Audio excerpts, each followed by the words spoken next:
of the archives to move down the mountain roads towards safety. It was a calculated withdrawal, executed with the precision of people who had practiced this scenario because they understood, deep down, that this day would come. By the time the Void Order soldiers reached the main buildings of the sect, they found them largely empty. The library had been cleared. The growing plants had been harvested or uprooted and transported elsewhere. The kitchens contained recipes and tools, but not the completed works, not the generations of knowledge that had been recorded and distributed. The soldiers burned the buildings. They destroyed the physical structures with ferocity that suggested they believed they were striking a blow at the philosophy itself. But what they destroyed was wood and stone, not the way. Ye Minguan did not flee with the others. He remained at the sect until the very end, conducting one final ceremony in the empty meditation chamber. As the sounds of destruction echoed through the buildings around him, he sat in stillness, completing a meditation that he had begun centuries ago. When the soldiers finally found him, he did not resist. They brought him before their commander, a woman named Luo Mei who held the rank of general in the Void Order's military structure. "You are Ye Minguan," Luo Mei said. It was not a question. "I am," he confirmed. "Your sect is destroyed," Luo Mei said. "Your buildings are burning. Your people are scattered. And the philosophy you have spent centuries developing will soon be erased from the world. Do you regret your resistance? Do you regret choosing to resurrect something that was meant to remain extinct?" Ye Minguan rose from the meditation cushion. He was centuries old, and in the moment of standing, that age seemed to settle fully into him. But his eyes were clear, unclouded by fear or regret. "Come with me," he said to Luo Mei. "I want to show you something." Luo Mei was curious enough, or perhaps confident enough in her victory, to follow. Ye Minguan walked through the burning structures, through the destruction that the Void Order had wrought. He led her to the Library of Original Principles, the chamber where the oldest texts of the sect had been preserved. The library was burning. The ancient scrolls were consumed by flame. The texts that had been carved into stone centuries ago were being destroyed, character by character, principle by principle. "You are destroying knowledge," Ye Minguan said calmly. "You are destroying buildings. You are destroying the physical manifestation of the way. This is what I expected. This is what happened in the first conflict, and this is what was always likely to happen again. You have done what you came here to do. Then why do you not despair?" Luo Mei demanded. "Because I dispersed the knowledge before you arrived," Ye Minguan said. "Every text that you are burning now, I had already sent copies to other sects, other communities, other places where the philosophy will continue to grow. Lan Ji, my senior student who proved herself against Shu Jian, is now in the eastern provinces establishing calligraphy schools that teach the way. Qin Hao is in 3 different cities teaching cooks not just technique, but the philosophy of genuine mastery. Wei Qin's disciples have established gardens in regions you do not even know about yet. The archives of memory have already been distributed to 7 different safe locations." Ye Minguan turned to face Luo Mei directly. "You have destroyed a building, but you have not destroyed the way. The way is now in the hearts of practitioners in dozens of locations. If you were to send your soldiers to attack each location individually, you would spend years doing so, and even then, you would find that the philosophy had taken root so deeply in the communities that surround these teachers that your soldiers would be fighting not just disciples of the way, but entire villages and cities that had learned to value genuine mastery." Luo Mei's expression did not change, but something flickered in her eyes, a recognition, perhaps, of a strategy far more sophisticated than simple military might could address. "We will continue to hunt down your disciples," she said. "We will ensure that the way does not spread." "You may," Ye Minguan said, "but consider the cost. Consider how many soldiers you will need to maintain constant vigilance against a philosophy that spreads not through conversion or coercion, but through demonstration. Consider how long you can maintain this crusade against people who simply want to cook, to garden, to write calligraphy, to create beauty. At some point, the cost will exceed the benefit. At some point, you will discover that you cannot defeat something that is fundamentally not trying to defeat you." Luo Mei considered this. Then she made a decision. Rather than execute Ye Minguan, she imprisoned him, not as a slave, but in a contained location where he would remain for the rest of his life, alive but unable to continue his teaching work. The Void Order apparently believed that as long as the founder was contained, the philosophy would eventually wane. But they had misunderstood what Ye Minguan was. They had believed he was irreplaceable. They had not understood that he had spent centuries preparing students who could continue the work without him, who had learned not just technique, but the fundamental principles of the way, who could teach with their own presence and clarity regardless of whether Ye Minguan lived or died. By the time the Void Order realized this, centuries would have passed. By then, the way would be too deeply rooted to destroy. The philosophy would have transformed itself into something that could not be identified as originating from a single sect or a single elder. It would simply be part of how humanity understood cultivation. And in his cell, Ye Minguan would smile, knowing that the greatest prophecy had been fulfilled. The way had faced the void order. It had been tested, and it had survived not by being stronger than violence, but by being fundamentally different from violence. A philosophy that could exist and flourish even when its physical embodiment was destroyed. Chapter 75, The Seed continues. 5 years after the destruction of the Sunlit Valley sect, a merchant named Lu Tung arrived in a small city 3 provinces away from where the sect had once stood. He came not as a warrior or a scholar, but as a simple trader, dealing in spices and crafts. No one who met him would have guessed that he had once been a cook in the sect's kitchens, trained directly by Qin Hao to understand how food was not just sustenance, but a vehicle for wisdom. Lu Tung established a restaurant in the city, nothing grand, nothing that would draw attention. Simply a small establishment where he served food that was prepared with intention, with presence, with the depth of understanding that came from genuine mastery. The dishes he created were simple, ingredients available in any market, techniques that looked straightforward to anyone who observed them. But those who ate his food experienced something that was difficult to articulate. They found themselves more focused after his meals, more capable of concentrating on their own work. They discovered that consuming food prepared with such intention seemed to produce clarity that lasted hours, sometimes days. And gradually, they began to ask, how did he do that? What was the philosophy behind such cooking? Lu Tung would answer not with lengthy explanation, but by teaching. He would invite customers to the kitchen. He would show them how to cook his simplest dishes. And as they learned, they would discover what Qin Hao had discovered centuries before, that the act of cooking with full presence, with understanding of what the food meant, was itself a form of cultivation. It was a practice that developed genuine mastery. In another city, far to the east, Lan Ji's student, a young woman named Mei Lin who had been in the calligraphy halls for 30 years, established a school of what she called presence writing. She taught that calligraphy was not merely an art form or a decorative skill, but a genuine path of cultivation. Her students came to her expecting to learn beautiful handwriting. They left having discovered that the discipline of writing characters with presence was transforming their entire relationship to existence. In gardens across 3 different provinces, the descendants of Wei Chun continued his work. The plants had propagated so successfully, taking root in so many locations, that the void order seemed not to have understood their importance. To the soldiers who attacked these gardens, they saw only plants, only agricultural operations. They did not understand that these gardens were repositories of knowledge, that the very fact that the plants thrived and produced their beneficial effects was itself a testament to the way. In tapestry workshops and textile centers, Meng Qi's students recreated the tapestry of continuity in different formats. A mural here, a woven piece there, always telling the story of genuine mastery, always conveying the philosophy through visual presence rather than through words that could be suppressed or official texts that could be destroyed. The Void Order, in the years after the destruction of the Sunlit Valley sect, found themselves in a strange situation. They had achieved what they believed they wanted. They had destroyed the central location of the Way's teaching, dispersed the disciples, killed some of them, imprisoned the founder. And yet, the Way continued. It spread quietly, organically, through the daily practice of merchants and artists and gardeners and cooks who had learned that genuine mastery was real and that it was worth preserving. Qin Hao, the scholar from the eastern provinces, spent those years documenting what was happening. He traced the dispersal of the Way across the provinces. He recorded the stories of practitioners who had survived the assault on the sect and who were now teaching in new locations. He gathered accounts from people whose lives had been transformed by eating food prepared with genuine mastery, or by studying calligraphy that carried spiritual presence, or by learning to tend gardens according to principles that had been developed over centuries. The prophecy was accurate, he wrote to Wei Lin, who had also survived the conflict and was now living in the Eastern archives, continuing the preservation of the ancient texts.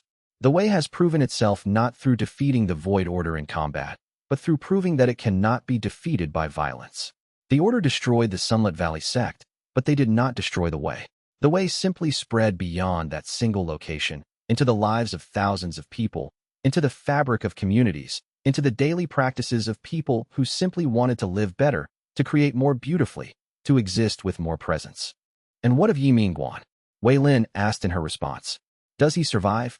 He survives in captivity, Qin Hao wrote. But his captivity is perhaps the greatest proof of all. The Way did not die when he was captured. It did not weaken when the sect was destroyed. It continues because it is not dependent on him. It continues because people have learned to see its truth through their own practice. He had prepared for this. He understood that his greatest success would not be in remaining as the central figure of the movement, but in teaching disciples who could continue the work independently. As the months turned into years, and then decades, something remarkable happened. The Void Order, which had engaged in a centuries-long campaign to suppress the way of genuine living, found themselves increasingly isolated. More and more sects began to integrate the principles of genuine mastery into their own teaching. More and more communities discovered that people trained in the way were better citizens, more creative, more capable of contributing to their societies. The philosophy spread not because it was being actively promoted, but because it simply worked. And in his cell, Ye Minguan, ancient now, having lived past even his considerable lifespan, but still possessed of a presence that did not fade even in the presence of death, would sit in meditation. He had no news of the outside world. He had no way of knowing that his students were thriving, that the way was spreading, that the prophecy was being fulfilled. But he would smile nonetheless, sitting in the certainty that what he had created was real, that it would survive, and that his own imprisonment mattered far less than the freedom his students had found. He had spent centuries teaching in obscurity. He had offered himself wholly to the way. And now, at the end of that long existence, he had the satisfaction of knowing that the sacrifice had meant something. The way was real. It had been tested, and it had proven itself not through any single victory, but through the continuous demonstration, in thousands of kitchens and gardens and calligraphy halls and tapestry studios, that genuine mastery was a path worth walking forever. Chapter 76. The Transformation of Opposition. A century and a half after the destruction of the Sunlit Valley sect, something unexpected began to occur within the ranks of the Void Order itself.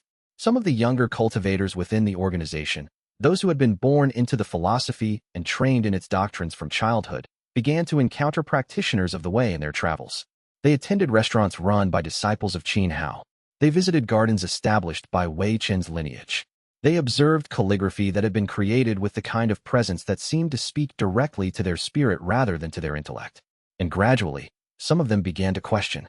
One young soldier named Qin Hao, trained from birth to believe that struggle was truth and that genuine mastery was a delusion, attended a calligraphy exhibition created by one of Lanji's descendants.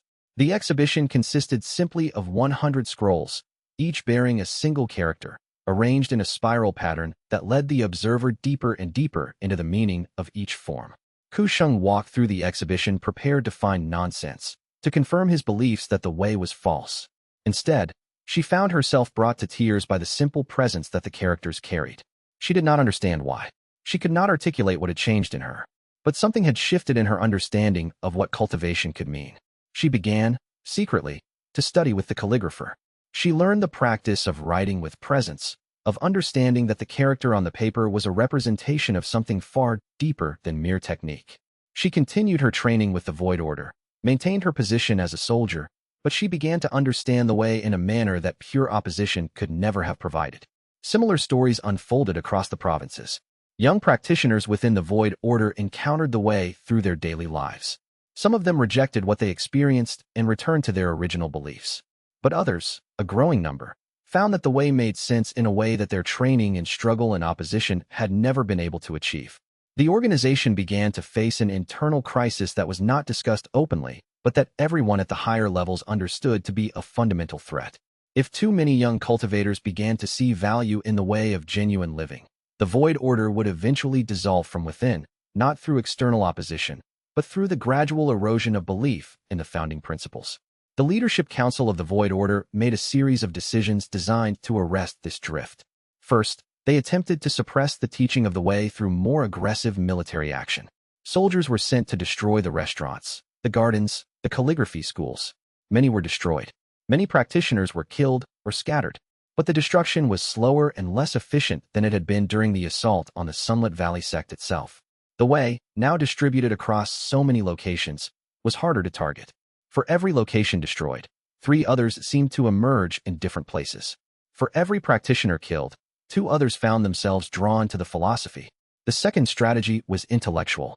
The Void Order's best philosophers began to create arguments designed to demonstrate that the way was not a genuine path of cultivation, but a sophisticated form of self-delusion. They wrote treatises explaining how the sense of peace and wholeness that practitioners of the way reported experiencing was merely psychological, not a genuine achievement of cultivation. They argued that genuine strength could only come through struggle, that anything that did not require resistance and overcoming was not in fact valuable. But these arguments had less power than the Void Order leadership had hoped. People who had eaten food prepared with genuine mastery did not need philosophers to explain why the experience had changed them. People who had studied with calligraphers trained in the way did not need treatises to confirm what their own experience had shown them.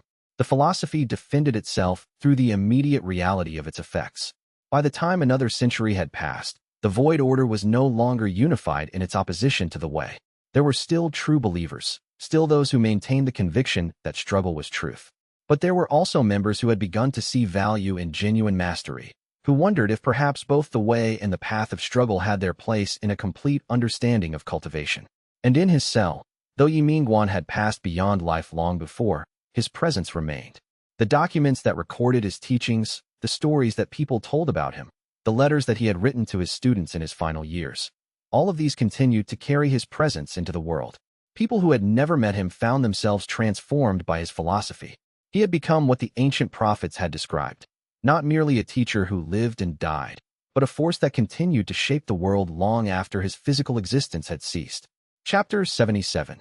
The Recovery of Memory. 3 centuries after the destruction of the Sunlit Valley sect, a group of scholars working in the archives of the eastern provinces made a discovery that would reshape how the world understood cultivation history. They found a sealed chamber beneath the main library, a chamber that seemed to have been sealed deliberately in ancient times, containing scrolls, texts, and records that had been hidden with extraordinary care. Among these materials was something remarkable: the personal journals of Ye Minguan, written across his entire centuries of existence, documenting his thoughts, his doubts, his breakthroughs, and his understanding of what the way of genuine living honestly meant. The scrolls were fragmentary in places, damaged by time despite the care with which they had been preserved. But they were intact enough to provide unprecedented insight into the mind of the person who had rediscovered and revitalized the ancient philosophy. Qin Hao, who by this time had become more legend than living person in the archives themselves, he had cultivated through the way itself, and his mastery of preservation and knowledge had extended his natural lifespan by extraordinary margins, supervised the careful restoration and translation of the journals. What emerged from these journals was a portrait of someone far more complex than the simple narrative of the elder who taught only life skills had suggested. The journals revealed Ye Minguan's struggles with doubt, his periods of questioning whether his path was sustainable, his fears that the way might be too slow, too patient, too gentle for a world that seemed to value violence and competition.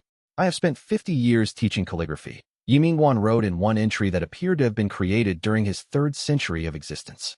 "And I have had precisely 3 genuine breakthroughs, moments where a student genuinely understood what I was trying to convey. The rest have learned technique. They have become skilled, but they have not achieved the transformation that true mastery brings. Is my method flawed? Is there something wrong with me that I cannot convey the deeper knowledge with greater efficiency?" But the journals also showed Ye Minguan's resolution in the face of doubt. Entry after entry demonstrated his commitment to continue teaching, to trust in the process, to believe that genuine mastery, however slowly it emerged, was worth the patient waiting. "Today," he wrote in another entry, "a student who has been learning calligraphy from me for 32 years finally achieved a breakthrough. She wrote a character so perfectly that it seemed to contain actual presence, actual cultivation. And in that moment, I understood something crucial. The slowness is not a defect of my method. The slowness is the method. Genuine mastery cannot be rushed. It cannot be forced. It emerges in its own time, in its own way. And when it does emerge, it is unshakable in a way that violence-cultivated power can never be." The journals revealed Ye Minguan's complete understanding that he would eventually face opposition from the Void Order. He had written extensively about the prophecies, about his recognition that the way could only prove itself through confrontation with opposition. But the journals also showed his absolute commitment to the principle that the proof had to come through the way's own integrity, not through any strategy of conquest or domination. "The Void Order will try to destroy us," he wrote in a passage dated only a decade before the assault on the sect. "But destruction is exactly what they do not understand how to prevent. They can destroy buildings. They can kill bodies. They can imprison me. But they cannot destroy what is real. They cannot erase from existence something that has proven its truth through lived experience. All my work has been preparation for this moment. Not preparation to fight, but preparation to ensure that the way can survive when I cannot. The discovery of these journals transformed scholarship on the way. Rather than being understood as a simple philosophy or an eccentric path of cultivation, the way was now recognized as a complete system of thought, grounded in psychological insight, cosmological understanding, and practical methodology. Ye Minguan was revealed to be not merely a teacher, but a philosopher of extraordinary sophistication, someone who had engaged deeply with the fundamental questions of what cultivation meant and what made certain paths sustainable while others were ultimately fragile. The journals also contained something else, detailed instructions for how to ensure the way's continuation.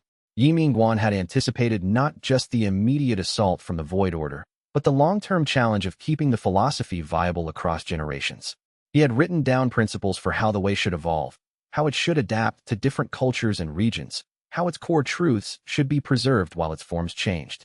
The way is not the sect, he wrote in what appeared to be one of his final entries. The way is not my teaching. The way is not the specific practices that we have developed in this particular moment.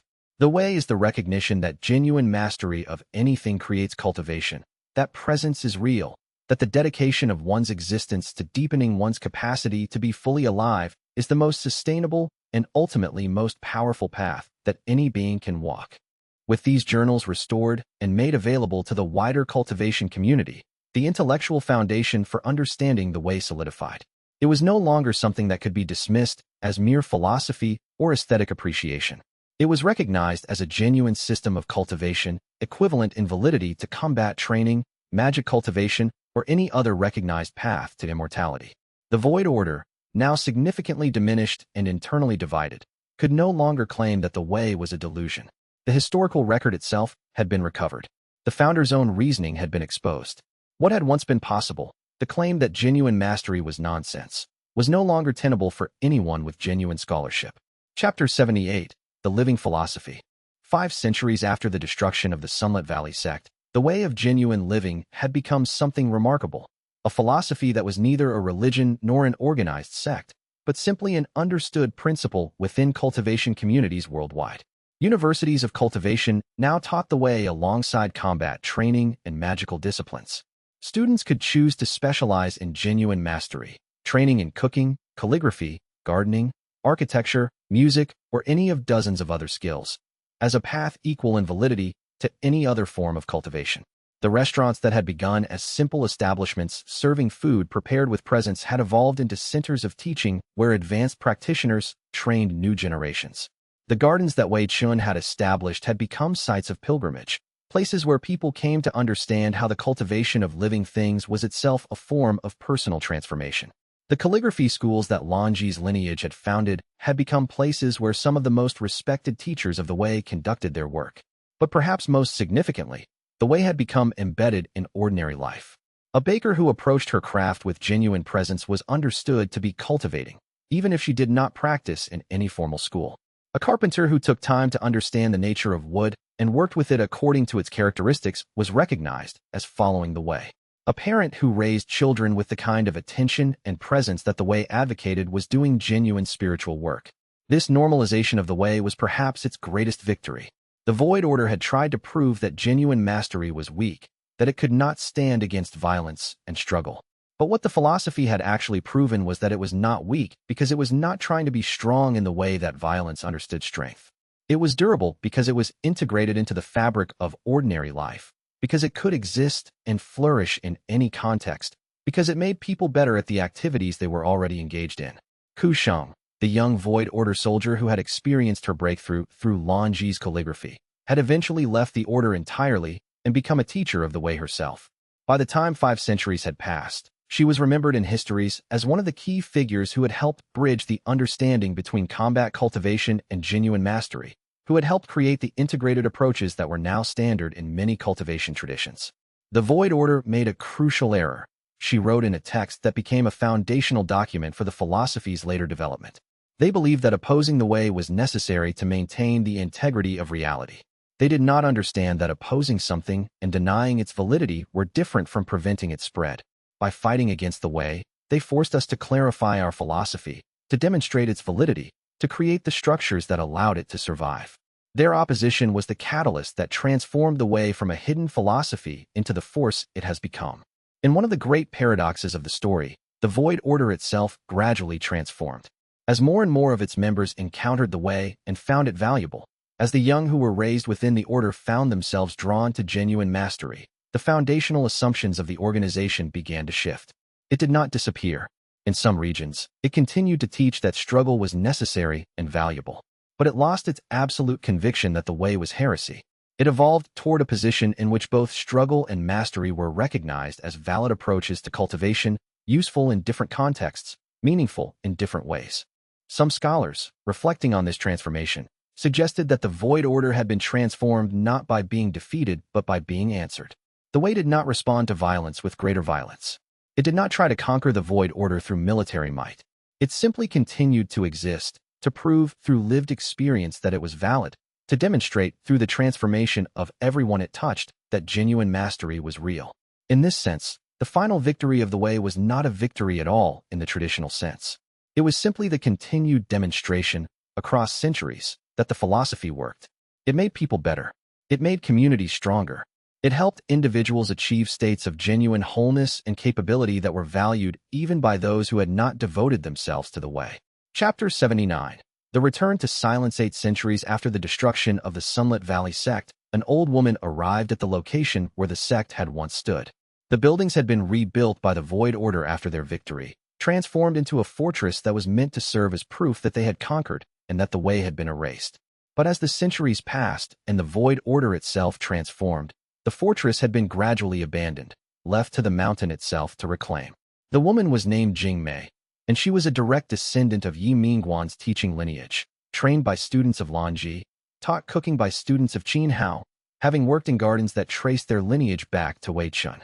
She was ancient by even cultivation standards. Her existence extended through the kind of presence and rootedness that the way had developed. She had come to the ruins of the sect because she had felt, over a period of years, a kind of calling, a sense that something needed to be returned to this place. She brought with her materials needed to restore the library of the sect, the meditation chambers, the teaching spaces. But she did not bring them as items to be preserved in a museum. Instead, she came to re-establish them as living centers of teaching. The process took years. The work was not dramatic. There were no great ceremonies, no public announcements, no declarations that the way was reclaiming its original home. It was simply the slow, patient work of restoration. Stone by stone, the buildings were rebuilt. Garden by garden, the plants were re-established. Teaching space by teaching space, the capacity for instruction was recreated. And gradually, students began to arrive. Some came because they had heard rumors that the Sunlit Valley sect was being restored. Others came because they sensed, through methods that were perhaps beyond strict rational explanation, that the place held significance, that something important was being re-established there. Teachers who had been trained in the way came to Jing Mei and asked if they could contribute their knowledge to the restoration project. "We are not recreating the original sect," Jing Mei told them. That was a specific response to specific circumstances. What we are creating now is something different. A center where the way can be taught as it is lived in the current age, where students can learn that genuine mastery is not something strange or exotic, but the most natural expression of what it means to cultivate. Within 50 years, the Sunlit Valley sect had re-emerged as a living institution. But it was not the same sect that had been destroyed. It was transformed, adapted, shaped by 8 centuries of history, reflecting the understanding that the way had achieved through its dispersal and its encounter with opposition. Students came from across the world. Cooks studied with masters of culinary cultivation. Artists explored calligraphy as a path to genuine mastery. Gardeners learned to understand plants as partners in the work of creation. And fighters learned that the deepest strength came not from the ability to harm others, but from the ability to maintain their own wholeness even under the greatest pressure. What was remarkable was that the teachings had not changed fundamentally. Ye Minguan's principles, that genuine mastery came from full presence, that cultivation required dedication to a single discipline, that what mattered was not the speed of advancement but the solidity of the foundation. These remained the core of what the restored sect taught. But the context had changed entirely. Where once the way had been mocked, it was now recognized. Where once it had been hunted, it was now celebrated. Where once practitioners had needed to maintain their work in secret, they could now teach openly. The philosophy had not needed to change because what it taught was true, but the opportunity to express it, to demonstrate it, to share it without fear, that had changed profoundly. Jing Mei sat in the restored meditation chamber on a clear evening, looking out at the mountains that surrounded the sect. She was very old now, old even by the standards of someone who had cultivated through the way. She would not live to see the sect's next centennial. But she felt the satisfaction of having been part of the movement that returned the way to its original home, that allowed the philosophy to exist openly in the place where it had first been rediscovered and where it had been so fiercely defended. The cycle continues, she murmured to herself, understanding in that moment that what had seemed like an ending, the destruction of the sect centuries before, had actually been part of a larger pattern. Destruction, dispersal, growth, recovery. The way did not progress in a straight line. It moved through cycles, each one expanding its reach, deepening its roots, refining its understanding. Chapter 80. The seeds scatter again. A millennium after the destruction of the Sunlit Valley sect, a gathering took place unlike any that had occurred before. Teachers of the way from across the known world convened at the restored sect, not to make grand declarations or to celebrate their victory over the Void Order, but to address a question that had been emerging gradually across the teaching communities. The question was simple but profound. How should the way evolve for future generations? How could it remain true to its essential principles while adapting to worlds and circumstances that no one could currently predict? Among the thousands of teachers who gathered were descendants of the original lineages. There were great-great-great-grandchildren of Qin Hao students, still teaching the principles of culinary cultivation. There were inheritors of Wei Chen's methods, managing gardens so vast and so productive that they sustained entire regions. There were calligraphers who had trained under the direct students of Lanji, continuing to create scrolls that carried presence so powerfully that simply standing near them seemed to change people's understanding. And there were teachers who had no connection to the original Sunlit Valley sect, who had discovered the way independently or through encounters with other practitioners, who had created their own centers of teaching, their own lineages, their own expressions of the fundamental principles. The way is not a single sect, Jing Mei told the assembled teachers. She was ancient, barely able to move, but her presence was undimmed. It is not centered in this place, though this place has historical significance. The way is alive in every person who practices genuine mastery with full presence, in every community where these principles have taken root, in every tradition that has integrated these understandings. But how do we prevent it from being diluted? Asked a teacher from a distant region. How do we ensure that the fundamental principles are preserved even as the way spreads into forms we cannot currently imagine? We do not, Ye Minguan's most distant heir said, a young woman who had discovered the way through her own practice rather than through formal lineage, who had become one of the most respected teachers of the current generation. We trust that the way is real. We trust that when someone genuinely practices it, the results will speak for themselves. We trust that future generations will discover for themselves what is valuable and worth preserving. That is what Ye Minguan understood, Jing Mei said. He did not try to control the future of the way. He did not create structures designed to enforce orthodoxy. He did and taught what was true in his time, trained disciples to understand the principles deeply, and then trusted that if the way was real, it would continue to manifest in whatever forms were appropriate for future ages. The gathering did not result in unified declarations or rigid structures. Instead, it resulted in a kind of beautiful dispersal.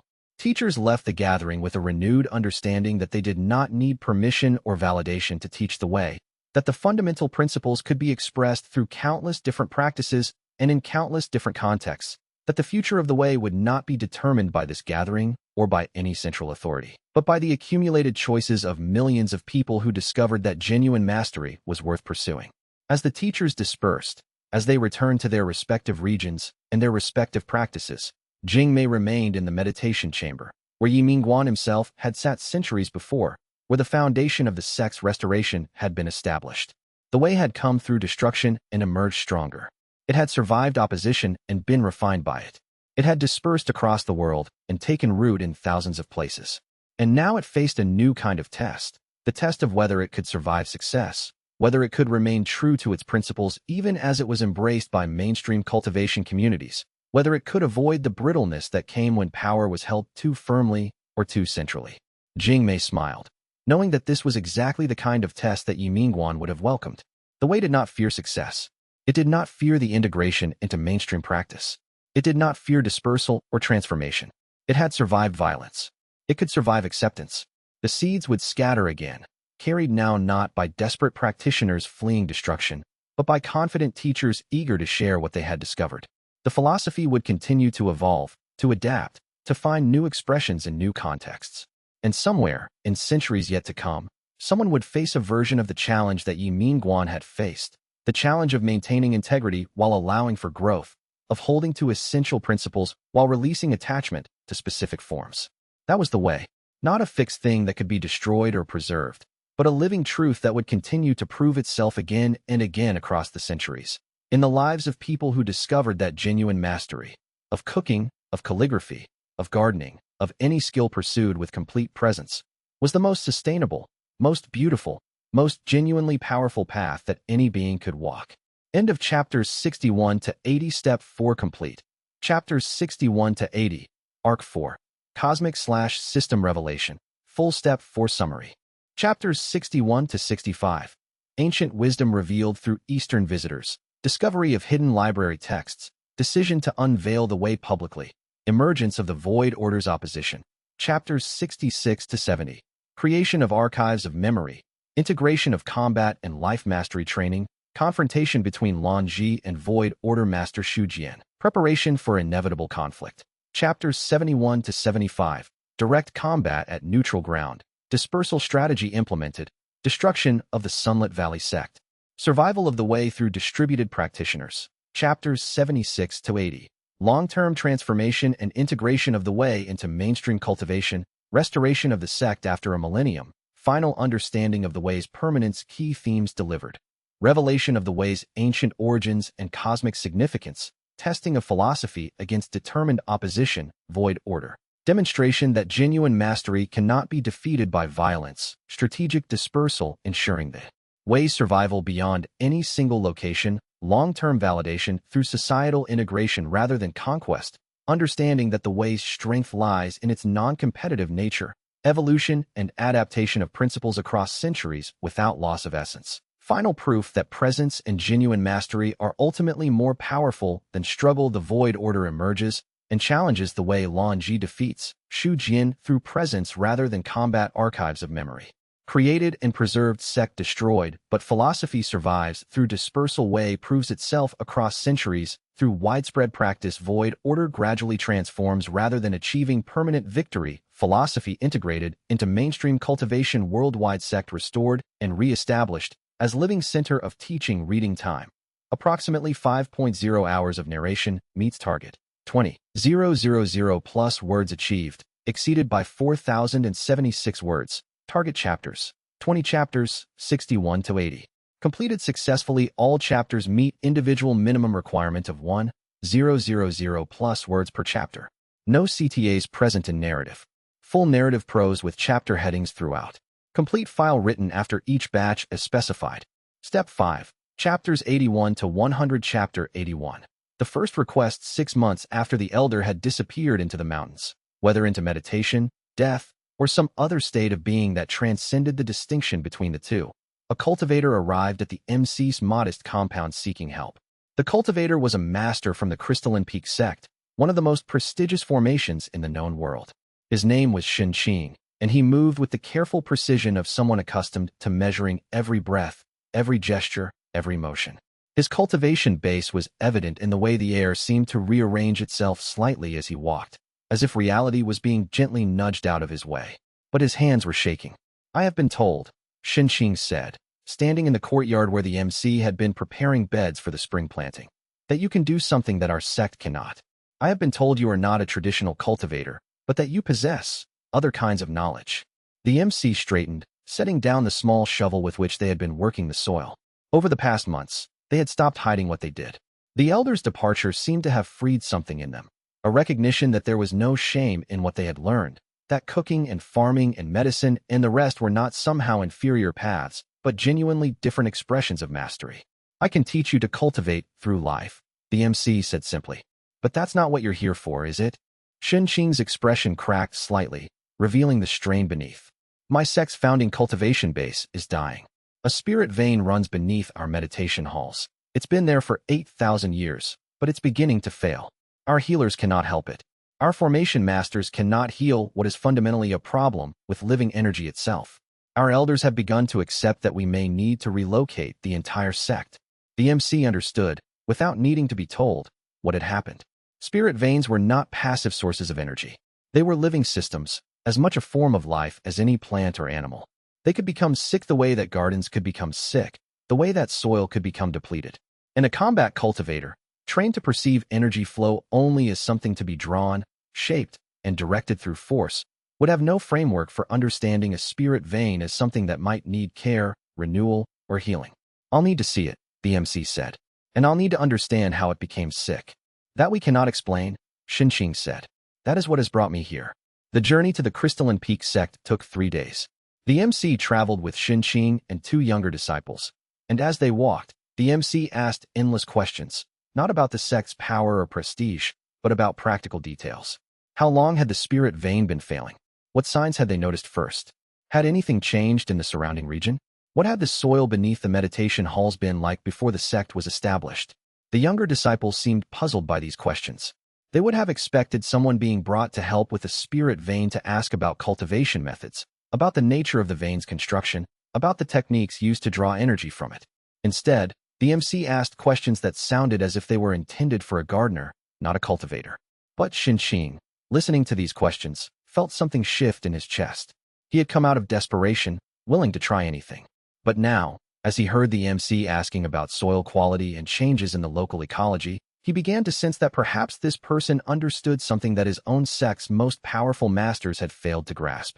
When they arrived at the sect, the MC's first action was to walk the boundaries of the meditation halls, moving slowly and carefully, sometimes kneeling to touch the soil, sometimes standing silent for long moments with their eyes closed.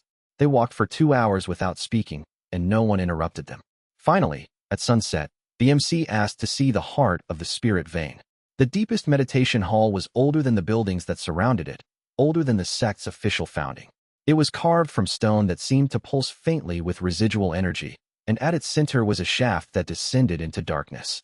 The air above the shaft shimmered, and the MC could feel the vein's presence, vast, ancient, and deeply, profoundly tired. The MC descended on a rope, down past the depths where light could reach, into a darkness that was filled with the sensation of energy moving sluggishly, the way blood might move through a damaged heart.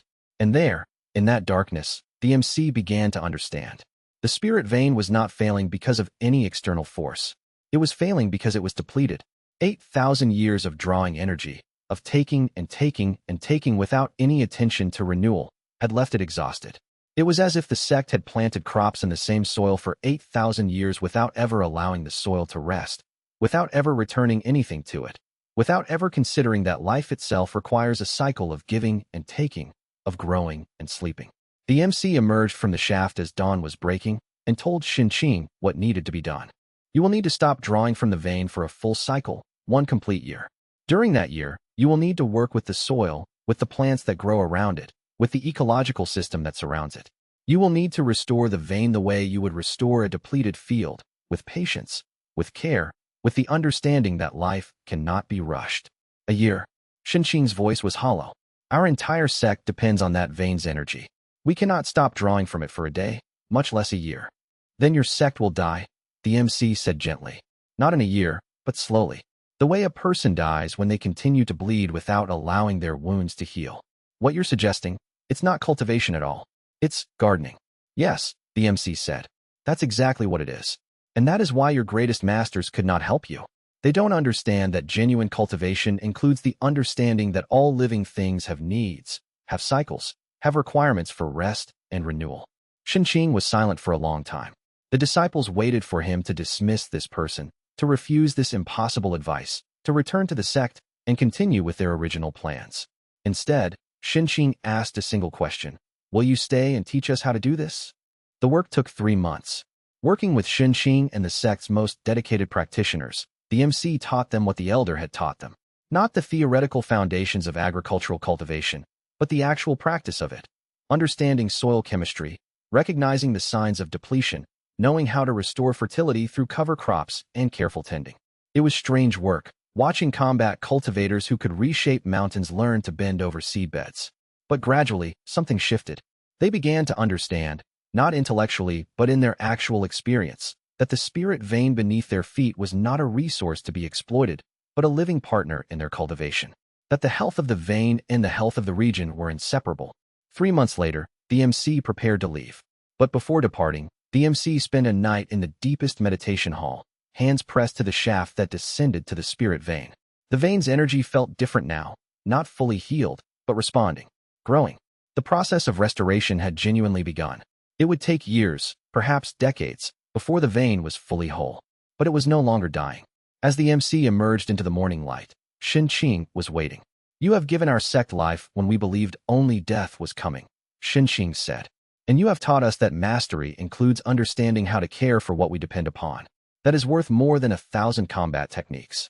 "That's what the elder taught me," the MC said. "And now I'm passing it forward. Will you come back? To teach others?" The MC considered this. 6 months ago, the thought of returning to such a prestigious sect would have felt impossible, laughable. The life skills approach was not something that commanded respect in the world of traditional cultivation. It was something that people tolerated as a curiosity, perhaps, but never genuinely valued.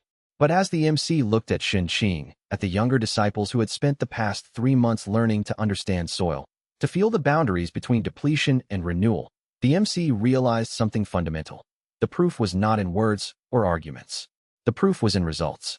And results could not be ignored by anyone, no matter how traditional their training. "Yes," the MC said, "I will come back. And there are others like me, people trained by the elder to see cultivation differently. Perhaps we should find them. Perhaps we should begin teaching openly." For the first time since arriving at the Crystalline Peak sect, Qin smiled. Chapter 82, The Shattered Furnace. The second request came from a place the MC had never expected to hear from. The Refining Core Guild was not a sect in the traditional sense. It was an organization of master alchemists and furnace cultivators, people who had dedicated their lives to creating the pills and elixirs that sustained the entire cultivation world. Their headquarters was a sprawling complex built around a central foundry, where 100-year-old furnaces burned with purified spiritual flames. The message arrived on a courier who looked as if they had ridden for days without stopping. It was sealed with a mark that represented the guild master himself, and it contained an offer that was hard to refuse. "Come to the guild, inspect a critical problem, and name any price for a solution." The MC arrived to find the entire complex in a state of barely controlled chaos. The central furnace, the one that had been used to create pills for over 300 years, had developed a critical flaw. During the last refinement session, something had gone wrong. The furnace had cracked internally, and now the formation arrays that kept the fire burning at the precise temperatures needed for alchemy were beginning to fail. The guild master had attempted to repair it, but the cracks had spread further. Now the furnace was essentially useless. "We can rebuild it," a master artisan named Wu told the MC as they stood before the damaged furnace. It was a beautiful thing, even in its broken state. Carved from a stone that had been quarried from a mountain specifically for its affinity with heat, decorated with arrays so intricate that they seemed to hold their own kind of fire. "But the process will take 6 months, and we cannot stop production. 3 major sects are waiting on pill shipments. If we delay, the entire supply network collapses." "What went wrong?" the MC asked, moving closer to the furnace, studying the cracks. Wu explained the technical details of the failure, describing it in terms of array alignment and flame intensity and the accumulation of stress at specific points. It was all very detailed and very certain.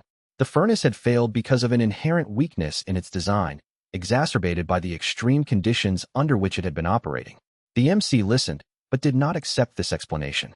Instead, the MC asked Wu to show them the patterns of the cracks, asked to see documentation of any changes to the furnace's operation over the past decade, asked about the relationship between the surrounding structures and the furnace itself.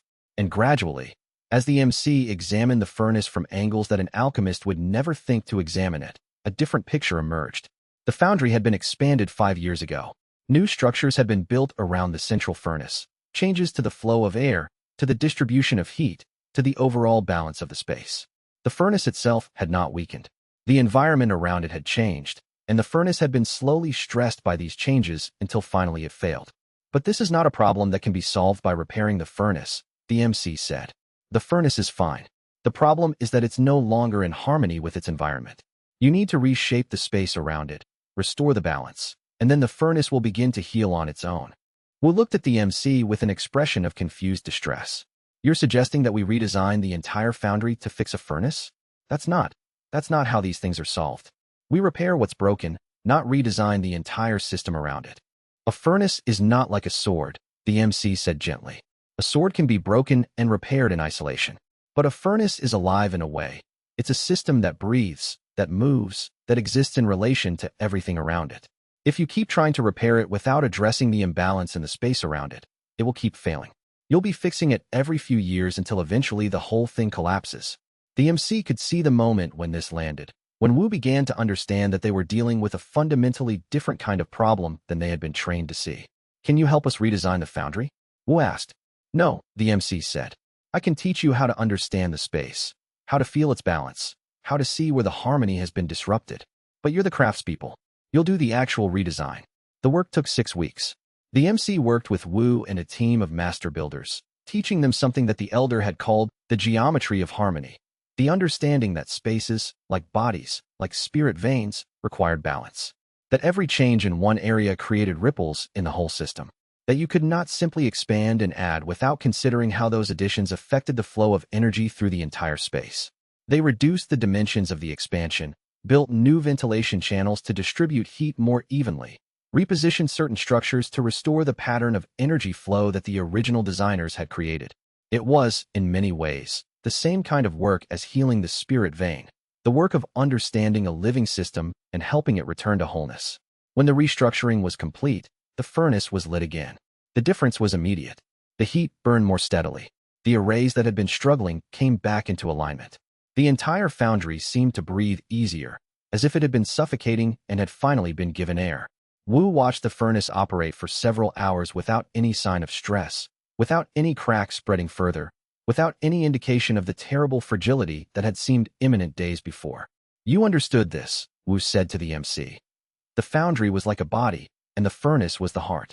When you're redesigning a furnace, you're not just thinking about the furnace. You're thinking about the health of the whole body. That's exactly what it is, the MC said. And that's something that pure alchemical knowledge can't teach, because it's not alchemy. The MC paused, searching for the right word. It's architecture.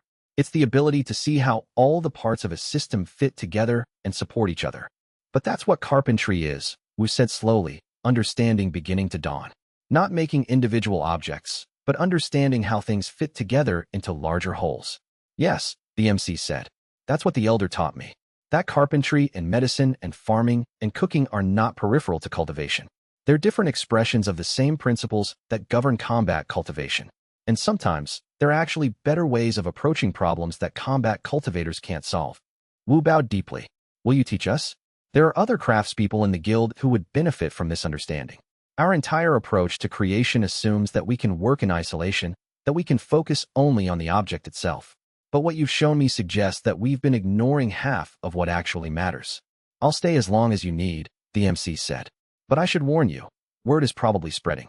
Other people are going to start hearing about this, and they're going to want to know if what works for spirit veins and furnaces works for other things too. Chapter 83. The medicine that combat cannot provide. The third request arrived 2 weeks later, and this time it did not come through official channels.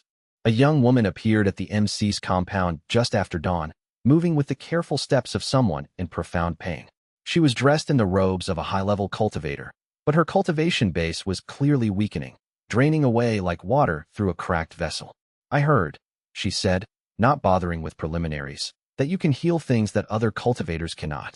The MC recognized the signs immediately. This woman had been injured through cultivation, not by an external attack, but by her own body's response to using the techniques that she had been trained in. It was a common problem for high-level combat cultivators, the gradual accumulation of damage from pushing the body beyond its natural limits. What happened? The MC asked, already preparing the guest rooms, already thinking about which of the elders' medicines might be most appropriate. The woman's name was Zhao Lin, and she had been a genius of combat cultivation.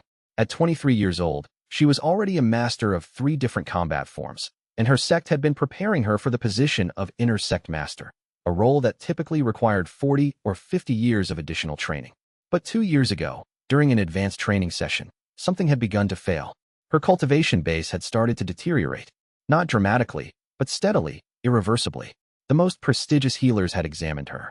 They had offered treatments designed to cleanse her channels, to rebuild her foundation, to purify the energy that flowed through her. None of it had worked. In fact, most of the treatments had made things worse. They all assumed the problem is corruption, Zhao Lin said, sitting in the guest room while the MC prepared a simple meal. They assumed that something in my cultivation base has been poisoned or damaged, and that the solution is to force it out, to purify it. But every time they try, I get worse. The MC served her rice with a simple preparation of herbs, along with a soup made from medicinal plants that the elder had grown. Not a dramatic healing mixture, but something designed to calm, to nourish, to help the body remember how to heal itself. Eat slowly, the MC said, and then tell me about your training. Zhao Lin described her training in detail. The form she had learned, the techniques she had mastered, the way that each advancement required pushing her body further than it had ever gone before. And as she described it, the MC began to see the pattern. Zhao Lin's body was not corrupted. It was exhausted. The healing cultivators had been correct that something was wrong with her cultivation base, but they had been entirely wrong about what the solution was, forcing her to purify her channels when what she actually needed was rest, recovery, genuine healing. It was like trying to heal a wound by cutting it open and scraping it clean instead of allowing it to close. Over the next 2 weeks, the MC taught Zhao Lin what the elder had taught them about medicine, but specifically, about how the body heals itself. Not through force and dramatic intervention, but through rest, through proper nutrition, through understanding that true healing requires time and patience. The MC created a routine for Zhao Lin. Early mornings were spent in gentle movement, not combat forms, but the slow, intentional motion that the elder had taught the MC, the kind of movement that helped the body remember its own capacity for wholeness. The rest of the day was spent eating simple, nourishing foods and learning about which herbs supported recovery, which practices supported healing. The most difficult part was teaching Zhao Lin to accept that her cultivation would not advance during this period. In fact, it would retreat. The power that she had fought so hard to gain would diminish as her body stopped being constantly pushed to its limits. But after a month, something shifted. The pain that had been constant began to ease. The tremors that had been shaking her hands grew less frequent. And most importantly, the steady degradation of her cultivation base stopped. Am I healing? Zhao Lin asked one evening, sitting with the MC in the garden. Yes, the MC said. Not in the way that you expected. You won't suddenly develop new powers. But you're becoming whole again. Your body is remembering how to function without constant stress. Your cultivation base is stabilizing. And when you eventually return to training, you'll do it from a foundation of genuine health instead of managed damage. But what about my sect? What about becoming an inner sect master? The MC was quiet for a moment. That's your choice. But I would suggest that you might have other choices now, possibilities that you couldn't have seen when you were being trained only to advance as quickly as possible through combat cultivation. Zhao Lin thought about this for a long time, and the MC could see, reflected in her expression, all the weight of expectation. All the years spent preparing for a specific future, all the dreams that had been built on the assumption that becoming an inner sect master was the only measure of success. Finally, Zhao Lin asked, can you teach me medicine? Real medicine, like you've been teaching me? Can I learn to help others the way you've helped me? The MC smiled. That's exactly what the elder would have said you should ask. Over the next month, Zhao Lin began to study the fundamentals of healing medicine, not the techniques used by healer cultivators, but the deeper understanding of how bodies worked, how disease developed, how genuine healing happened. It was different from everything she had been trained in, but it felt right in a way that her previous training never had. When she finally left the MC's compound, it was not to return to her sect and pursue the position of inner sect master. Instead, she asked the MC if there were other places where she could study, other people who had learned the elder's methods and might be willing to teach her more. There are, the MC said. The elder trained several students, not just me. They're scattered across the world, but there are more than you'd expect. And I think you'll find that they're all beginning to hear the same thing you'll hear, that there's something worth preserving here, something worth learning, something worth sharing. Chapter 84. The disciples' gather word spread faster than the MC had expected. Within 3 months of the work at the Crystalline Peak sect, the news of how the spirit vein had been healed had reached cultivators across the region. The story had been embellished and transformed as it passed from one person to another, but the core of it remained. A cultivator who was not trained in traditional combat cultivation had solved a problem that no amount of conventional mastery could address. Then came the story of the refining core guild's furnace. Then the story of Zhao Lin's recovery. And suddenly, the MC's modest compound began to receive visitors at a rate that made it nearly impossible to maintain. They came from different sections. They came from independent cultivation lineages. They came as desperate people seeking solutions to problems that their traditional training had left them unable to address. But increasingly, they came as people seeking to understand something new, something different, something that seemed to contain possibilities that combat cultivation simply did not include. The first true disciples chose to stay. There was Qin Hao, a young cultivator from a minor sect who had come to ask about healing a damaged relationship between her sect and a neighboring farming community. Instead of offering combat strategies or displays of power, the MC had suggested she learn cooking, understanding that food and meals were the most fundamental form of relationship building, the most direct way to demonstrate care and connection. There was Huang Lin, whose combat cultivation had plateaued at a relatively low level. Instead of being discouraged, the MC had shown him that his real gift was architecture and carpentry, that he could become a master of creating spaces that allowed people to cultivate effectively. There was Xi Mei, who had been training to be a formation master but found the mathematical approaches unsatisfying. The MC taught her that formations were not abstractions but living expressions of harmony, and that understanding plants, soils, and natural patterns was the foundation of understanding how to create arrays. And there were others. 6 months after the first request from Xinqing, the MC's compound had become something more than a household. It had become a school, but it was not a school of the traditional type. There were no formal ranks, no advancement stages, no structured hierarchy. Instead, there were daily practices, regular gatherings where people shared what they were learning, long conversations where the MC helped each person understand their own unique relationship to the principles that the elder had taught. This is not the way that Ye Minguan found it, the MC told them during one gathering, in the large meditation space that Qin Hao had helped expand and redesign. But it follows the same principles. Each of you needs to discover your own expression of genuine mastery.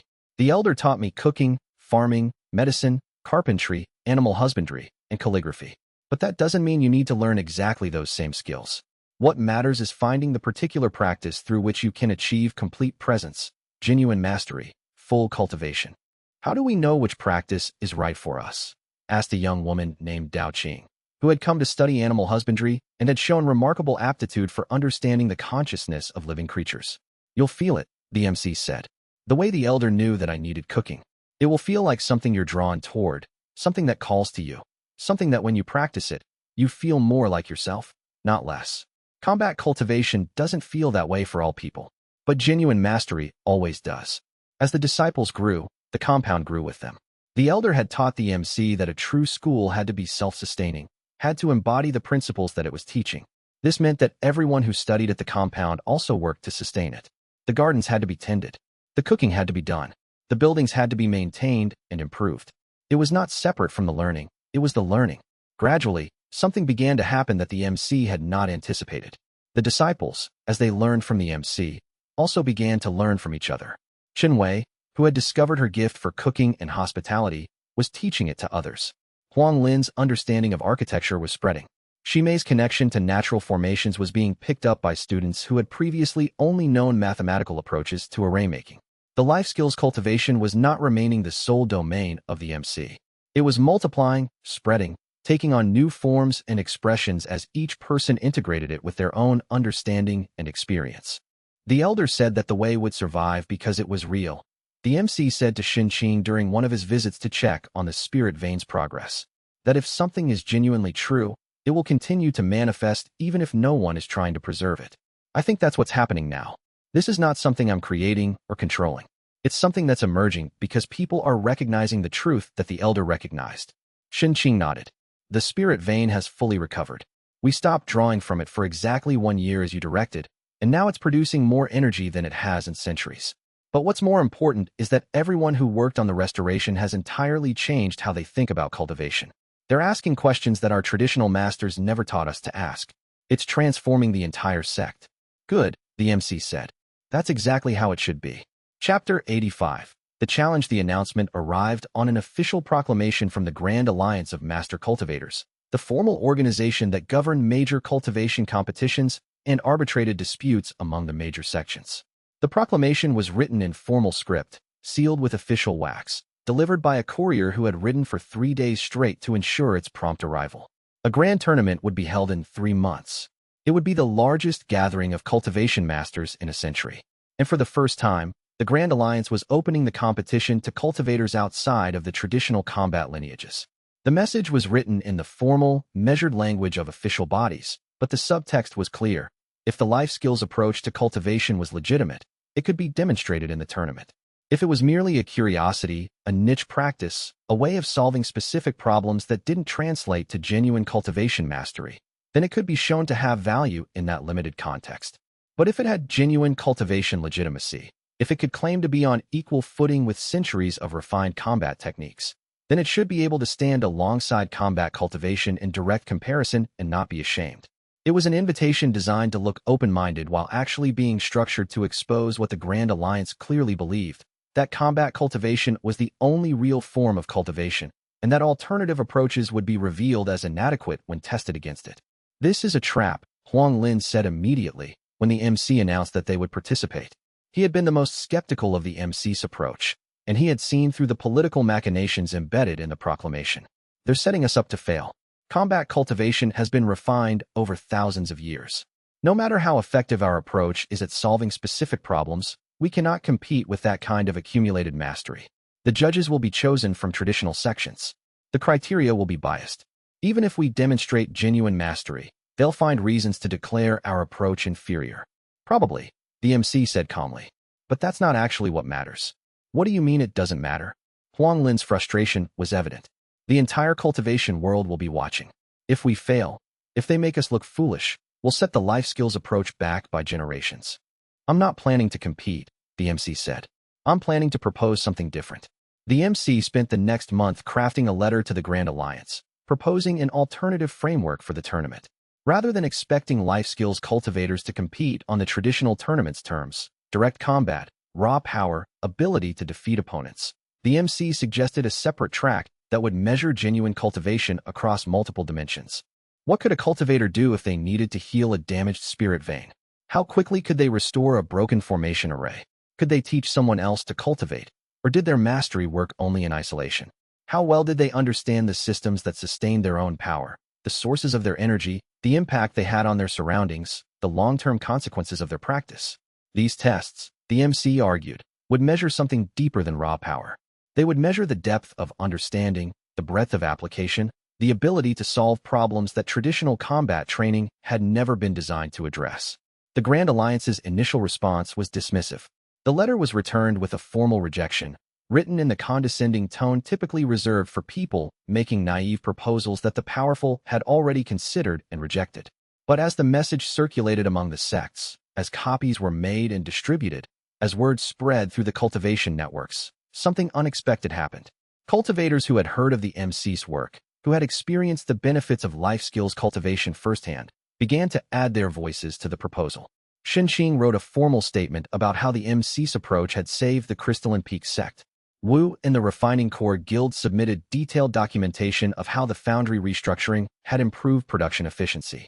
Zhao Lin, now emerging as a respected healer, wrote about the medical conditions that life skills cultivation could address and that traditional medicine cultivators could not. They suggested additional tests. They pointed out that by the Grand Alliance's traditional standards, many of the most powerful cultivators would actually fail these tests because they had never been trained to think about anything except combat. A master warrior might be unable to explain why a spirit vein was dying. A genius of formation arrays might not understand that their own power depended on the health of the land beneath their sect. By the time the deadline for tournament participation arrived, there was enough support for a modified format. The pressure from the sects that had experienced the benefits of life skills cultivation, combined with the public embarrassment of having rejected a reasonable proposal, forced the Grand Alliance to reconsider. After a tense month of internal debates and political maneuvering, the Grand Alliance announced that there would be two competitions running parallel to each other. The traditional tournament would proceed exactly as it always had. Cultivators tested in direct combat, in demonstrations of raw power, in their ability to defeat opponents. This would be the primary event, the one that would occupy the central arenas, the one that would receive the most spectator attention and the most prestige. The comprehensive mastery tournament would measure cultivators according to the alternative framework that the MC had proposed. It would include demonstrations of problem-solving, teaching ability, understanding of systems, and the capacity to advance cultivation in multiple directions. This would be a secondary event, held simultaneously but in a less prominent location, almost as if the Grand Alliance was granting permission for the life skills approach to demonstrate itself, while clearly indicating what the mainstream cultivation world actually valued. The Grand Alliance made it very clear that they expected the traditional tournament to demonstrate the superiority of conventional cultivation. The statement of purpose even included language suggesting that the comprehensive mastery tournament was being offered as a way to prove beyond any doubt that life skills approaches, while perhaps having some limited utility, were fundamentally inferior to the proven methods of combat cultivation. They're underestimating us, Chen Wei said, when she read the Grand Alliance's statement. They think we're trying to compete for dominance. They don't understand that we're trying to demonstrate a different understanding of what mastery even means. They don't understand it yet, the MC said. But they will. That's why they agreed to the tournament. Deep down, they know that something is shifting. They're hoping that by letting us demonstrate in a controlled context, they can contain the shift, manage it, keep it from challenging their fundamental assumptions about what cultivation is. And can they? Huang Lin asked. Can they contain it?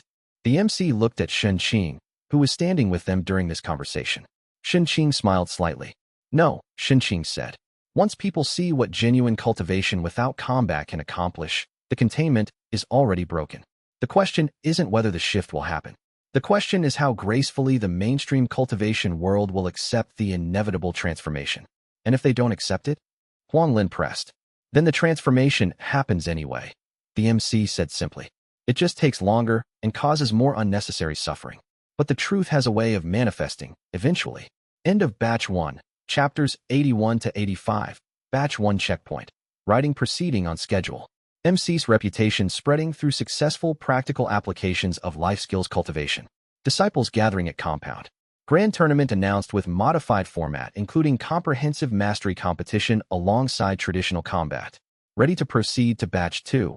Chapters 86 to 90.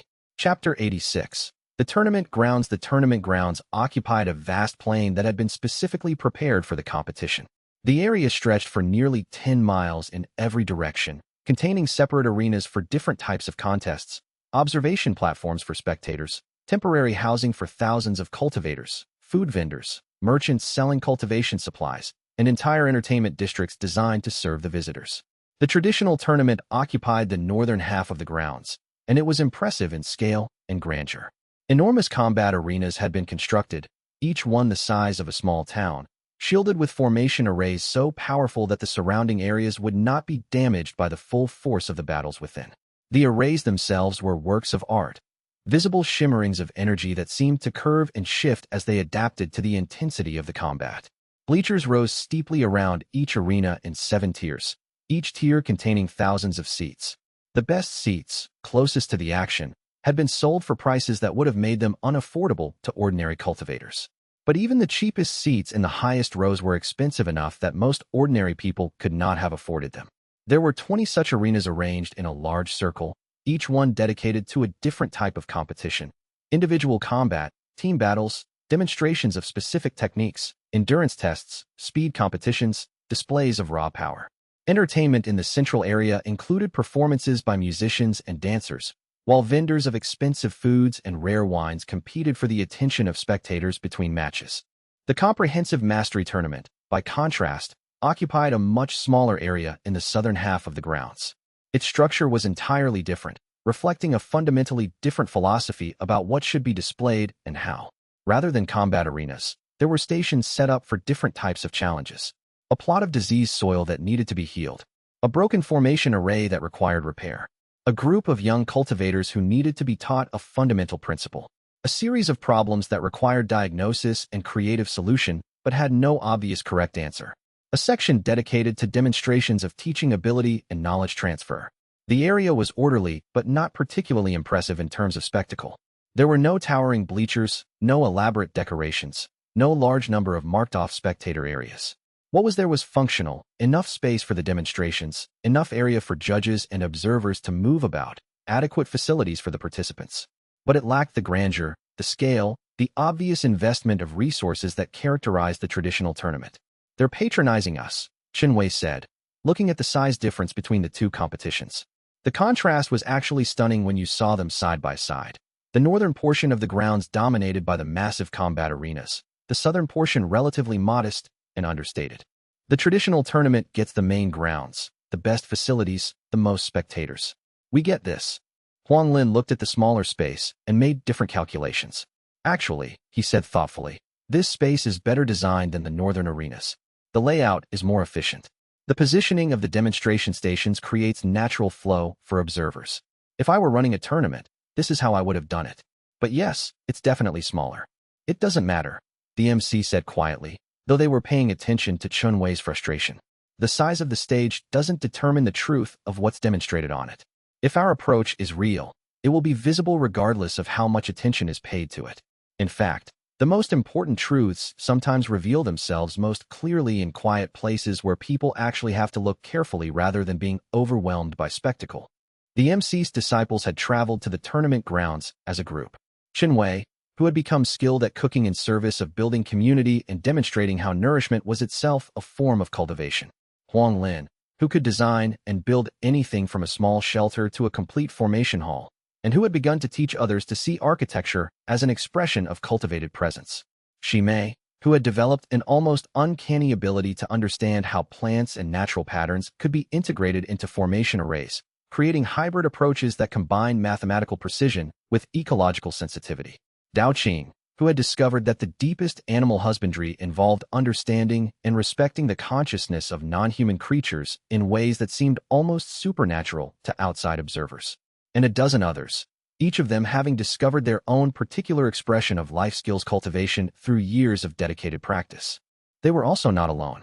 Shen Xing and his team from the Crystalline Peak sect had come to demonstrate their work with the restored spirit vein, bringing documentation and living evidence of what recovery looked like after 1,000 years of depletion. Wu and representatives from the Refining Core Guild were present to show the results of the foundry restructuring, bringing not just descriptions, but the actual measurements proving that production efficiency had increased and sustainability had improved.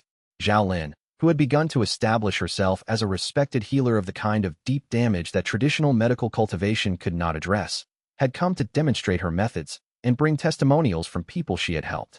And there were others, cultivators from across the region who had been touched by the life skills approach, who had experienced its benefits, who had decided that it was worth demonstrating to a larger audience, even if that larger audience was predisposed to dismiss what they had to say. The night before the tournament began, the MC gathered with all of them in a large pavilion that Huang Lin had designed and built specifically for this gathering. The space had the quality that the MC had learned to create through years of studying under the elder. A sense of harmony and presence that seemed to make everyone in it feel more at ease, more capable, more open to possibility. The proportions were perfect, the flow of space was natural, the positioning of elements created a sense of balance. It was not ostentatious or showy.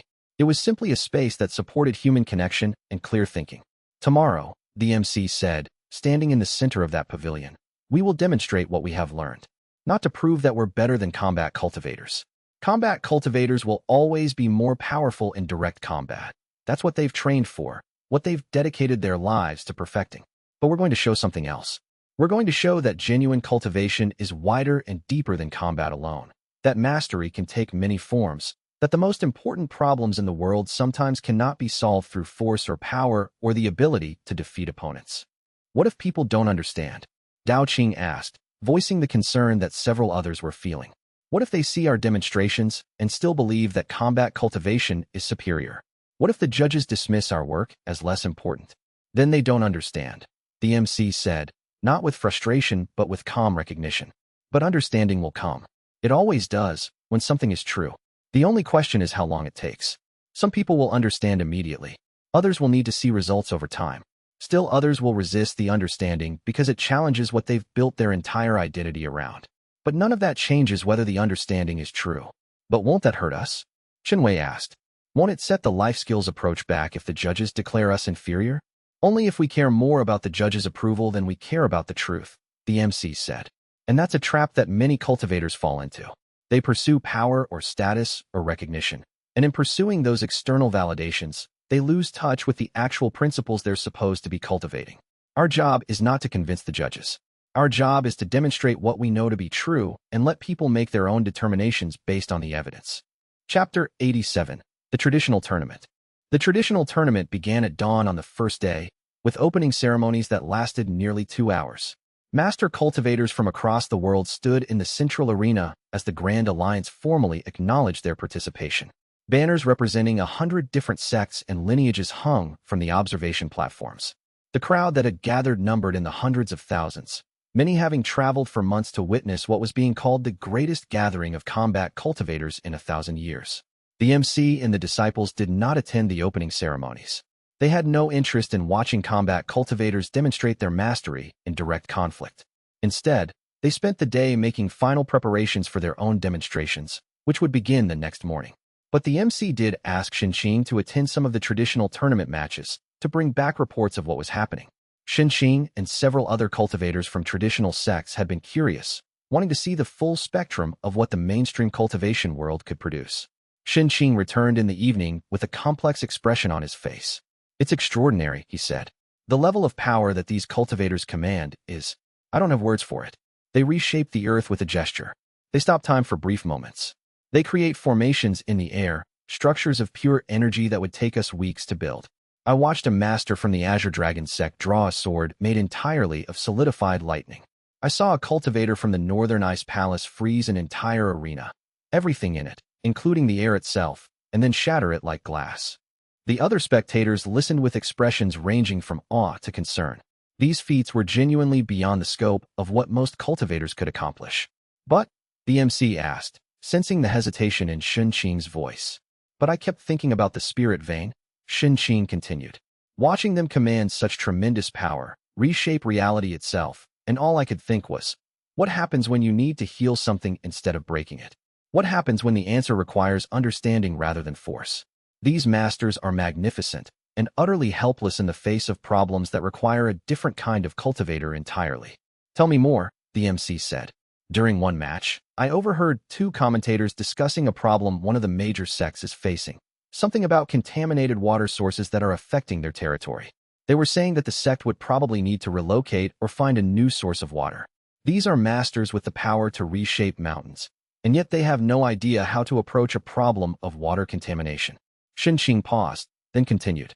"I thought, if that sect had someone trained in agricultural cultivation, someone who understood water systems and soil filtration and how to work with natural processes rather than against them, they could solve that problem in weeks. But they don't even know to look for such a person, because they've never been trained to recognize that kind of mastery is real." The MC nodded. This was exactly what they had hoped, not to prove that life skills cultivators were stronger than combat cultivators, but to reveal a gap in thinking, a limitation in the traditional approach that made it unable to address certain categories of problems.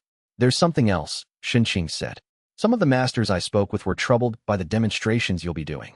They kept asking about them, wanting to know if we were planning to challenge the legitimacy of combat cultivation itself. When I said no, that we were simply trying to demonstrate a different approach, they seemed almost relieved, but also confused, as if they couldn't quite understand what would be the point of mastery that wasn't about power." Over the next 3 days, the traditional tournament continued. The spectator numbers grew, reaching into the hundreds of thousands. The most skilled combat cultivators in the known world gathered to demonstrate their mastery. Legends were forged. Impossible feats were achieved. And the entire cultivation world watched in awe as the heights of human power were displayed.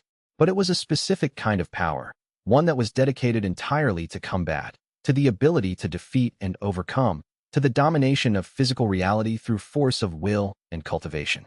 Every demonstration was structured around the question, who can defeat more opponents? Who can reshape more reality? Who commands the greatest power? Not a single demonstration addressed what could be built, what could be healed, what could be sustained. Not a single match showed how power could be used to nourish life rather than to end it. By the 4th day, when the traditional tournament began to conclude, the comprehensive mastery tournament was ready to begin. Chapter 88. The demonstrations begin. The first challenge presented was simple, but conceptually difficult for traditional cultivators to understand. A large section of land, roughly a quarter-mile square, had been rendered barren. Every plant had been removed or killed. The soil had been depleted. Water had been diverted away. The natural systems that would normally sustain life had been disrupted.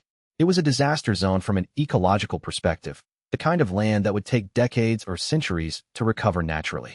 The challenge was to restore fertility to this land in a way that demonstrated genuine cultivation mastery. But crucially, it had to be done without using force, without imposing change through raw power, without the approach of, I will reshape this through my will and my power. The judges had specifically restricted the use of direct cultivation techniques designed to accelerate growth or force vitality into dormant systems. Instead, restoration required understanding. It required the kind of knowledge that a true agricultural cultivator possessed: understanding of what makes soil fertile, knowledge of which plants could survive in depleted conditions and help rebuild fertility, ability to perceive the hidden life still dormant in even seemingly dead soil. Wei Chun, a great-great-granddaughter of the original Wei Chun who had pioneered agricultural cultivation in the ancient Sunlit Valley sect, approached the land with the same care that the MC had learned from the elder. She spent hours examining the soil, testing its pH, feeling its composition, understanding its current state, sensing the presence of dormant microorganisms and seeds that had not been entirely destroyed. As she worked, she explained her process to the judges and the sparse number of spectators who had come to watch the agricultural demonstration instead of attending the more dramatic combat matches. She showed them how to read the signs of soil degradation, how to understand what the land was asking for, what conditions needed to be restored. Then, she and her students began the process of restoration. It was not dramatic. They did not reshape the landscape through power. Instead, they introduced cover crops that could grow in depleted conditions while simultaneously enriching the soil. They worked carefully with the soil's chemistry, adding specific materials to adjust pH and restore mineral balance. They brought in water carefully through an irrigation system they constructed to avoid flooding, creating conditions in which natural renewal could occur. By evening, the first green shoots had begun to appear. By the next day, it was clear that the entire plot would be restored within weeks, which, from a cultivation perspective, was remarkable speed without the use of direct cultivation power. The spectators were puzzled. They had expected something more dramatic, more obviously the result of tremendous cultivation power on display. But the judges, who included several agricultural masters from major sects who had experience with farming, understood immediately what had been demonstrated. The knowledge required to understand soil chemistry with such precision, to recognize which plants would be appropriate for restoration in which order, to work with natural systems rather than imposing changes through force. This was genuine cultivation of the highest order. This was mastery that had been refined over a lifetime of dedicated practice. The next challenge was the broken formation array. Wu and his team from the Refining Core Guild were presented with a formation array that had been deliberately shattered. The outer perimeter had been destroyed, the internal structure had been disrupted, and the entire system was non-functional. Traditional approaches to fixing a formation array would involve redrawing the array entirely or trying to force the broken elements back into alignment. But Wu's approach was different. He and his team began by examining the remaining parts of the array, understanding what the original design had been, recognizing which elements could be salvaged. Then, rather than imposing a new design, they rebuilt the array in harmony with what remained. They reshaped the surrounding space to support the array's function. They worked with the natural flow of energy rather than trying to force the array back into its original configuration. By the next day, the array was not only functional but enhanced. It was better than it had been before, because it had been restored with an understanding of how it fit into the larger ecosystem of the space around it. The judges were silent for a long moment after examining the rebuilt array. Then one of them asked Wu, "Did you learn this technique from a traditional formation school?" "No," Wu said. "I learned it from understanding how gardens grow, how spaces find harmony, how everything is connected. In fact, I learned it from people who studied under masters who were training in methods that were suppressed by the mainstream cultivation establishment for centuries. Methods that the way I've been building has been rediscovering." Chapter 89. The teaching challenge. The third major challenge was perhaps the most revealing of what cultivation in truth was. Each competitor in the comprehensive mastery tournament was given a group of students, young cultivators who had shown potential but had received very little training. The challenge was to teach them a genuine cultivation principle in the course of one day, then have judges evaluate whether the students had actually understood what they were taught, not just intellectually, but in their actual being. The MC was matched with 5 young cultivators, none of whom had studied under life skills masters. They came from traditional sects and had been trained in conventional approaches to cultivation. Most were skeptical about what could be learned in a single day, and particularly skeptical about what could be learned from someone who seemed to be treating cooking as a serious cultivation practice. The MC did not attempt to teach them combat techniques or cultivation methods designed to increase their power or expand their capabilities. Instead, the MC taught them to cook. Specifically, the MC taught them to make a simple meal, rice, vegetables, and a sauce made from essential ingredients. But the teaching was not about recipes or techniques or the acquisition of culinary knowledge. It was about presence, about attention, about the complete devotion of one's awareness to what one's hands were doing. It was about the capacity to be fully alive in every moment. Most of you have been trained to divide your attention, the MC told them as they chopped vegetables, guiding their hands to move with intention and awareness. You've learned techniques that allow you to direct multiple aspects of your cultivation simultaneously, controlling energy in different channels while maintaining external defenses, maintaining multiple formations at once, managing different levels of power all at the same time. This is useful for combat, but it's actually a fragmentation of consciousness. Genuine mastery requires the opposite. It requires the ability to bring all of your attention to a single action, to be fully present with what you're doing, to allow that presence to shape the quality of what you create. It's not about doing less, but about doing fewer things with complete wholeness. The young cultivators were initially dismissive. They had expected to learn something esoteric, something mysterious, something that demonstrated power or provided a shortcut to advanced abilities. Instead, they were being taught to chop vegetables as if it mattered, as if this simple action was worthy of their complete attention. But gradually, as they continued to work under the MC's guidance, something shifted in their understanding. The MC was not trying to teach them a cooking technique or a recipe they could replicate later. The MC was teaching them to develop the fundamental capacity that underlay all genuine cultivation, the capacity to bring complete attention to what they were doing, to work with presence rather than through force, to unify consciousness instead of fragmenting it. By the time they finished preparing the meal, all 5 of them had understood this principle at a level deeper than intellectual comprehension. Their hands had learned to move differently. Their awareness had learned to focus differently. They had experienced directly what it meant to be thoroughly present. And when they tasted what they had created, they could feel the difference that presence made.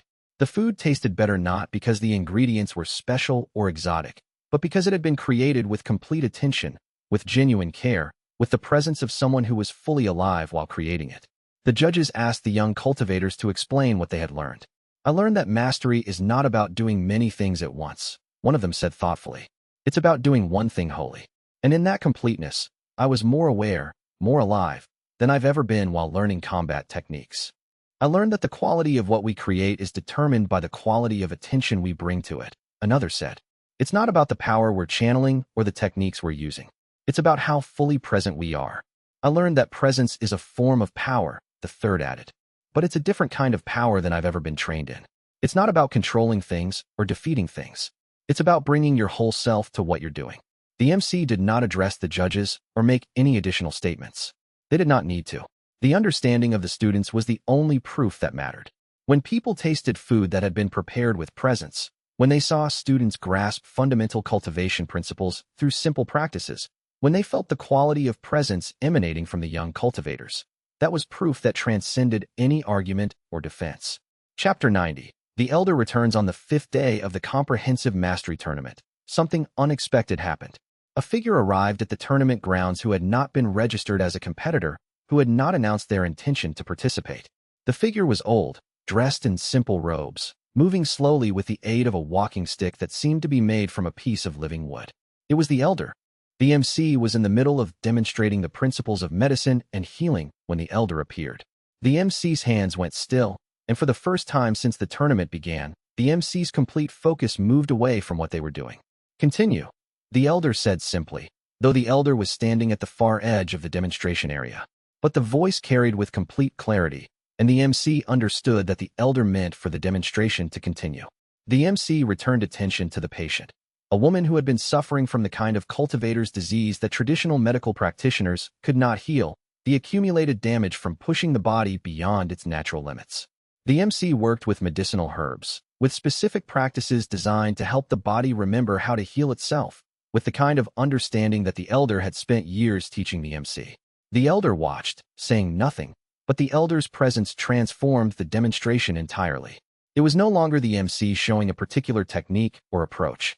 It was the continuation of a lineage, the passing forward of methods that had been preserved and refined over centuries. When the demonstration was complete, the elder approached the MC and the patient. The elder examined the woman's condition, felt her cultivation base, and nodded with satisfaction. "You are healing," the elder said to the woman. "And you are healing correctly, through understanding, through rest, through the recognition that your body is not your enemy, but your most fundamental partner in cultivation." Then the elder turned to the MC and asked a single question. "Are you ready?" The MC understood immediately what the elder was asking. "Ready for what?" "To understand what all of this has been preparing you for," the elder said. The cooking, the farming, the medicine, the carpentry, the animal husbandry, the calligraphy. They have not been separate practices that you were learning. They have been different expressions of a single cultivation path. And now you are ready to see them as one. The judges, watching this exchange, did not interrupt. They sensed that something was happening that transcended their formal evaluation process. How, the MC asked. By understanding that every practice you have learned connects to the others, the elders said. That cooking and farming are expressions of the same principles. That medicine and animal husbandry emerge from the same understanding of life. That carpentry and calligraphy are both ways of creating form that carries presence. That all seven are not separate paths, but different facets of a single, unified cultivation. The elders sat down, moving slowly, as if the long absence from the world had genuinely aged the body, or as if the elder had chosen to carry age as a reminder of how long the way had been preserved. Now, the elders said to the judges, if you wish to understand what genuine cultivation can be, I will demonstrate. End of Batch 2, Chapters 86 to 90, Batch 2 Checkpoint. MC's disciples and allies have gathered at tournament. Traditional tournament concludes.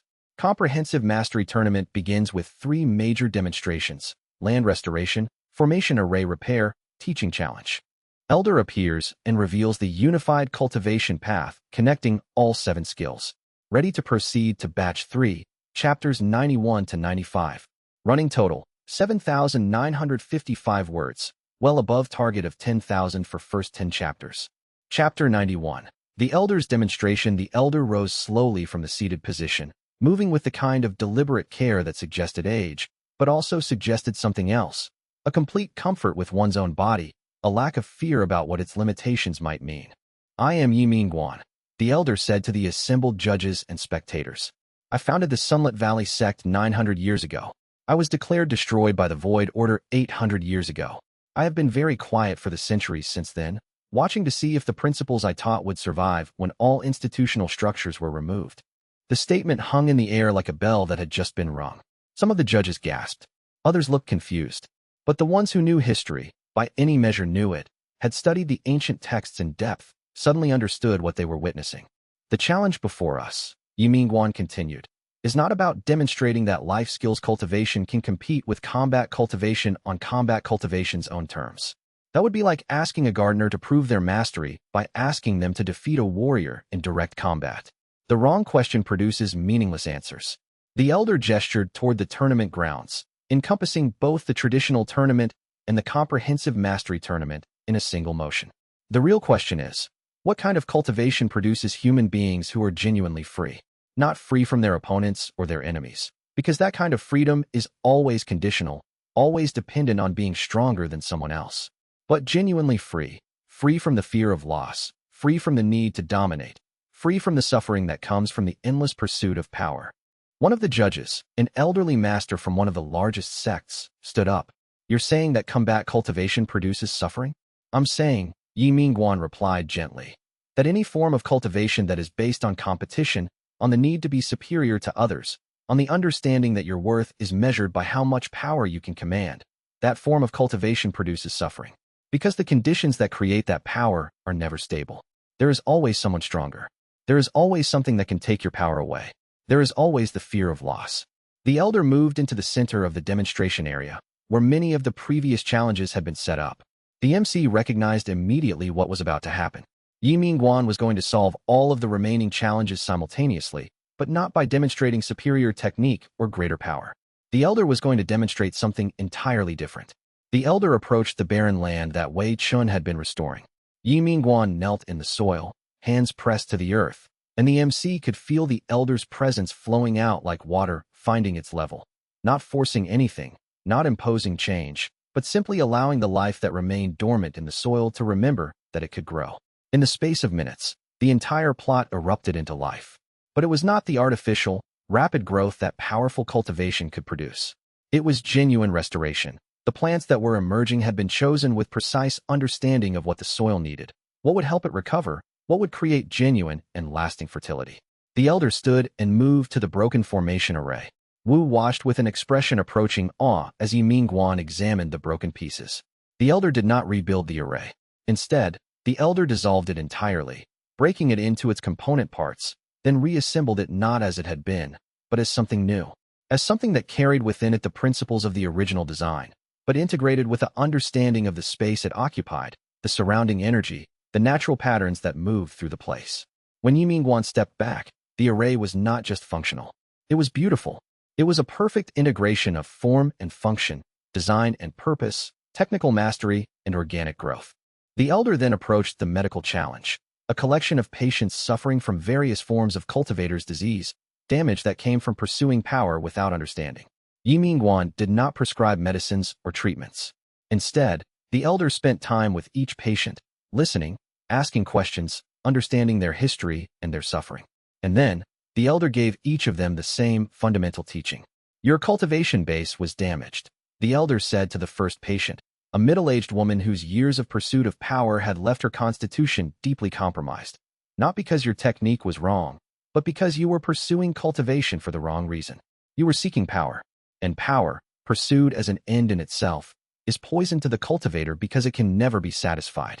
There is always more power to seek, and this endless seeking is what damages you. Then what should I seek instead? The woman asked. Presence, Ye Minguan said. Mastery, the complete development of one particular skill or practice until you have achieved such intimacy with it that the distinction between you and the practice dissolves.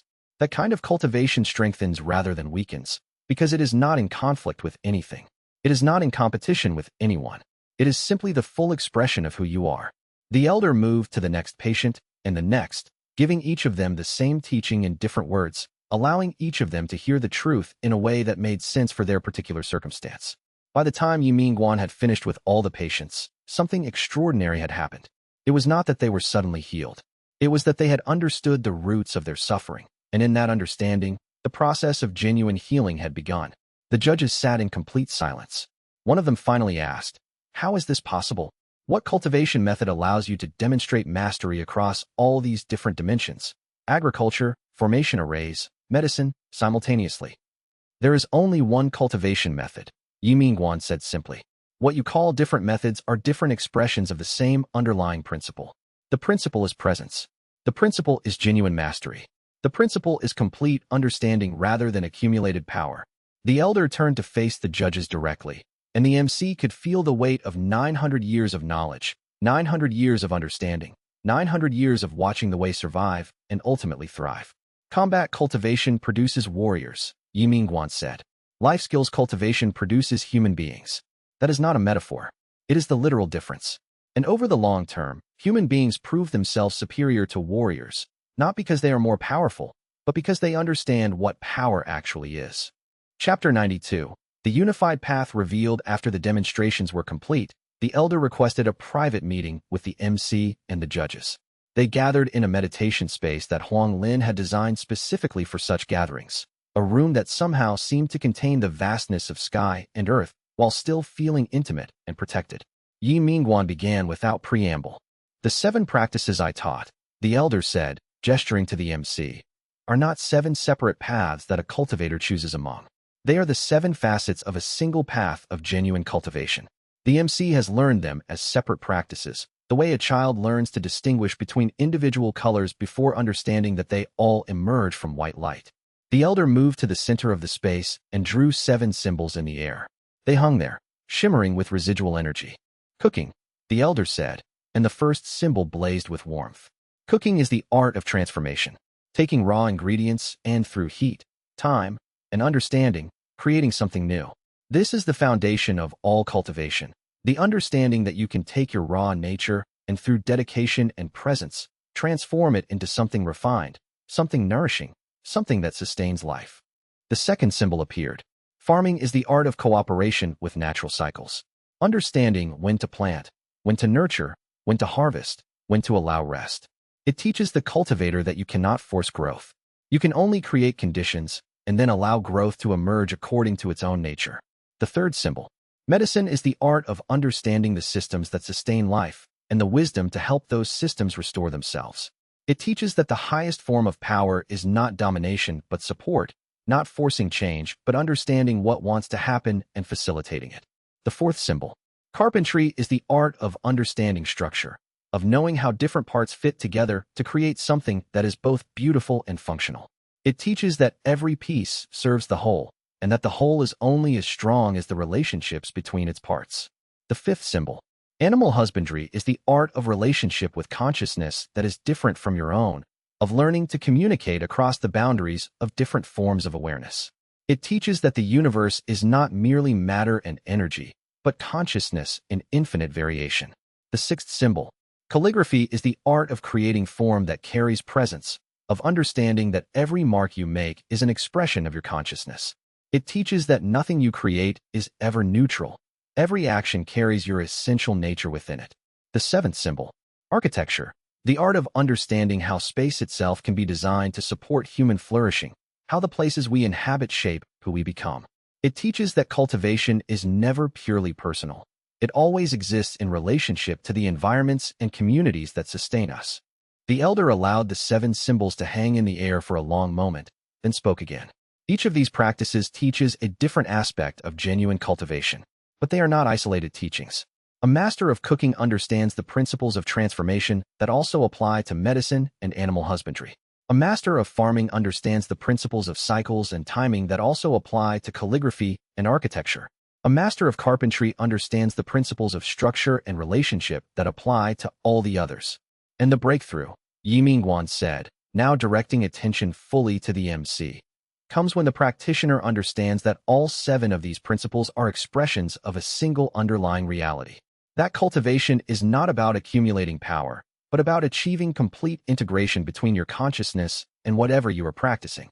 That genuine mastery, whether it is achieved through cooking or combat, is the state in which subject and object dissolve, and there is only the pure practice of the skill itself. One of the judges asked, but this would mean that a master cook could achieve the same level of power as a master warrior? Power. Ye Minguan smiled slightly. Yes and no. The master cook and the master warrior have achieved identical cultivation levels. They have both reached the state of complete presence, complete mastery, complete integration with their practice. But the kind of power they wield is altogether different. The warrior can destroy. The cook can nourish. Neither is superior to the other. They are expressions of different aspects of reality. Then what is the point of combat cultivation? Another judge asked. Why should anyone pursue the warrior's path if they could achieve the same cultivation level through cooking?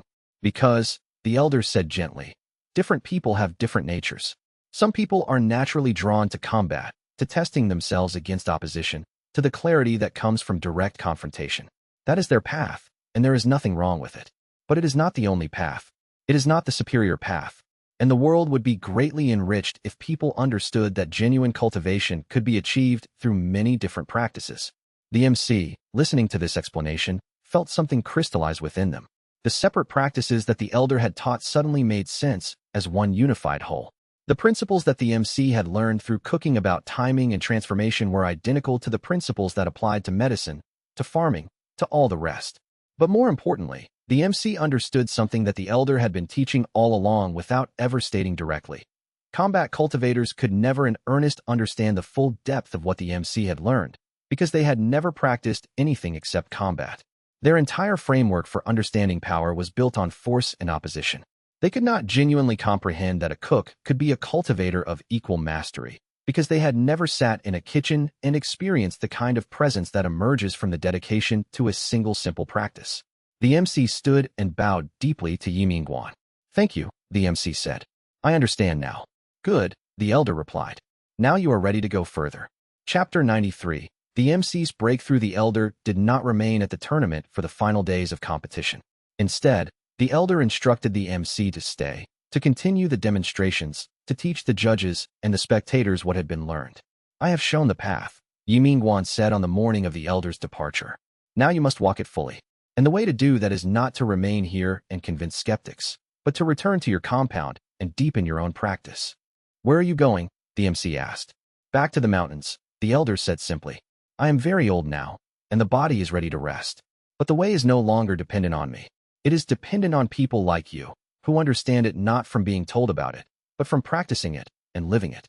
The elder embraced the MC, the first time the elder had ever made such a gesture, and then was gone, disappearing into the crowd at the tournament grounds with the kind of ease that suggested the elder had learned to move through the world almost invisibly. The MC remained, and over the final 3 days of the tournament, something extraordinary happened. The judges, having witnessed the demonstrations, began to ask the MC increasingly detailed questions not about life skills cultivation as a separate system, but about how it compared to combat cultivation at the deepest levels. They began to understand that what they were looking at was not an alternative form of cultivation, but a more complete understanding of what cultivation itself was. By the time the tournament concluded, the formal announcement was clear. The comprehensive mastery tournament had not produced victors in the traditional sense. Instead, it had revealed something more important, that genuine cultivation existed in multiple forms, and that the deepest understanding of cultivation came not from any single practice, but from recognizing the principles that underlay all practices. But the real breakthrough, for the MC, did not come from the judge's recognition. It came on the night after the tournament concluded, when the MC sat alone in the meditation space and finally understood what the elder had meant. All 7 practices suddenly unified within the MC's consciousness. The MC could see how the patience of farming was identical to the patience required for the delicate work of medicine, how the precision of carpentry was identical to the precision required in calligraphy, how the careful attention to timing in cooking was identical to the timing required in animal husbandry.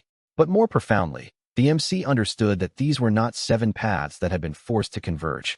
They were 7 expressions of a single fundamental capacity, the capacity to be in full present, without remainder aware, to its core integrated with whatever the MC was doing. This understanding did not come as knowledge. It came as a transformation of the MC's entire being. The MC could feel the change occurring in the body, in the mind, in the deepest layers of consciousness. It was not like the dramatic power surges that accompanied breakthroughs in combat cultivation. It was subtle, but absolute. When the MC emerged from the meditation space the next morning, everyone could feel the difference. The MC's presence was no longer the presence of someone who had learned the 7 practices and was integrating them intellectually. The MC had become something unified, not a person who cooked and farmed and practiced medicine, but a person for whom all of these practices were simultaneous expressions of a single consciousness. Chen Wei understood immediately. "You broke through," she said. "Yes," the MC said simply, "but not in the way I expected. It's not like a new ability has emerged. It's like I've finally become unified. Like I was 7 people trying to coordinate with each other, and now I'm one person with 7 different hands." Huang Lin, overhearing this, asked, "But what can you do now that you couldn't do before?" The MC considered this. "I don't think I can do anything new in the sense of new abilities or powers, but everything I do has become deeper, more integrated, more authentic. If I cook now, the cooking is also medicine. If I heal someone now, the healing is also teaching. If I build something, it's also a work of art. Everything contains everything else." This understanding rippled through all of the disciples. They began to see that the goal of life skills cultivation was not to accumulate separate practices and master them all individually. The goal was to recognize that all practices were expressions of the same underlying capacity, and to develop that capacity until the distinctions between different practices began to dissolve.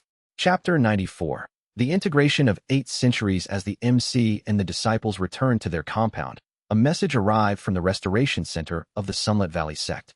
The message was written in Jing Mei's own hand, and it indicated that the ancient facility that had been rebuilt after centuries of abandonment was now ready to receive new teaching lineages. More than that, it indicated that the records of the original sect, the archives that had been created specifically to preserve the way during the centuries of opposition, were now being made available to anyone who wished to study them. The implications were immediate and profound. For centuries, the life skills approach to cultivation had been passed forward primarily through direct teaching, from master to disciple, the way the elder had taught the MC. But the existence of written records meant that the way could now be studied, analyzed, understood from multiple perspectives. The philosophy could be challenged, tested, refined by people who were not the original masters themselves. The MC did not go to the Sunlit Valley sect immediately. Instead, the MC chose to deepen practice at the compound, to continue teaching the growing number of disciples who were arriving, to integrate the breakthrough that had just occurred into daily life. But the MC did begin to read the archives as they were sent.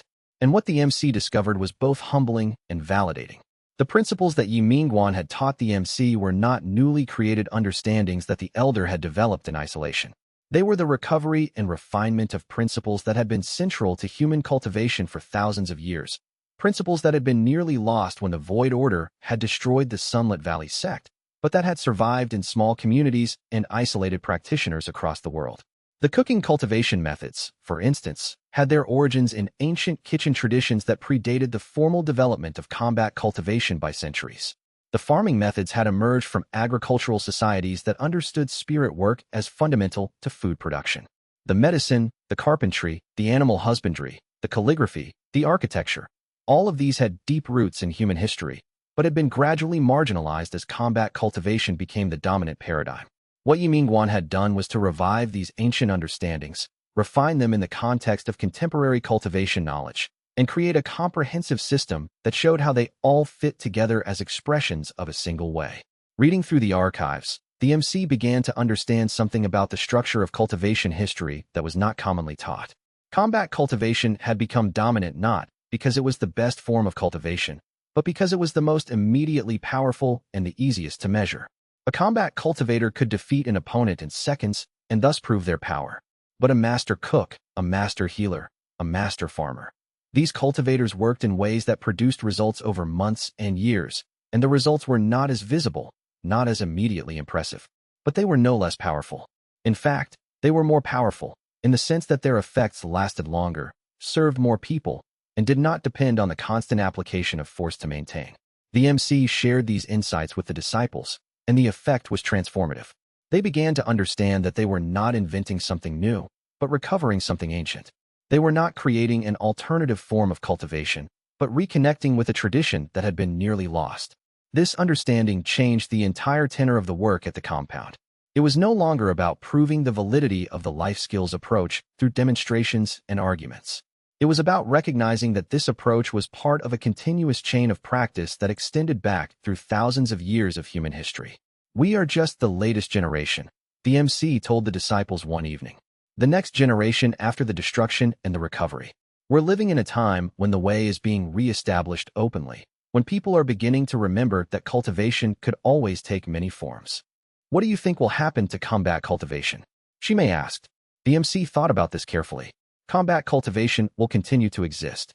Some people will always be drawn to that path, but I think it will gradually be understood differently. Instead of being the primary form of cultivation, it will be recognized as one expression among many. The warrior will be valued, but so will the cook, the healer, the farmer, the craftsperson. And what will that mean for the world? Dao Qing asked. It will mean, the MC said slowly, that the world will gradually become more balanced. Because once you recognize that genuine cultivation can take many forms, you begin to value the people who have chosen those forms. And you cannot value a healer and simultaneously believe that the only measure of human worth is combat power. The two worldviews are incompatible. Chapter 95, The First Generation of Teachers. A year after the tournament, the MC's compound had expanded dramatically. What had begun as a household where the elder had taught one reluctant student had become a center of teaching that attracted practitioners from across the known world. But more importantly, the MC had begun training the first generation of teachers who would carry the life skills approach forward. Chun Wei had established herself as a master of cooking cultivation and was training 3 new disciples in the principles of transformation and nourishment. Huang Lin had become known as an architect of spaces that enhanced cultivation and was teaching practitioners how to understand the relationship between environment and consciousness. Shimei was working with formation masters from traditional sects, showing them how to integrate natural patterns into their array designs. The process of training new teachers was different from the way the elder had trained the MC. The elder had taught through direct relationship, through years of living together, through learning by doing alongside the master. But the MC had to develop new methods that could work for the larger number of students, methods that could convey the principles more systematically while still preserving the emphasis on direct experience. The MC developed a structure that balanced both approaches. New students would spend their first month learning through direct work alongside experienced practitioners. Then they would have periods of more formal instruction, where the principles were explained and explored in structured ways. But throughout the learning, the emphasis remained on direct experience, on the student's own practice, rather than on intellectual understanding. After 2 years of study, promising students would be asked if they felt called to become teachers. Those who said yes would undergo an apprenticeship in teaching itself, learning not just the practice, but how to help other people understand the practice. The first of these teacher apprentices was a young man named Lu Chun, who had come to the compound to study healing medicine and had shown remarkable aptitude not just for the practice itself, but for understanding how to convey the principles to others. Why should I become a teacher? Lu Chun asked the MC when the offer was made. Isn't it better to just deepen my own practice? No, the MC said. This is something the elder understood that it took me a long time to learn. Your practice deepens through teaching, not despite it. When you have to explain a principle to someone else, when you have to find different ways of conveying something until they understand, your own understanding deepens. The teacher learns more than the student. But what if I'm not good at teaching? What if people don't understand what I'm trying to convey? Then you will learn what it means to keep trying, the MC said. And eventually you will develop the ability to perceive the unique way that each person needs to hear the teaching. And that ability, that capacity to attune yourself to another person's understanding and meet them where they are, that is one of the highest forms of cultivation. Lu Chun accepted the apprenticeship, and within a year, had become skilled enough to take on students of his own. And those students would eventually train other students, creating a chain of teaching that stretched forward into the future. But perhaps more importantly, the MC had begun to reach out to established cultivation communities and offer to train their teachers in the life skills approach. Several sects had now sent representatives to spend time at the compound, to understand the methods, to integrate elements of life skills cultivation into their existing traditions. The traditional tournament masters, initially dismissive of what had been demonstrated at the tournament, began to quietly acknowledge that perhaps there was something of value in understanding that power could take different forms. A few of them even sent students to study at the compound, creating an unusual situation where practitioners trained in purely combat cultivation were learning from teachers trained in purely life skills cultivation.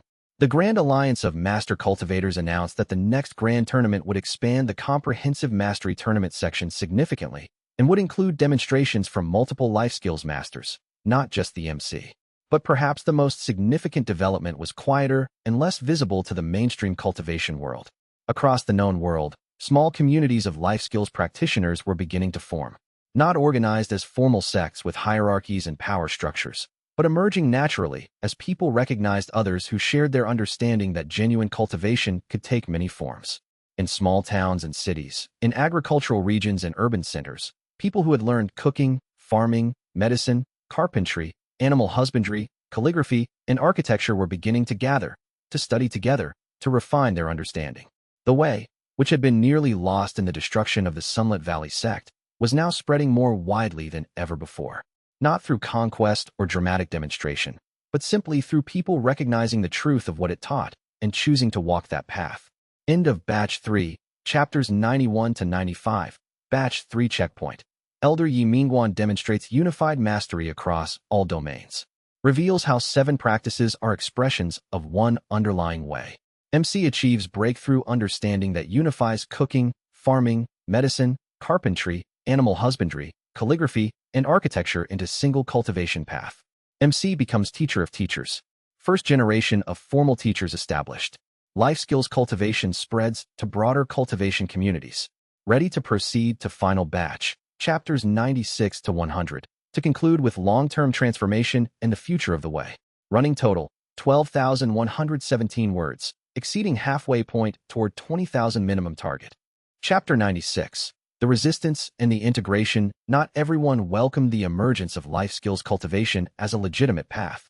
In the major combat-focused sects, particularly those whose entire identity was built on the pursuit of power through martial excellence, the validation of alternative forms of cultivation was seen as a direct threat. If young disciples could achieve genuine mastery through cooking or farming, why would they choose to spend decades in brutal combat training?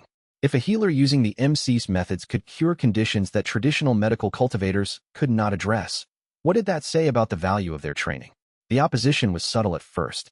Articles began to appear in cultivation journals questioning the rigor of life skills methods, suggesting that the demonstrations at the tournament had been carefully selected to show only the fields where life skills cultivation could excel, while avoiding direct comparison in the domains where combat cultivation clearly dominated.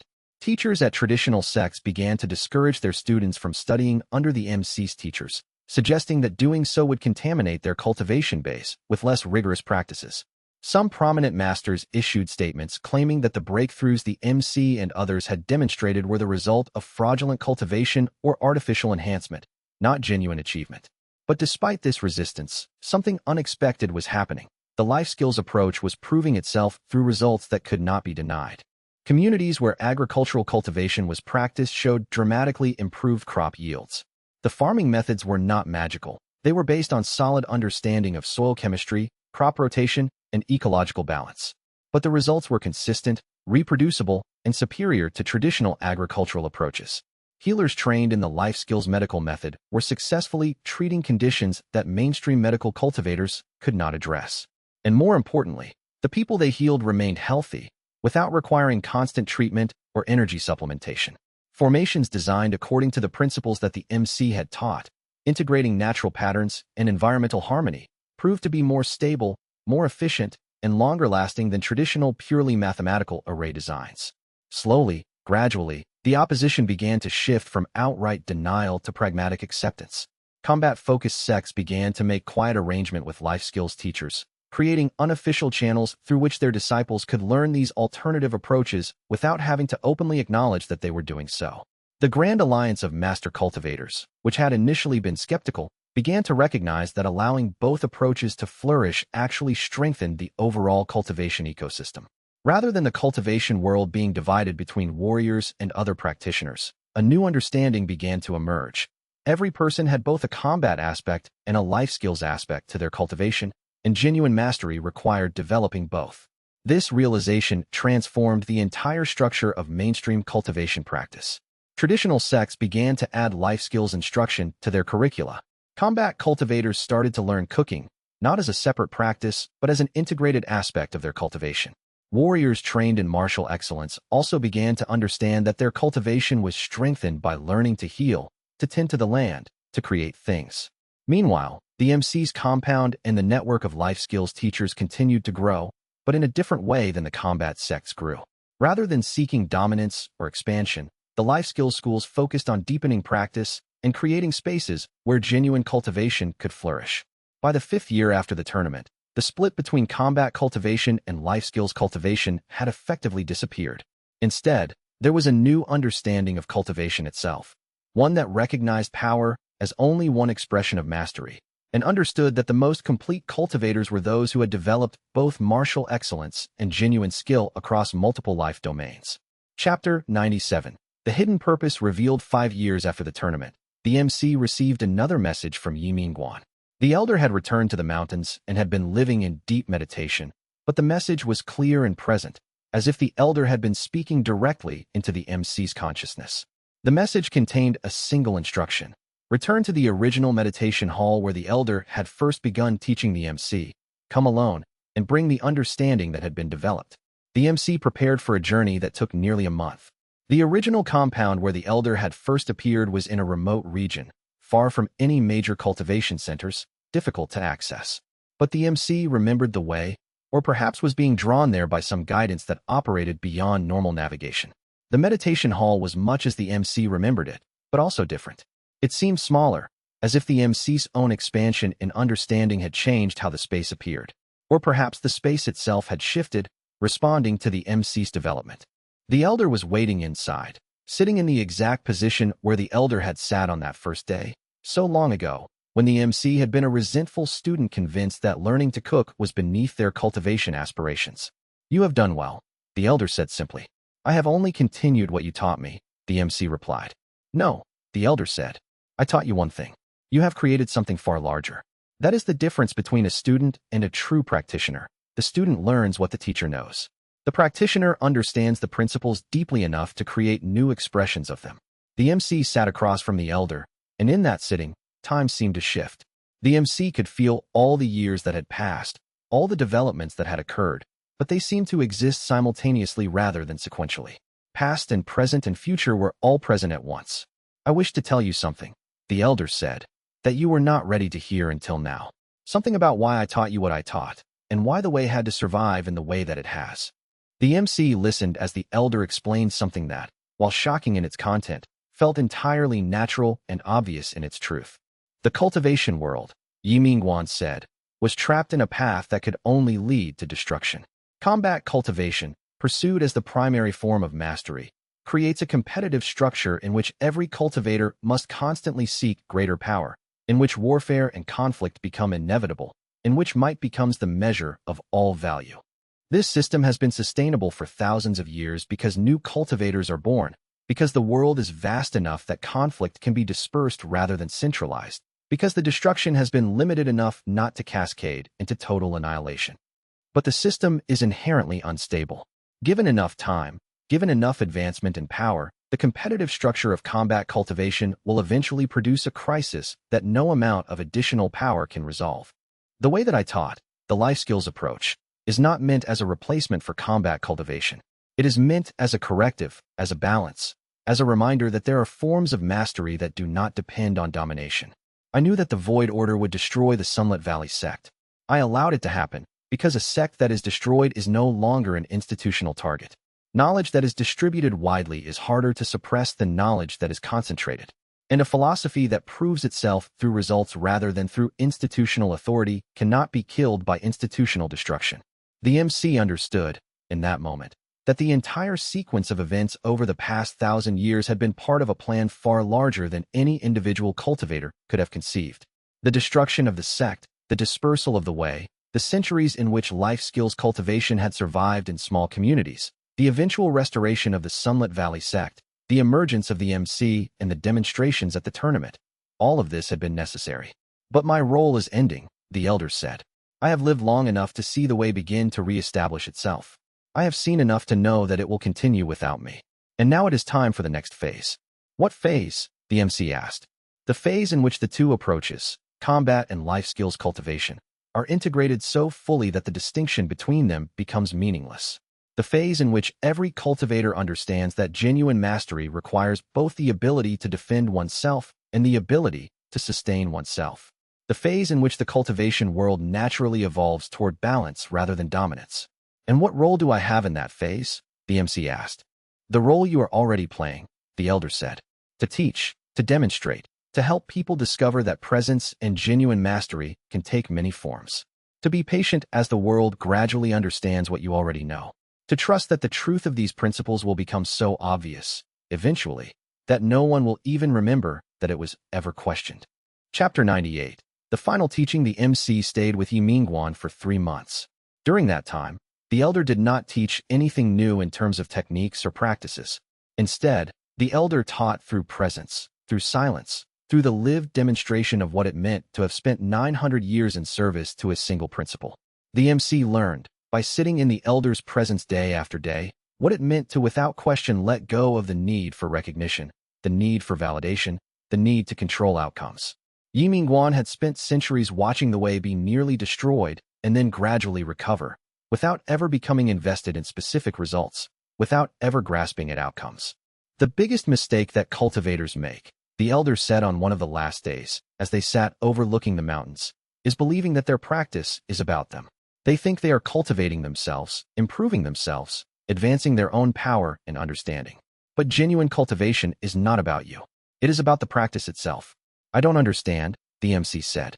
When you cook, the elder explained, is the point to make yourself into a better cook? Or is the point to create nourishment? The MC considered this. Both, I think. But mostly, the point is to create nourishment.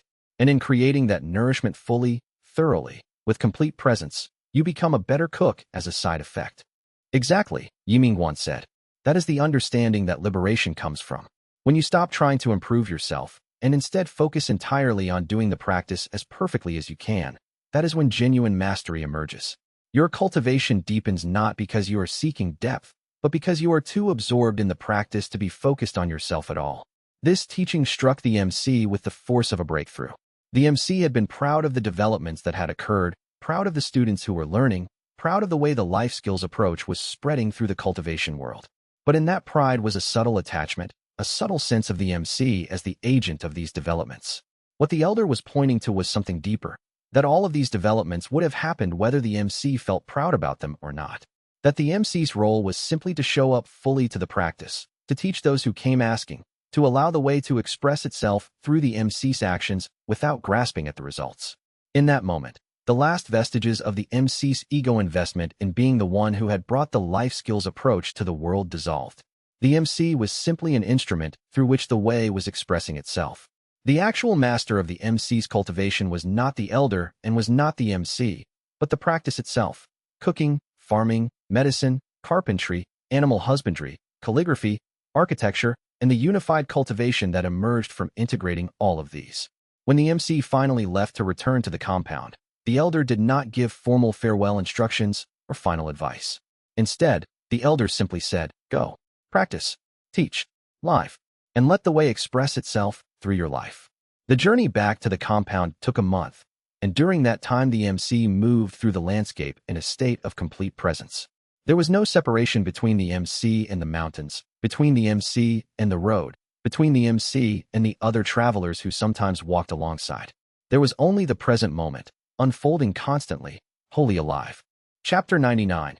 10 years hence, 10 years after the tournament. The MC stood in the meditation hall at the compound and looked at what had been created.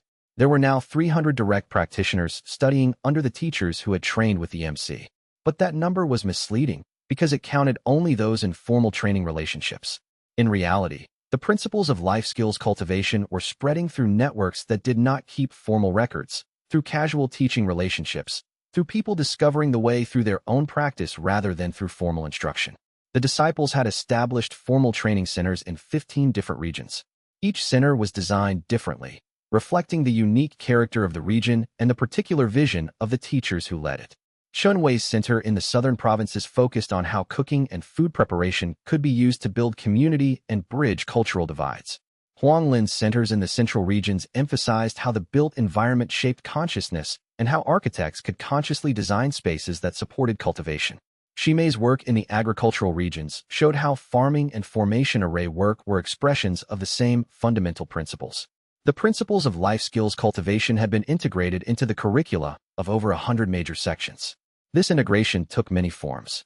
Some sects had established dedicated life skills divisions.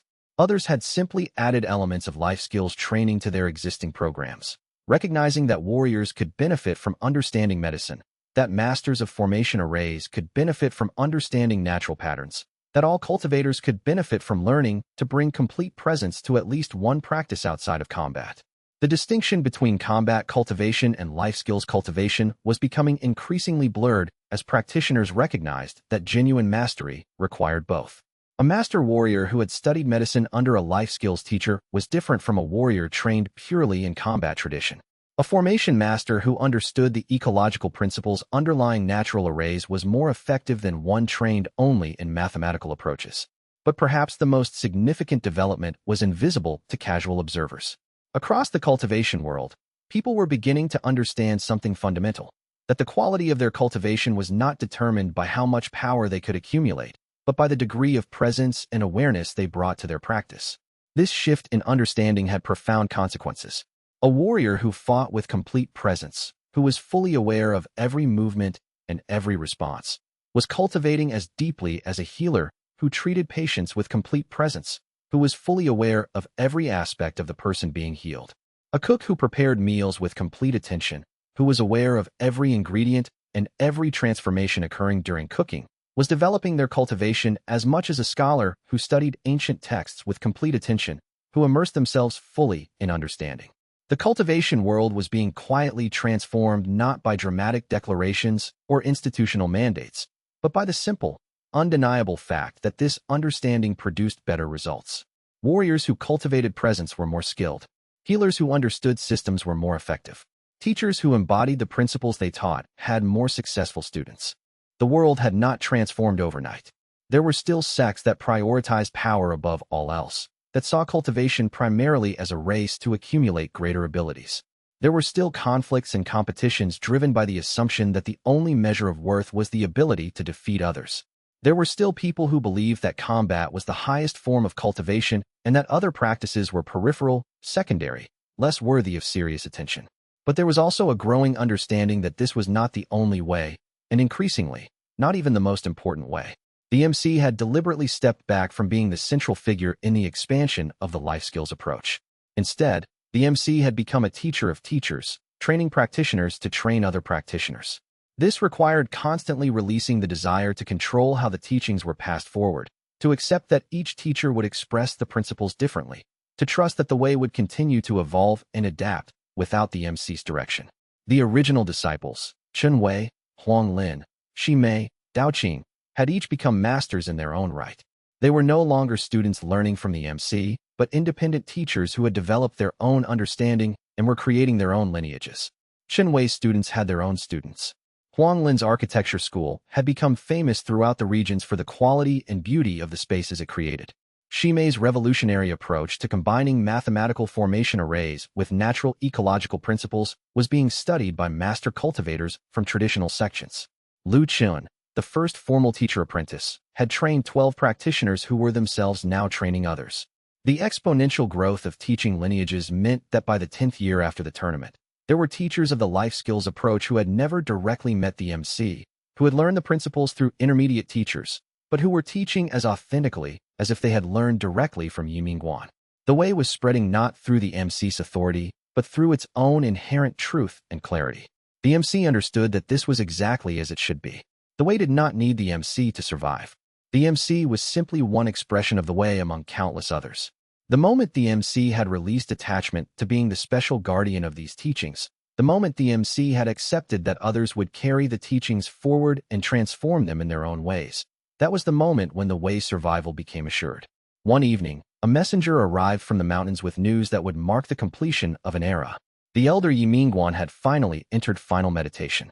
The elder's body had been found in the original meditation hall where the MC had first learned to cook, sitting upright in perfect stillness, expression peaceful, showing no signs of struggle or pain. By all accounts, the elder had simply chosen to let the body rest after 900 years of embodied existence, having ensured that the way would continue without institutional support, without depending on any individual cultivator's presence. The MC did not feel sorrow at this news. The MC felt only gratitude and a deep recognition that the elder's work had been completed exactly as it was meant to be completed. The elder had accomplished what few teachers ever manage: the creation of a teaching that would survive the teacher's death, spread beyond the teacher's direct influence, and prove itself not through institutional authority, but through the undeniable results of its practice. The MC performed a meditation in honor of Ye Minguan, not as a formal ceremony, but as a simple sitting in presence, acknowledging the 900 years of dedication, the willingness to be destroyed by the void order, and to allow the way to survive through that destruction, the patience to watch the slow recovery and integration of the philosophy across centuries, the wisdom to disappear from the world and trust that what had been planted would continue to grow without the gardener's constant attention. And in that meditation, sitting alone in the meditation hall, the MC understood the final teaching that the elder had embodied, that a true master's greatest achievement is not what they create, but what they allow to emerge after they are gone. Chapter 100. The way continues 20 years after the tournament. The MC sat in the same meditation hall where Ye Minguan had first taught cooking to a resentful student and understood something that had taken 2 decades of living to fully comprehend. The MC was no longer special. This was not a realization that brought sadness or diminishment. It was, instead, a recognition of complete success. The life skills approach to cultivation had integrated so thoroughly into the mainstream cultivation world that it was no longer remarkable or unusual. Young cultivators trained by traditional sects learned cooking alongside combat techniques. Healing was understood to operate according to principles that had nothing to do with raw power and everything to do with understanding and presence. Farmers who cultivated spirit veins were respected members of cultivation communities. Formation masters studied ecology and natural patterns with the same dedication that they had once reserved purely for mathematical arrays. The distinction between life skills cultivation and traditional cultivation had become so blurred that the terminology itself was becoming obsolete. There was simply cultivation, and it took many forms, and all of them were understood as legitimate expressions of genuine mastery. The MC's compound had evolved into something beyond a school and beyond a center of teaching. It had become a living demonstration that humans could organize themselves according to principles of mutual support rather than hierarchy. No one was in charge of the compound. Decisions were made collectively, with input from everyone affected. Work was shared according to capacity and interest rather than assigned according to formal roles. The entire operation embodied the principles that the MC taught, that genuine cultivation occurred through full presence and complete commitment to the practice, not through the accumulation of power or status or authority. The compound had also become a place where people came when their formal cultivation training had left them with unanswered questions. A warrior would arrive, exhausted by the constant pursuit of power, sensing that there had to be something more, but not knowing what it was. A healer would come, frustrated that traditional medicine could not address certain fundamental issues. An architect would arrive, wanting to understand why some spaces supported cultivation and others felt dead. Without exception, the answer was the same. Sit with us, practice with us, discover through direct experience what genuine mastery is. The MC had stepped back from formal teaching years ago. Others had taken that role. People who had studied under the MC, but who now had their own understanding, their own insight, their own unique expression of the way. The MC's primary role had become simply to be present, to offer occasional guidance to teachers who were themselves training other teachers, to embody in the MC's own life the principles that the way taught. This required the MC to release attachment to being the hero of the story. The MC had played that role for years, the one who had been trained by the legendary elder, the one who had demonstrated at the great tournament, the one who had proved the validity of life skills cultivation, the one whose name was becoming known throughout the cultivation world as synonymous with the revival of the way. But that chapter had closed, and a new chapter had begun, one in which the MC was simply one practitioner among many, walking the same path that countless others were walking. The MC cooked because cooking was part of the way. The MC tended gardens because farming was cultivation. The MC taught because teaching deepened understanding. But none of these activities were about the MC anymore. They were simply expressions of what it meant to practice with presence. The most significant discovery of the past 20 years had been this: the way did not need heroes. It did not need saviors or special individuals with legendary training who could prove its validity through dramatic demonstrations. It simply needed people willing to practice with complete presence, to develop genuine mastery in their chosen field, and to share what they had learned with others, not to convince or convert, but simply to offer the possibility. On a clear evening, as the sun was setting over the mountains that surrounded the compound, a young person arrived seeking instruction. The MC recognized the signs immediately: the restlessness that came from sensing something missing, the feeling that there had to be more to cultivation than what they had been taught, the intuitive sense that there might be a path that the mainstream cultivation world, with its emphasis on power and combat, had not shown them. The MC did not launch into explanations or eloquent teachings about the way. Instead, the MC simply invited the young person to prepare the evening meal together. As they worked side by side in the kitchen, chopping vegetables with careful attention, tending the fire to ensure even heat, combining ingredients in the correct order with awareness of how each addition transformed what had come before, the young person began to understand something.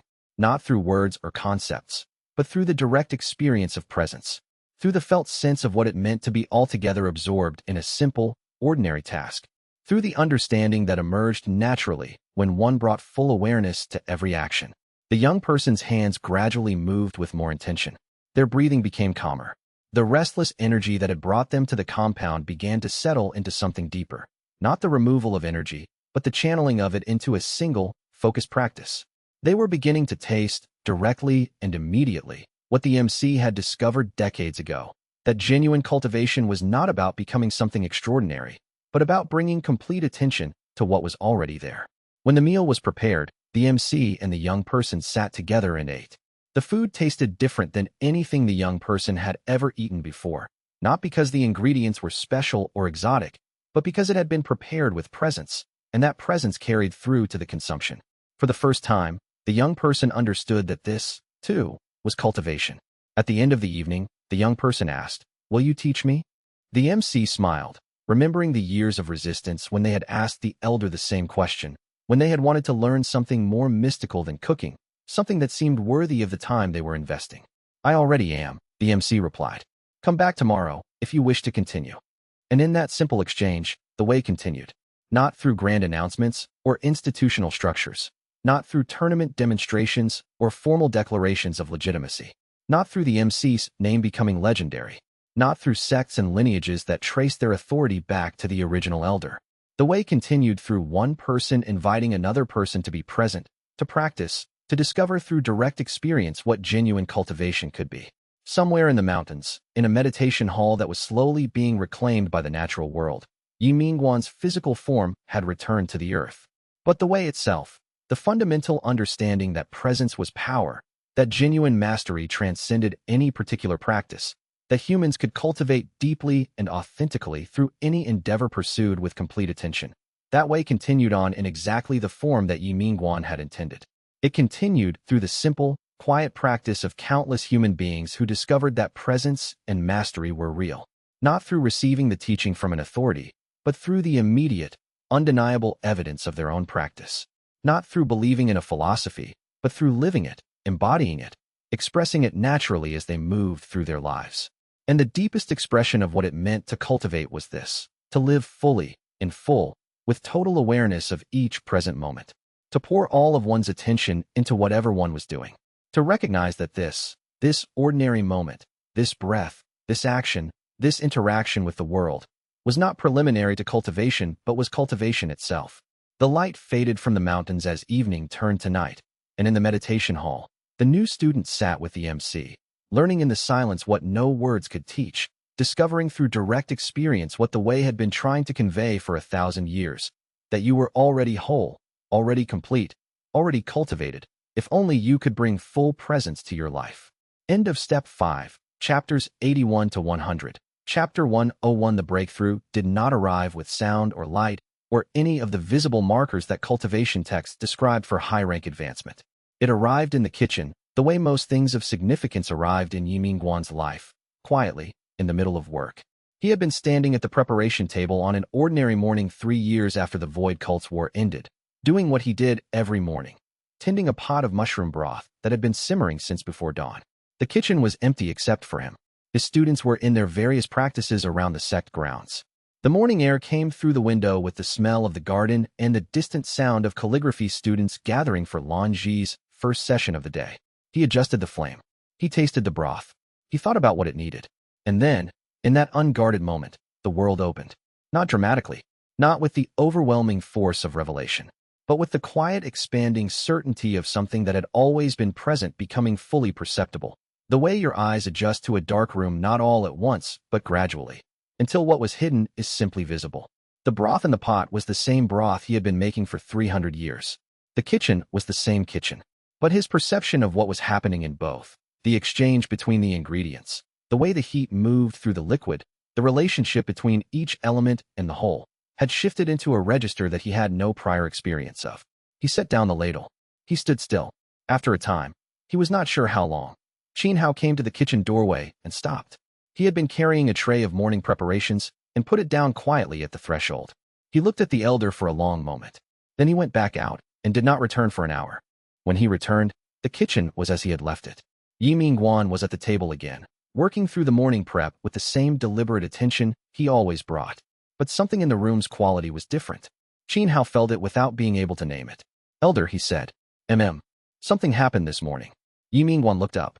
The expression on his face was not triumphant or solemn, but had the particular quality of a man who has finally arrived at a place he has been traveling toward for a very long time and finds it exactly as he imagined, and also nothing like he imagined.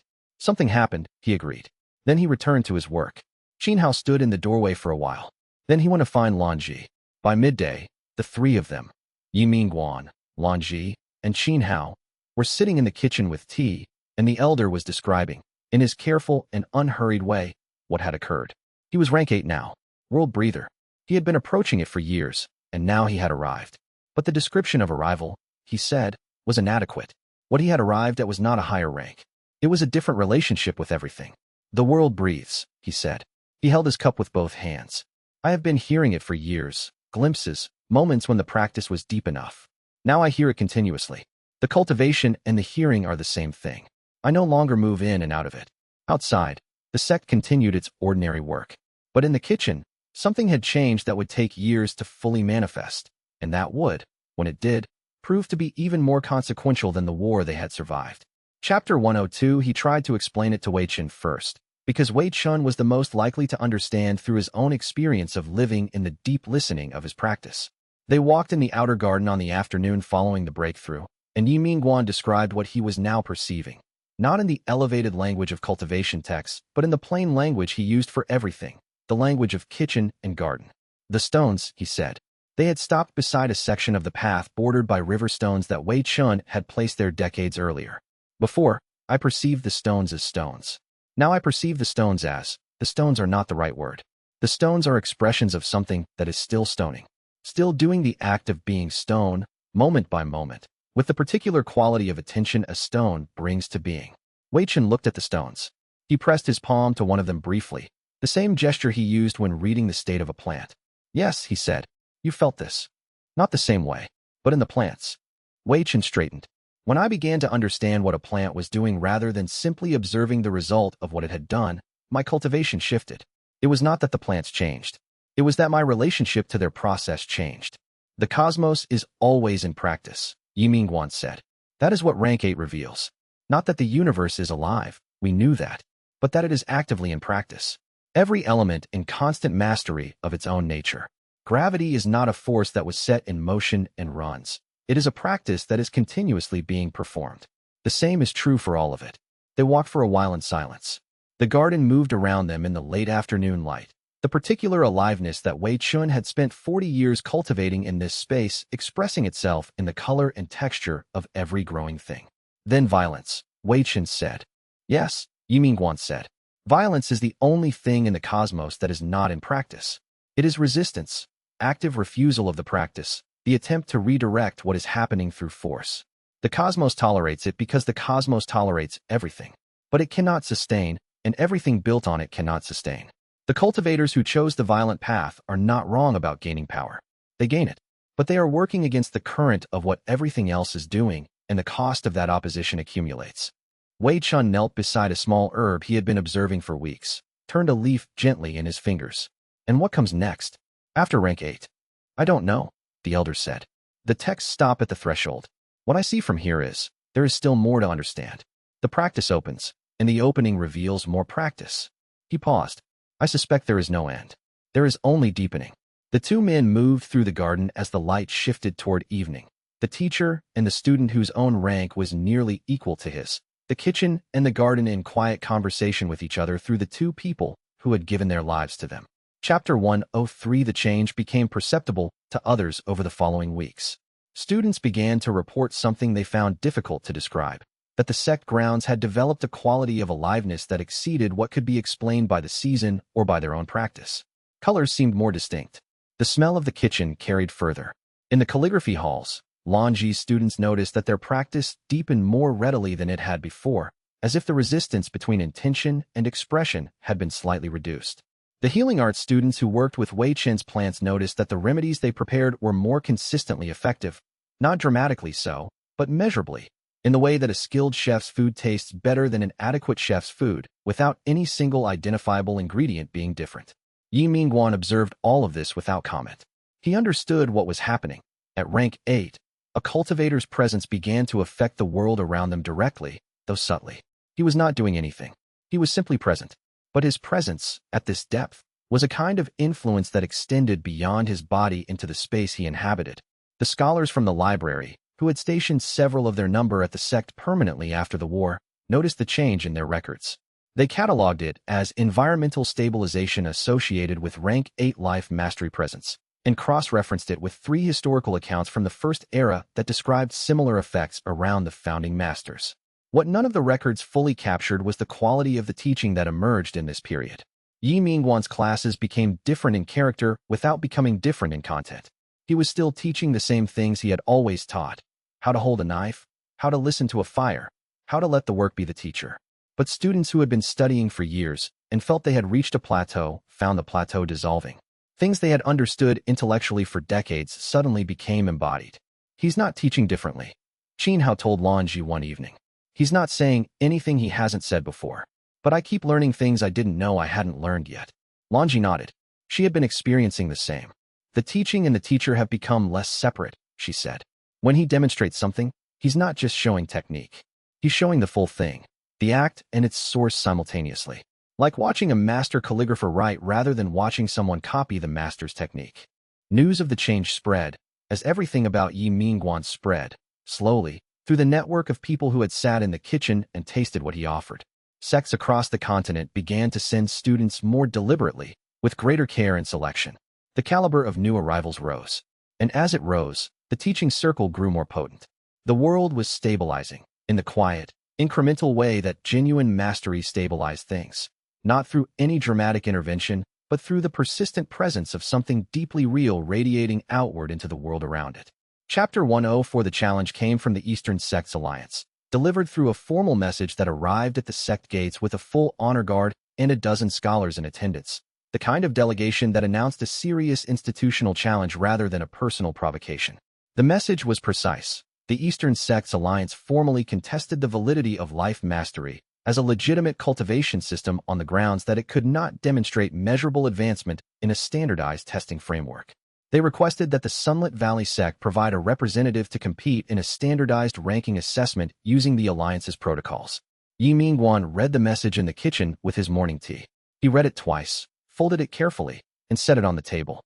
Qin Hao was at the fire and had been watching the elder's face. What is it? A formal challenge from the Eastern sects. They want us to prove that life mastery produces advancement by their standards. And we will respond formally.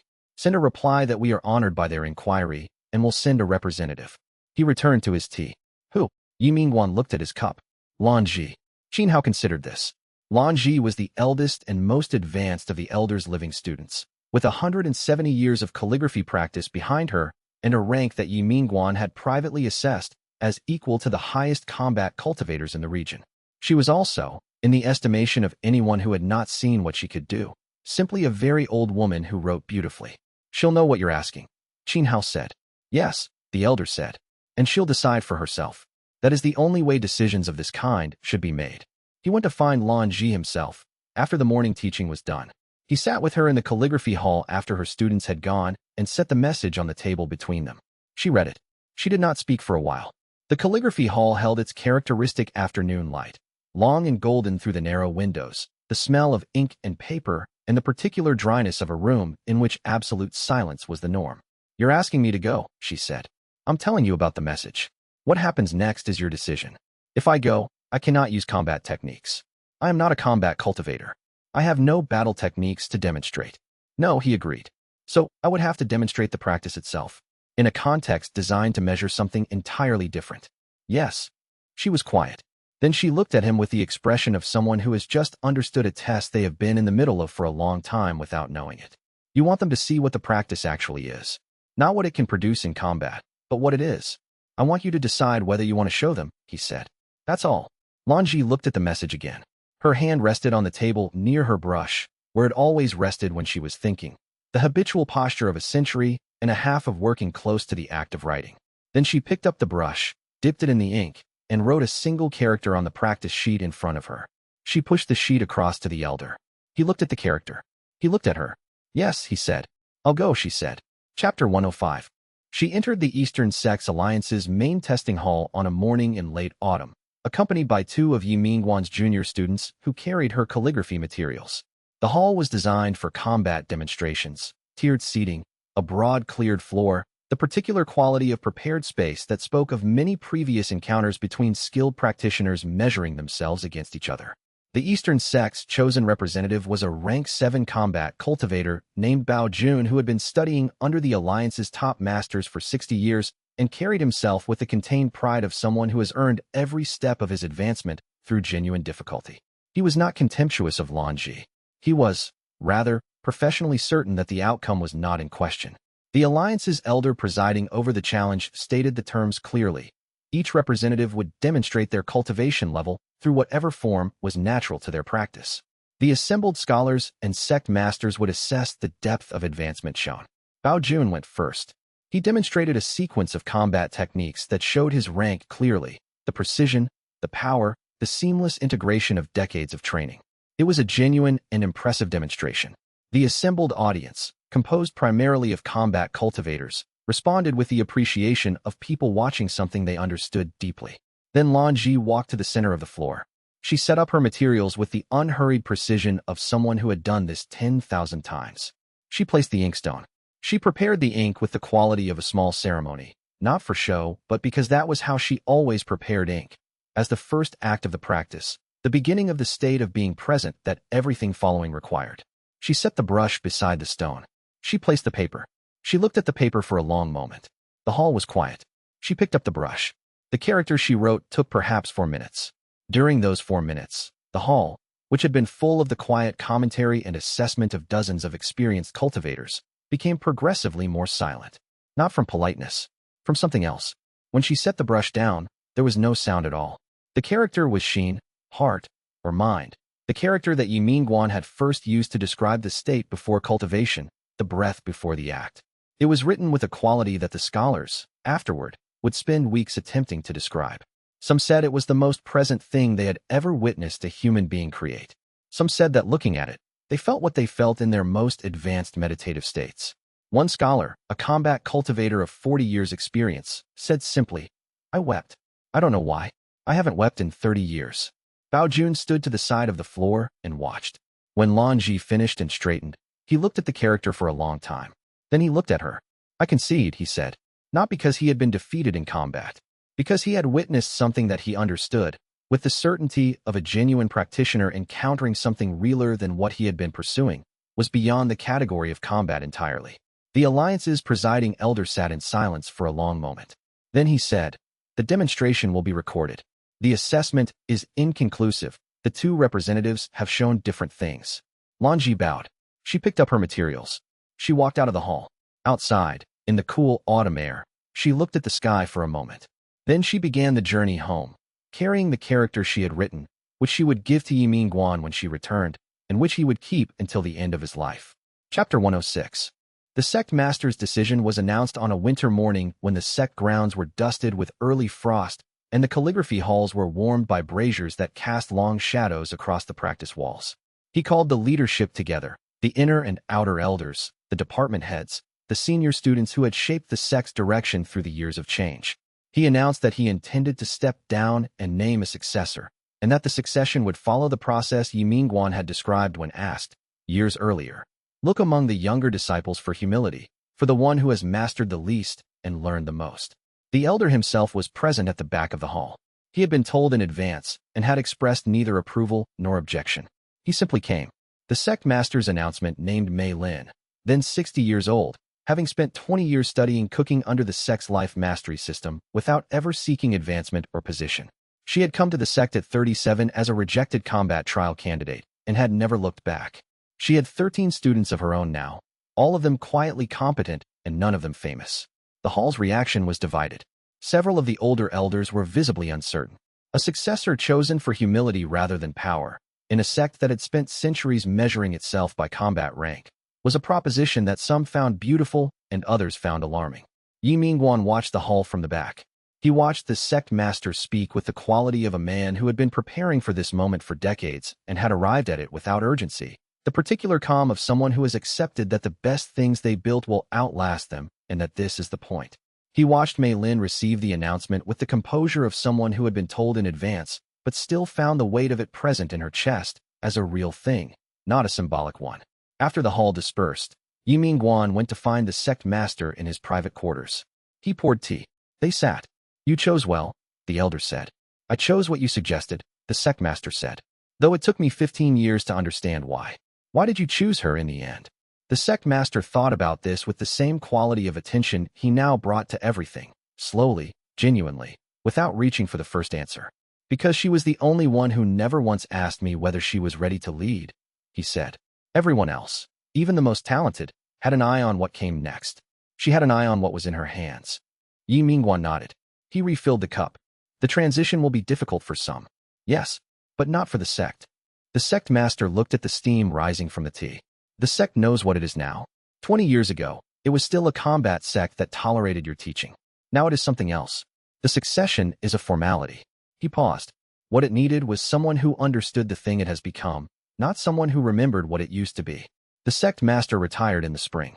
He spent his final years learning calligraphy, not in any of the formal study circles, but alone, in his private quarters, with a brush and ink that Lan Ji had given him and a set of practice sheets that accumulated on his table the way Testament accumulated, one honest mark at a time.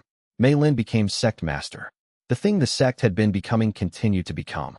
Chapter 107. Wei Chun reached rank 9 on a morning in early spring when he had been alone in the outer garden since before first light. He had not been trying to advance. That was, by now, an essential feature of every breakthrough in the life mastery system. Genuine advancement never arrived through the act of pursuing it, but always through the act of going deeper into the practice, which meant going deeper into the specific and particular thing the practice was made of. Wei Chun had been going deeper into the soil of the outer garden for 40 years. This particular morning, he had been attending to a section of the medicinal herb border that had been subtly off in its growth rhythm for weeks. Not diseased, not failing, but not fully in its nature. He had been sitting with it, morning after morning, trying to understand what it needed. On this morning, he understood. The understanding was not a technique or an observation. It was a shift in his perception of what the plants were. not objects he was tending, but expressions of a process he was participating in. The same shift Ye Minguan had described after his rank 8 breakthrough, but specific to the garden's own language. He perceived the plants as constantly in the act of being themselves, choosing their nature at every moment, and he perceived his own presence in the garden as similarly constant. Not the gardener attending the garden, but the gardener and garden in continuous mutual expression.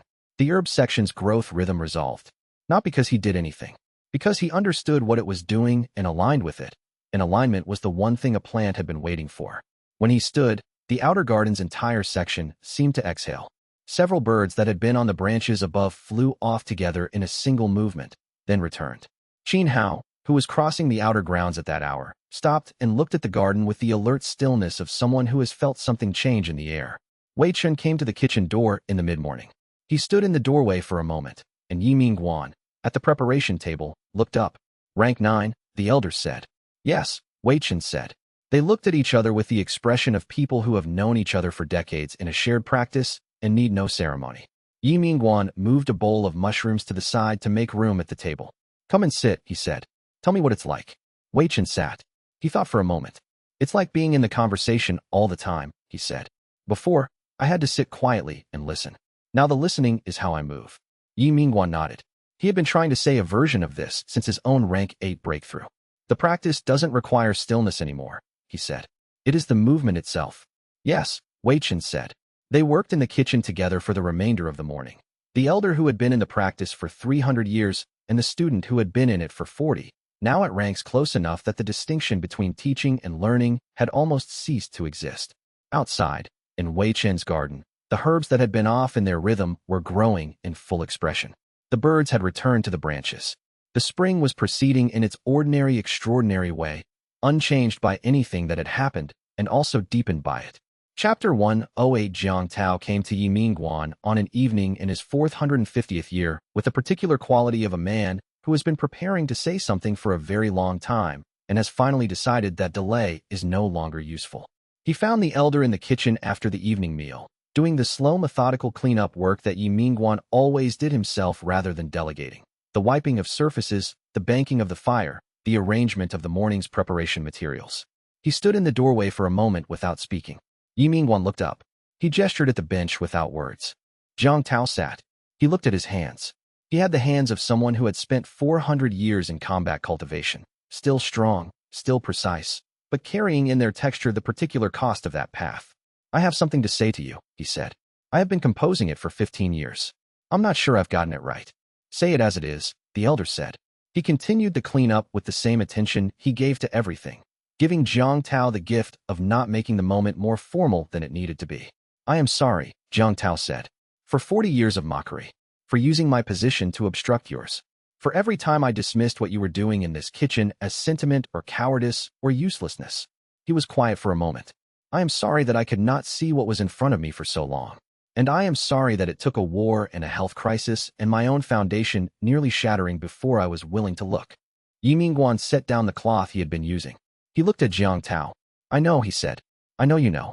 But I needed to say it to you directly. Jiang Tao's voice had the flat, deliberate quality of someone reading something they have written and memorized and are now delivering as faithfully as they can. What I could not see was that I was afraid. Not of the combat. I've never been afraid of combat. Afraid of the kitchen. Afraid of what it would mean to admit that something so ordinary could be the source of something so deep. Afraid of being, he paused, reduced. Were you reduced? The elder asked. Jiang Tao looked up. I was expanded, he said. Every year of practicing under your teaching, I have become larger than I was before. Not stronger in the way I measured strength at 400 years old. Larger. The foundation that was cracking is now stable. The things I held at distance are now present in me. He looked at his hands again. I became a better cultivator by learning to make tea than I did in 400 years of combat practice. Ye Minguan was quiet with this for a moment. Then, thank you, he said, for saying it. Will you teach me calligraphy? Jiang Tao asked. He said it with the bluntness of a man asking for a practical thing, not as a request, but as a statement of intention. Yes, the elder said. Come tomorrow morning. Jiang Tao came the next morning, and the morning after, and every morning for the rest of his cultivation life. His calligraphy was never beautiful. It had the quality of someone learning humility for the first time at 420 years of age, which was its own kind of beauty, the roughness of genuinely hard work done by someone who had never done anything comparable before. But he was present, every morning, without exception. The elder understood the point. Chapter 109. Vex Caden's first session in Wei Chen's garden was in the spring following the war's official end, when the Void Cult's organizational structure had dissolved and the circle of integration had not yet been established, when he was between one thing and another, which was the exact state the garden was best suited to receive. Wei Chen gave him a small section of the outer edge to tend. The section had been neglected, not badly, but without the quality of attention that the rest of the garden received, and the plants in it were surviving but not thriving. He handed Vex Caden a set of basic tools and said, "Listen first, then do." Vex Caden had commanded armies. He had strategized campaigns that played out across years. He had led an organization that had at its peak numbered in the thousands. He knelt in the dirt with a small trowel and listened to the neglected garden section. He did not know, for a long time, what he was supposed to be listening for. He returned morning after morning for weeks, kneeling in the same dirt, trying to do what Wei Chun had told him, and finding that the instruction was entirely opaque. The plants were plants. The soil was soil. He saw what was there. He did not hear it. On the 43rd day, something shifted. He was clearing a patch of over-competitive weed growth from around a struggling medicinal herb when he felt, through his hands, a quality that he had no prior experience of. Not warmth, not sensation in any conventional sense, but something that he described afterward as the herb wanting. Not wanting water or nutrients or more light. Wanting to continue. The particular quality of aliveness that is present in something that is not yet done being what it is. He stopped pulling the weeds. He sat back on his heels. He looked at the herb for a long time. That afternoon, he went to Ye Minguan in the kitchen. He did not know how to say what had happened. He said, "Something happened in the garden today. I felt the plant." He paused. "That sounds like superstition." "No," the elder said. "Tell me what it was like." Vex Caden described it as plainly as he could. Ye Minguan listened without interrupting. When he finished, the elder said, "You heard the practice. The plant's practice. Its continuous act of being itself." He paused. "That is the beginning of everything. Not the beginning of gardening. The beginning of understanding what all practice is." Vex Caden went back to the garden. He went back every day. 5 years later, he could be found in the outer section morning after morning, tending his plants with the quality of attention that Wei Chen's students recognized as genuine. Not the imitation of attention, but the real thing, the listening that was also conversation. He never became a great gardener in the technical sense. What he became was a practitioner, someone in genuine practice with something real, who was changed by the practice in the way that only genuine practice changes people. It was, Ye Minguan reflected when he heard this, exactly the shape the system had always been designed to produce. Not masters, people in practice. The mastery followed in its own time. Chapter 110. The library under the mountains expanded. Not its physical structure. The original chamber beneath the waterfall remained as it had always been, the cool still air and the arranged scrolls and the stone pedestal at the center where the first teaching had rested. What expanded was its function. The library became, in the years following the war, the primary center for the study and dissemination of life mastery cultivation theory across the continent. Scholars arrived from every tradition. Some came to study, some to debate, some to attempt to integrate what they found in the first teaching with their own lineage's understanding of cultivation.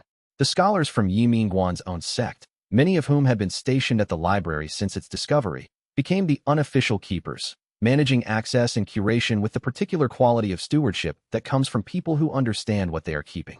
Ye Minguan visited the library rarely. He was not a scholar in the formal sense. The texts he had studied throughout his life had always been practice texts, things he understood through their application rather than through analysis. The library's expansion interested him less than what people were doing with what they found in it.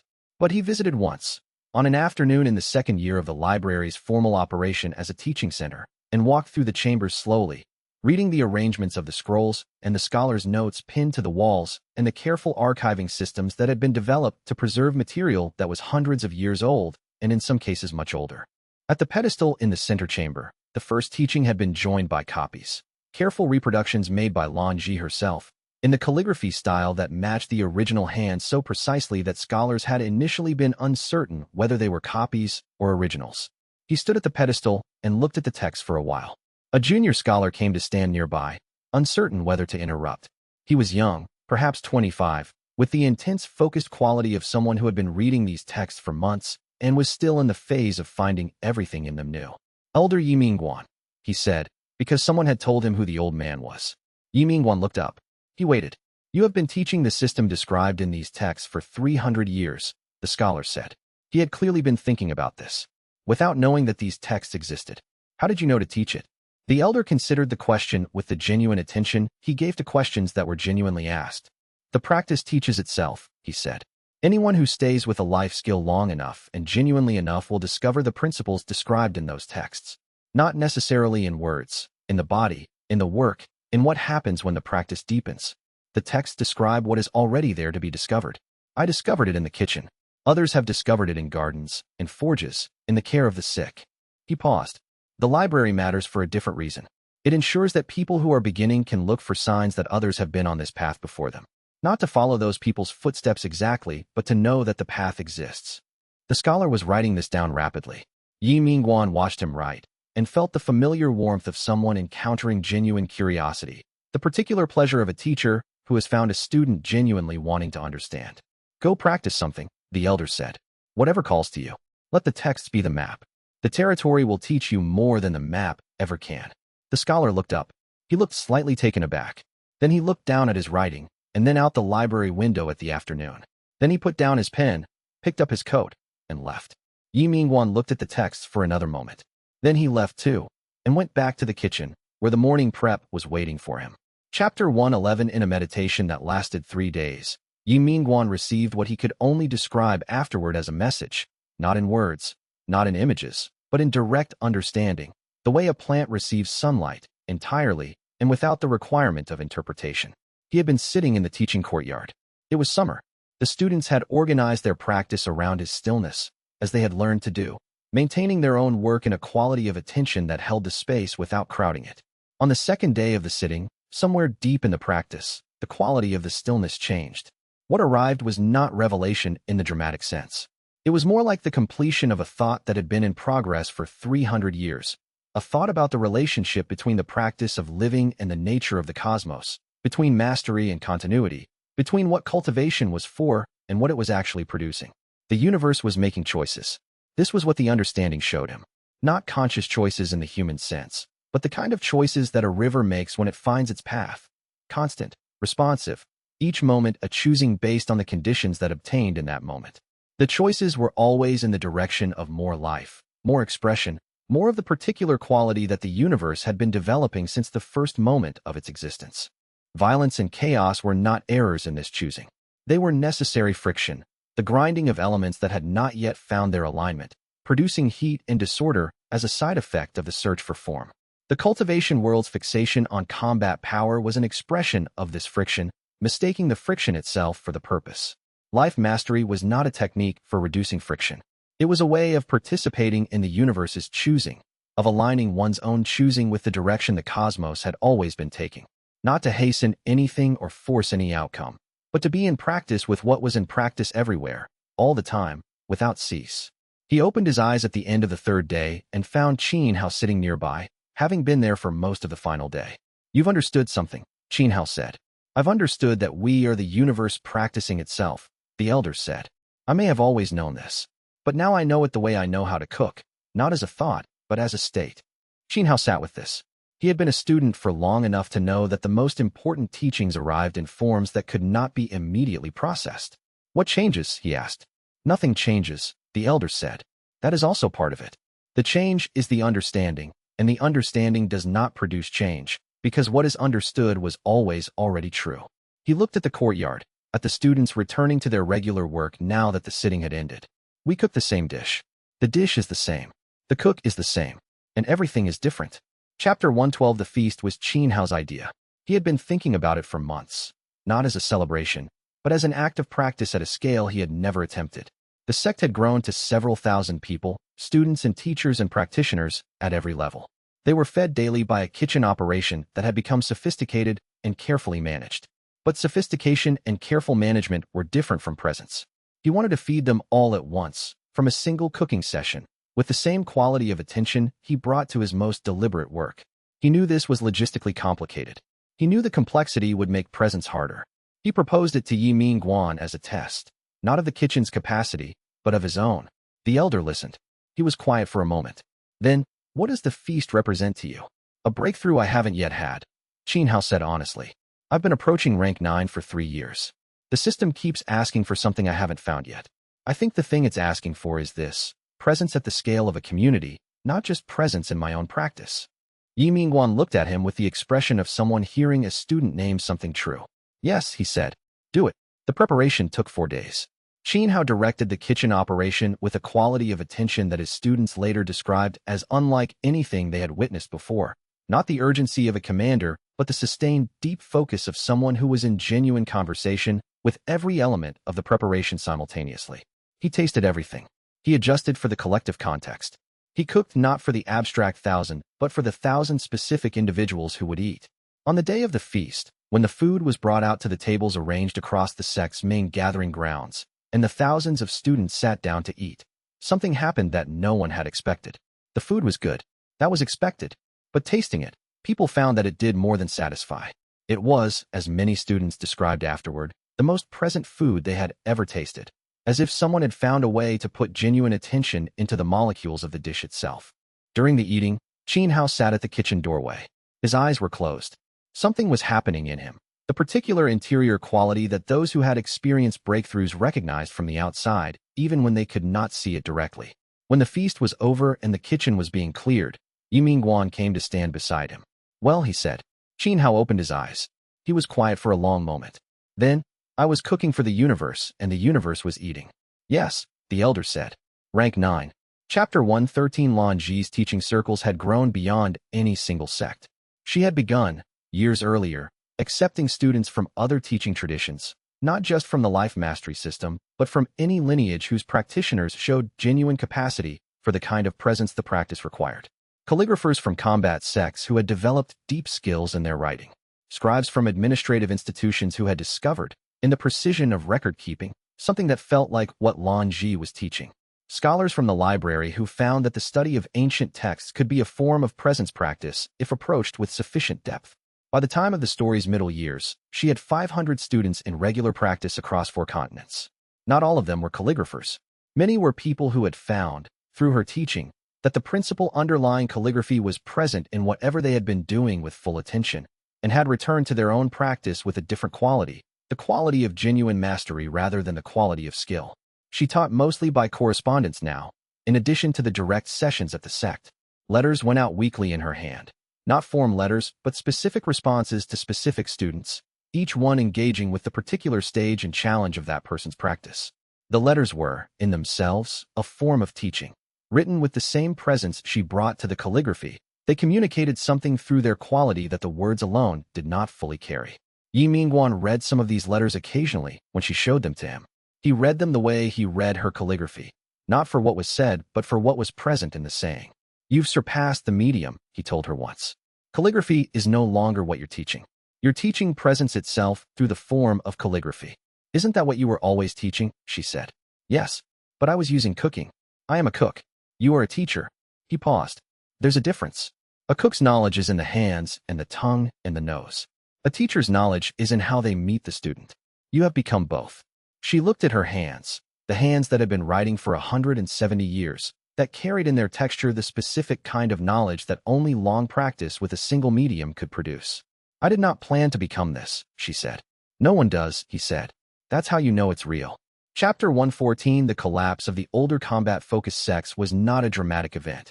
It happened the way foundations that have been weakened for generations finally fail, incrementally, from within, without any single decisive moment.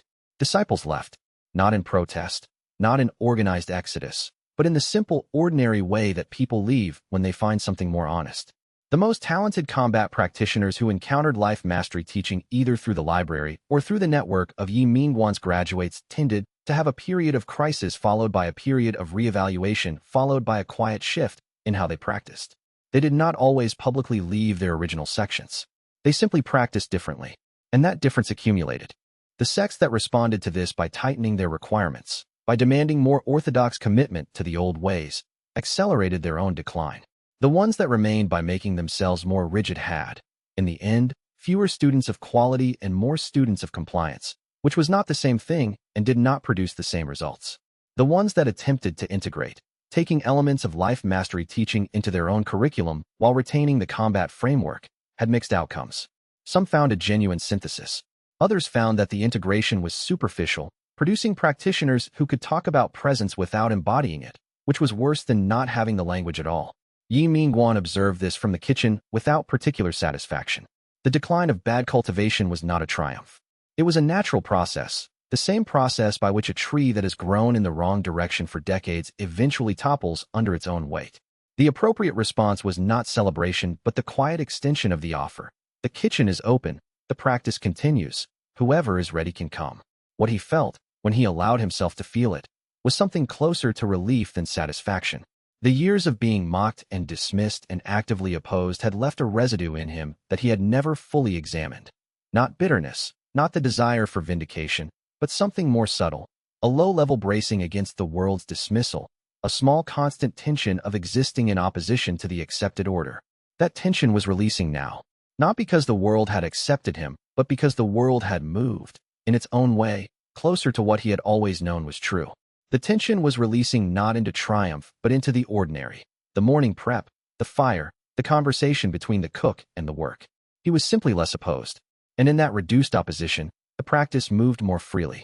Chapter 115. He was 315 years old in the autumn when Mei Lin, the new sect master, came to sit with him in the evening kitchen and asked directly, "Are you slowing down?" It was an honest question from someone who had known him for decades and knew that asking directly was the only way to receive a genuine answer. She sat on the bench with the ease of someone for whom this kitchen was as familiar as any space in her life, and she watched him work, and she asked. Ye Minguan thought about the question as he tended the evening's remaining prep.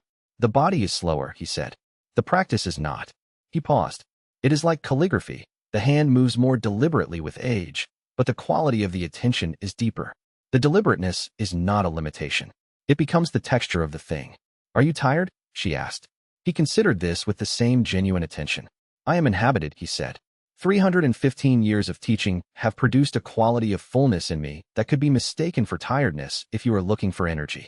But I notice that my students learn more quickly from me now than they did when I had more visible energy. The fullness communicates something that the energy did not." She looked at him. She had learned, in decades of practice, to read the quality of what was in front of her rather than only the surface.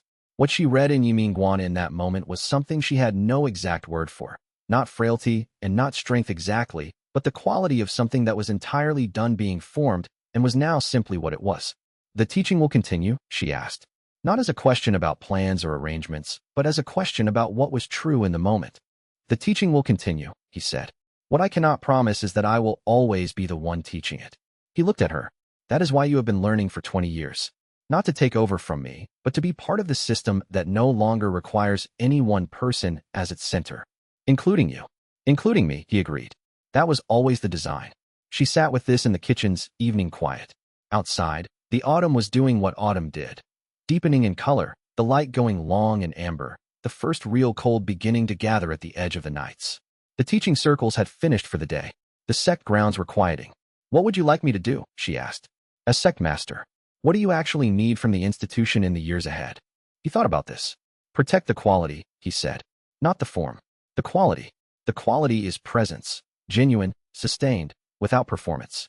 Any technique can be taught. The quality of presence must be carried by people who have it. When you find those people, give them the space to teach. That is all the institution needs to do." Chapter 116. The second library was found by accident, as the first one had been found by a different kind of accident. A party of scholars from the Eastern Library System, surveying old cultivation sites across the mountain range for historical records, came across a sealed cave complex 3 days' journey from the main library.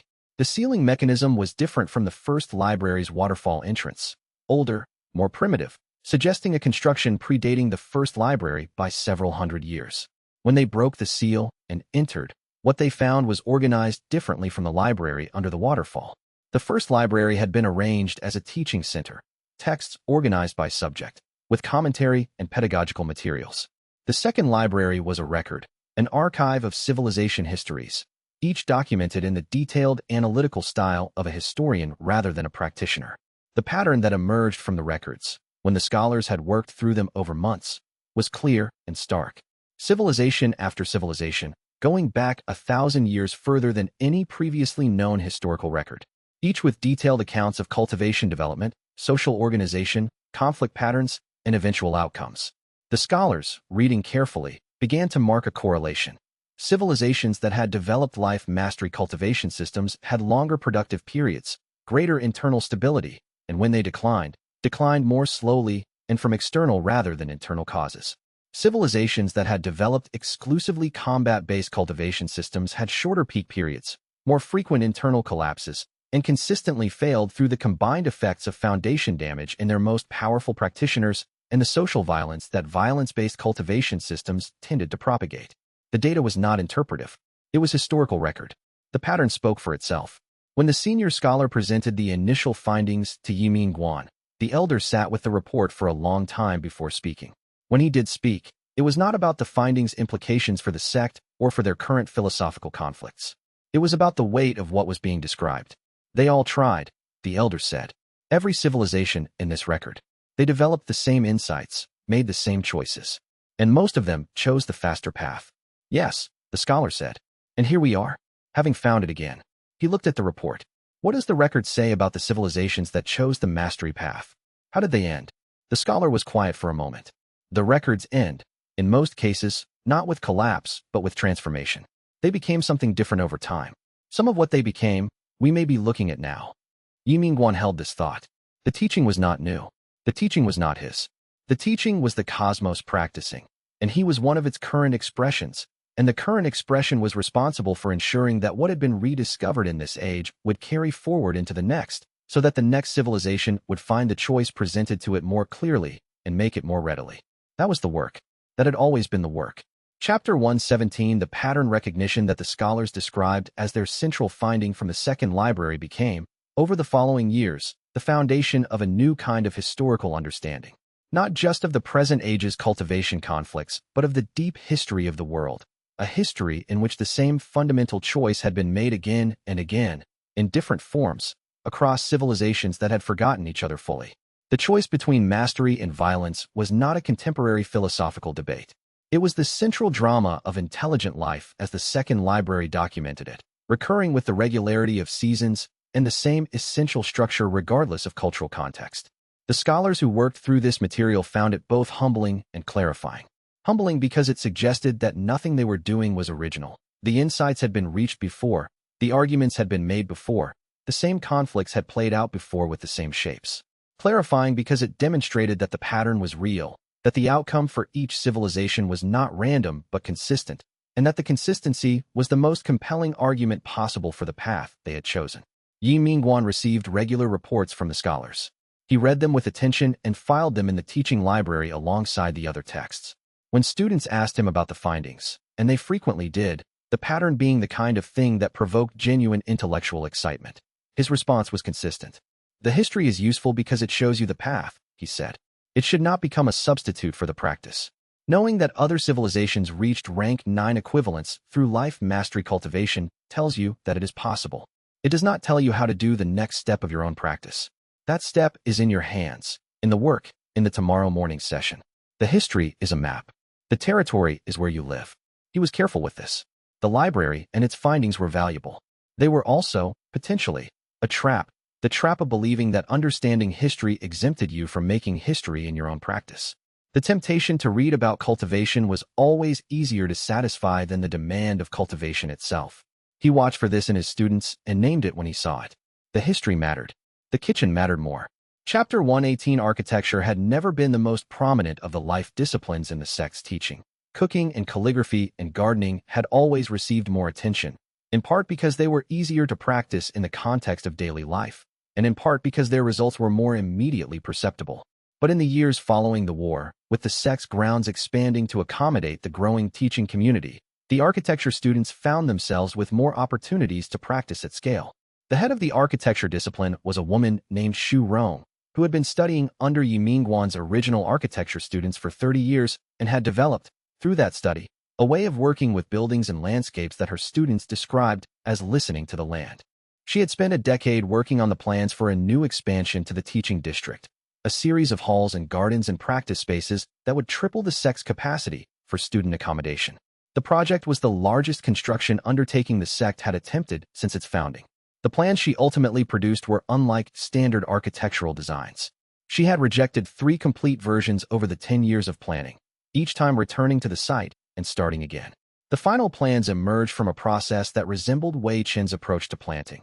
She would spend hours on the site at different times of day and in different weather, sitting with the land, asking what it wanted to become rather than deciding what she wanted to put there. The structures she designed were efficient in ways that standard construction was not. They managed water, light, and wind with a precision that reduced heating and cooling requirements dramatically. They were beautiful in the particular way that genuinely functional things become beautiful when their function is so thoroughly expressed that form and purpose cease to be separate. And they had a quality that their inhabitants noticed without being able to specify. The spaces felt alive, in the same way Wei Qin's garden felt alive. Ye Minguan visited the first completed building on the afternoon it was opened. He walked through it slowly, the way he walked through the garden with Wei Qin. He stopped in the main teaching hall and looked at the ceiling, the way the light moved through the windows, the proportions of the space. She listened, he said. Xu Rong, who was standing nearby, bowed. This is the building we will keep forever, Ye Minguan said. He did not mean the physical structure. Buildings did not last forever. He meant the understanding that had produced it. The knowledge that the best building was a conversation between the builder and the site, and that the conversation required the same quality of presence the kitchen required. That knowledge, once genuinely possessed, would persist in the lineage of practitioners who carried it forward. Chapter 119, Su Kong wrote slowly. He had been working on the memoir for 2 years, writing in the evenings after his kitchen duties were done, at the small table in his quarters with the lamp and the tea and the view of the outer garden through his narrow window. He had written and discarded more drafts than he could count. The discards had taught him something that the writing itself could not have taught, that the impulse to make the story better than it was, to shape it towards something more coherent or more redemptive, was itself the problem. The truth was not coherent. It did not resolve into a clean arc. The years he had spent in violence-based cultivation had been genuinely good years by the standards of that world. He had been effective, he had advanced, he had been respected. And those years had also been years in which something fundamental in him was breaking down slowly, invisibly, the way a foundation breaks before the wall falls. The memoir he was writing was about the coexistence of those two facts. Not the resolution of them, but the coexistence. The good years and the breaking down years had been the same years. Understanding this had taken him the entire time since his return to the sect. He brought the draft to Ye Minguan in its 2nd year, when he had a version he thought might be complete. He left it on the kitchen table while the elder was teaching and came back in the evening to find the manuscript with a single note on the last page, in the elder's handwriting. This is true. Don't change it. He sent the memoir to the library the following month. He did not expect wide readership.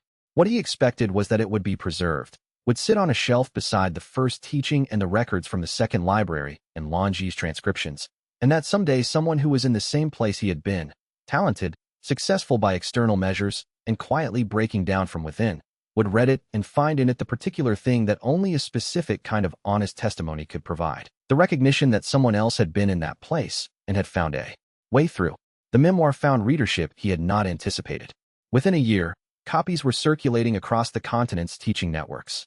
Combat cultivators of high rank, whose foundations had been showing the particular stress that violence-based practice produced at advanced age, read it and found in its plainness the permission to examine their own situation honestly. Su Kong, reading the letters that began to arrive from these readers, understood something he had not understood when he was writing, that the memoir's usefulness was not in its narrative but in its honesty. The honesty was the teaching. The words were only the medium. Chapter 120 The year of the cosmic proof was ordinary in its events. There was no single moment, no dramatic confirmation, no formal declaration that the universe had validated what Ye Minguan had been teaching for 3 centuries. What there was, instead, was the texture of daily life across an entire cultivation world that had shifted in quality, a world in which the arguments that had seemed unresolvable 20 years earlier had become, not resolved, but practical, not theoretical. The question was no longer whether life mastery cultivation was real and effective. The question was how to practice it well. That was a different kind of question, and its answer was available to anyone willing to show up at a kitchen or a garden or a calligraphy desk the next morning and do the work. The elders of the oldest combat sects, in their private consultations and leadership meetings, were asking questions they had not asked a generation earlier. Not philosophical questions, but practical ones. How do we retain our best practitioners, who are increasingly drawn to life mastery practice. How do we ensure that the foundations of our advanced students are stable enough to support the rank they've achieved? How do we build institutions that will last longer than 2 generations? These questions would not have been asked if the evidence had not accumulated to the point of being undeniable. The evidence had accumulated. It was in the health of the practitioners who had spent years in life mastery practice compared to those who had not. It was in the stability of institutions organized around it. It was in the Second Library's historical record, which several of the oldest combat sect leaders had quietly read and which had, in the privacy of their own minds, shifted something fundamental. The elder knew none of this directly. He did not have access to the private deliberations of distant sections. What he had was the quality of the teaching day, the rate at which new students were arriving, the depth of practice in the students who had been with him longest. These told him what he needed to know. The world had not become perfect. Violence had not ended.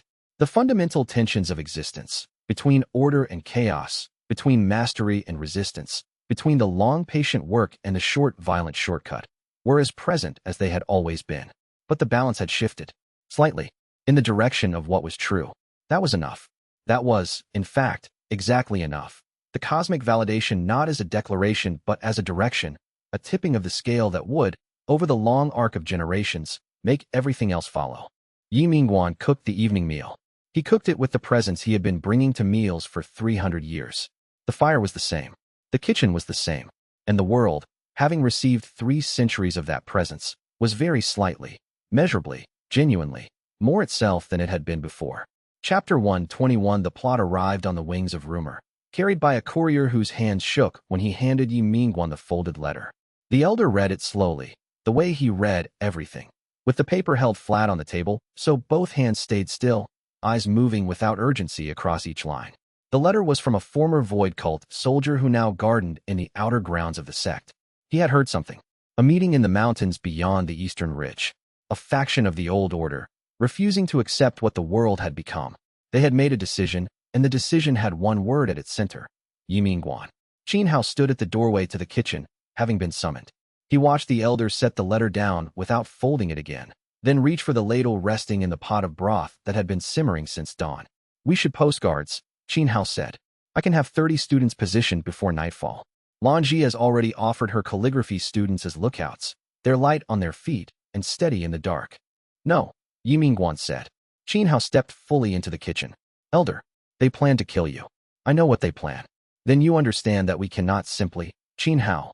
The elder looked up from the pot, ladle dripping slowly back into the broth. If you surround me with guards, you are telling the world that life mastery protects itself with the very thing it claims to transcend. Violence answered with violence, or even threatened with it, is still violence. The lesson collapses the moment we arrange it that way. There is no lesson if you are dead. Ye Minguan considered this with the long pause that always preceded his genuine answers. There is still the library. There is Lanji. There is Wei Chun. There is you, Qin Hao, with your 8 students who are already better teachers than I was at your age. The system does not live in me. It lives in the practice. Qin Hao pressed his lips together.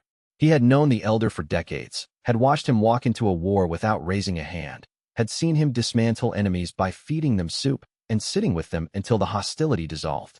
He understood the logic. He did not like it. You always ask us to trust the practice, he said finally. Then trust that my students want to protect you, and that their wanting is part of their practice too. The elder held his gaze briefly, then returned to the broth, adjusting the heat of the flame with a small precise motion. The plot has been discovered, he said. That means it will not succeed as planned. The response required is not defense, but invitation. Send word to the outer courier. Ask him to carry a message to whoever is gathering in those mountains. They are welcome here. The kitchen is open. If they want to speak, we will speak. You want to invite the people who are planning to kill you. I want to invite people who are afraid of what I represent. Fear is the only motivation that leads to assassination. Fear can be relieved. It cannot be fought away. Qin Hao stood very still. Then he exhaled through his nose and bowed. I will send the message, he said. But I am keeping my students nearby, not as guards, as students, practicing in the courtyard. Ye Minguan's mouth curved slightly. As you wish. Later that evening, Lanji found the letter on the table where the elder had left it and read it herself. She said nothing to anyone. She returned to her calligraphy desk and sat for the remainder of the night, writing characters by lamplight with the focused calm of someone pouring foundation stones one at a time into the earth. When morning came, The wall behind her desk held a single long scroll covered in the word for protection, not as a ward or a charm, but as a statement of intention from a student who had spent 70 years learning that presence itself was the only shield that worked. She rolled the scroll up and carried it to the elder's room before he woke. She left it by his door without knocking. He would find it, and he would understand. What she did not know was that 3 mountain passes to the east. Vex Cadden had already received the same intelligence through his own sources, and was already moving through the night toward those mountains, carrying with him the particular calm of someone who had once commanded an army and now carried only a bag of dried herbs from Wei Chen's garden. The morning held its breath as the sect went about its ordinary work. Somewhere in the mountains, decisions were being made that would determine whether the oldest teaching in the world survived its final test, not through battle, but through the one quality that had always been its true foundation, the choice to remain open rather than close against the threat coming toward it. Qin Hao students cooked through the pre-dawn hours, the kitchen lit and smelling of ginger and simmered bone broth. They did not discuss the letter. They simply cooked, with the particular focused quality that Ye Minguan had spent decades teaching them to locate in themselves. The smell of that kitchen moved through the open windows into the cold morning air, and anyone who passed through that air felt something ease in their chest without quite knowing why. The broth was a statement. The open door was a statement. The fire burning through the night while the sect slept was a statement. In this tradition, the most powerful things were always the ones that asked nothing in return. In this tradition, presence was never passive. It was the most active thing a person could offer. The faction in the mountains had chosen their moment. They did not know that the sect's most powerful response would be a door left open rather than a gate slammed shut in their faces. They did not know that an old man 300 years into the practice had already done the only thing that mattered. He had refused to be afraid, and in that refusal, had made the kitchen a more formidable thing than any armory the sect possessed. But they were about to find out, and not in the way they had expected. Lanji was not the only one who noticed the subtle change that passed through the sect in the days following the letter. Wei Chun, who communicated most reliably through his garden, began to spend more time in the outer paths that ran between the kitchen and the teaching courtyards, tending plants that did not need tending, being present in the way he was present when something needed witnessing. His students understood this as a kind of vigil, offered without ceremony, the gardener's version of sitting with someone through a difficult night. The plants he tended those days were particularly well looked after. Students who passed through the outer paths reported that even the smallest herbs seemed more vivid, as if care concentrated in one place intensified the whole garden's vitality. Qin Hao spent the evenings of those days teaching with a quality of attention that his own students noticed and remarked on. He did not explain it. He simply brought everything he had to the evening classes, giving the kind of teaching that a person gives when they understand that each lesson might matter more than they usually allow themselves to believe. His students cooked better during those evenings. When asked about it afterward, several of them said the food tasted more like themselves, which was the description Ye Minguan had taught them to look for. The message to the mountain faction was delivered. No reply came back. But the kitchen fire burned through the night, and the door stayed open, and the broth that Qin Hao students made in those pre-dawn hours was the best broth anyone could remember them making, which was saying something, because they had been making good broth for as long as anyone remembered, but Thresh had not yet come down from the mountain, and no one yet knew which way he would fall. Chapter 122 Vex Cadden moved through the night with the careful, unhurried progress of someone who had unlearned urgency through years of tending a garden. The old reflexes were still there. The body remembered how to be silent, how to choose paths that left no trace, but they ran under the surface of a different quality now, something steadier. Roots where there used to be only speed. He knew the men in the eastern mountains. Some of them had followed him for decades before the war ended, and he chose the other direction.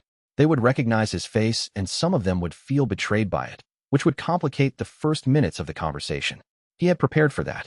He brought a bag of dried herbs from Wei Chen's garden, because the smell of that garden had become for many former Void cult members a kind of involuntary memory of the first time they had experienced something other than doctrine and discipline. He wasn't sure if the herbs would help, but he had learned enough from Ye Minguan to know that small acts of care often accomplished what arguments could not. The camp in the eastern mountains was exactly where his source said it would be. 8 men, a fire, and the tight contained posture of people committed to a plan. Vex Cadden stepped into the firelight with his hands visible. Cadden. The ringleader's name was Thresh. He was younger than Vex Cadden by 40 years, had never surrendered to anything in his life, and his eyes now held the particular brightness in the eyes of someone whose convictions had been rehearsed until they felt like bedrock. You've come to stop us. I've come to sit with you, Vex Cadden said. He chose a flat stone near the fire and settled onto it the way Wei Chen sat in his garden, without ceremony. What you're planning will not achieve what you want. What we want is simple. The old man dies, the system loses its center, and people remember that power comes from strength, not from soup and brushwork. Vex Cadden looked at the fire. I thought exactly that. I commanded thousands of soldiers who thought exactly that. We were wrong, and not in a small way. He reached into the bag and drew out a bundle of dried lavender from the garden, breaking a sprig between his fingers and letting the scent rise into the cold air. Two of the men near the fire inhaled without meaning to. The system doesn't live in Ye Minguan. Killing him proves nothing about life mastery. It only proves something about whoever does the killing. Easy words from a traitor, Thresh said. Yes, Vex Cadden agreed. A traitor to violence. I choose the word gladly. He set the sprig of lavender on the stone beside him. I came tonight because I know where every one of you was born, and I know why you joined the Void Cult. I know that none of you came from places of comfort and certainty. You came looking for something that made sense of a world that had treated you brutally. The cult gave you that sense. It told you that power was real and everything soft was a lie. I believe the same thing. Thresh said nothing. The fire crackled. What is it that you are afraid of? Vex Cadden asked. Not as a provocation, but as a genuine question, asked with the steadiness of a person who had sat with his own fear long enough to recognize its texture in others. Not what the old man represents philosophically. What are you actually afraid of? The silence stretched. One of the younger men at the edge of the fire circle shifted. Then, after a long moment, he spoke. Not Thresh, but a young man barely past 30, who had the rough hands of a laborer who had worked since childhood. That it will not work for people like us, he said. That the teaching is for people who already have something. That presence and mastery and all of it is for people who were not broken before they began. The words landed and stayed. Vex Cadden looked at the young man with the attention of someone meeting something real. I was broken when I began, he said. I had spent centuries building a version of myself that only existed through opposition. When that version had nothing left to oppose, I did not know what I was. He paused. The fire moved in a draft. I garden now. Every morning. I find out a little more each day about who I was under all of that opposition. The process is slow and sometimes uncomfortable and entirely unlike what I expected power to feel like. But it is real. It is the first real thing I have done in my very long life. He reached into the bag again and set 3 more herb bundles by the fire. The elder knows you are in these mountains. He sent a message through the outer courier. He wants you to come. Come to be imprisoned, Thresh said. Come to be taught, Vex Cadden corrected. That is what he does. It is the only thing he does. He paused. You can refuse. You can stay in this mountain and make your plan and carry it out, and whatever happens after that will happen. I'm not here to threaten or coerce. I'm here because I was where you are, and what changed my direction was someone sitting down across from me with a cup of tea and asking me a genuine question. I thought I could at least offer the same. The fire was the only sound between them for a while. Then the young man with the broken hands reached out and picked up one of the herb bundles. He turned it in his fingers. He said nothing, but he did not put it down. Vex Cadden stayed until the fire burned low, not arguing, not pressing. By the time the first light of dawn touched the eastern peaks, 2 men had agreed to come with him. Thresh had not spoken again, but he had not moved to stop them either. Vex Cadden rose from his stone, bowed to the men still seated, and walked back down the mountain path with 2 former assassins following at his back. He did not check whether Thresh watched him go. He had done what the elder would have done, opened a door and left it open. What walked through was not his to control. That understanding, the letting go of outcome, had taken him 3 years of gardening to arrive at. He carried it now the way Wei Chun carried his tools, as something that had become part of his hands. Below, in the valley, smoke was already rising from the sect's kitchen. Qin Hao students at work before dawn, the morning meal underway, the smell of ginger and simmered broth climbing the cold air to meet whoever was coming down from the mountains. The radical faction had come expecting resistance and found a door standing open in the pre-dawn dark, and what would have been the hardest thing to defeat was now, without a battle, already beginning to dissolve. The 2 men who came with Vex Cadden that morning did not speak on the descent. They moved through the mountain path with the careful awareness of men who had spent years in territory where silence was tactical, but the silence now had a different quality, less scanning for threat, more absorbing the unfamiliar weight of a decision that had already been made. The younger of the 2, the man with the rough hands, carried his herb bundle the whole way down, switching it from hand to hand when his grip tired, never quite setting it down. He did not know why he carried it. He had picked it up in the firelight because the smell reminded him of something he could not name, and he had not been able to put it down since. This would make sense to him much later, when he had been in the kitchen long enough to understand that the body sometimes knows before the mind does what direction it wants to go. The older of the two said nothing for most of the walk. Then, as the valley came into view and the smell of the kitchen reached them on the morning air, he said, "He knew we were coming." "Yes," Vex Cadden said. "And he left the door open anyway." "That is what he does," Vex Cadden said. "That is all he has ever done." The older man turned this over for a while. Then, "It's a harder thing to defend against than anything else." Vex Cadden thought of his own first night in Ye Minguan's kitchen, the cup of tea pressed into his hands by the elder who had every reason to treat him as an enemy. He thought of the garden he tended each morning and how the tending had changed him in ways he still could not fully articulate. "Yes," he said, "that's why we lost the war." And what that admission would cost the Void Cult's plans was not yet clear. Chapter 123. They came in the early morning, just as the courtyard was filling with the ordinary life of the sect, students carrying calligraphy scrolls, gardeners moving through the outer grounds with baskets, the sound of the kitchen in full operation, and a dozen people going in and out of its doors. Vex Cadden walked ahead. Behind him, 8 men from the eastern mountains, 2 of them carrying the herb bundles from the previous night's fire. Ye Minguan was in the kitchen when they arrived. He did not go to receive them in the courtyard. He stayed where he was, at the long preparation table, working through a pile of river mushrooms with a small curved knife. Qin Hao had arranged it this way by instinct, understanding that meeting the elder in the kitchen rather than in a formal hall would shift the register of everything that followed. The kitchen communicated things that halls did not, that this was a place of work and sustenance, not judgment, that whoever entered it was expected to be useful rather than assessed. Thresh walked in last. He looked around the kitchen with the measuring gaze of someone mapping exits, then fixed his eyes on the old man at the table. Ye Minguan looked up. "Sit," he said. He gestured toward the long bench along the wall. "There's tea on the stone." The men looked at each other. Some sat. A few lingered standing near the doorway.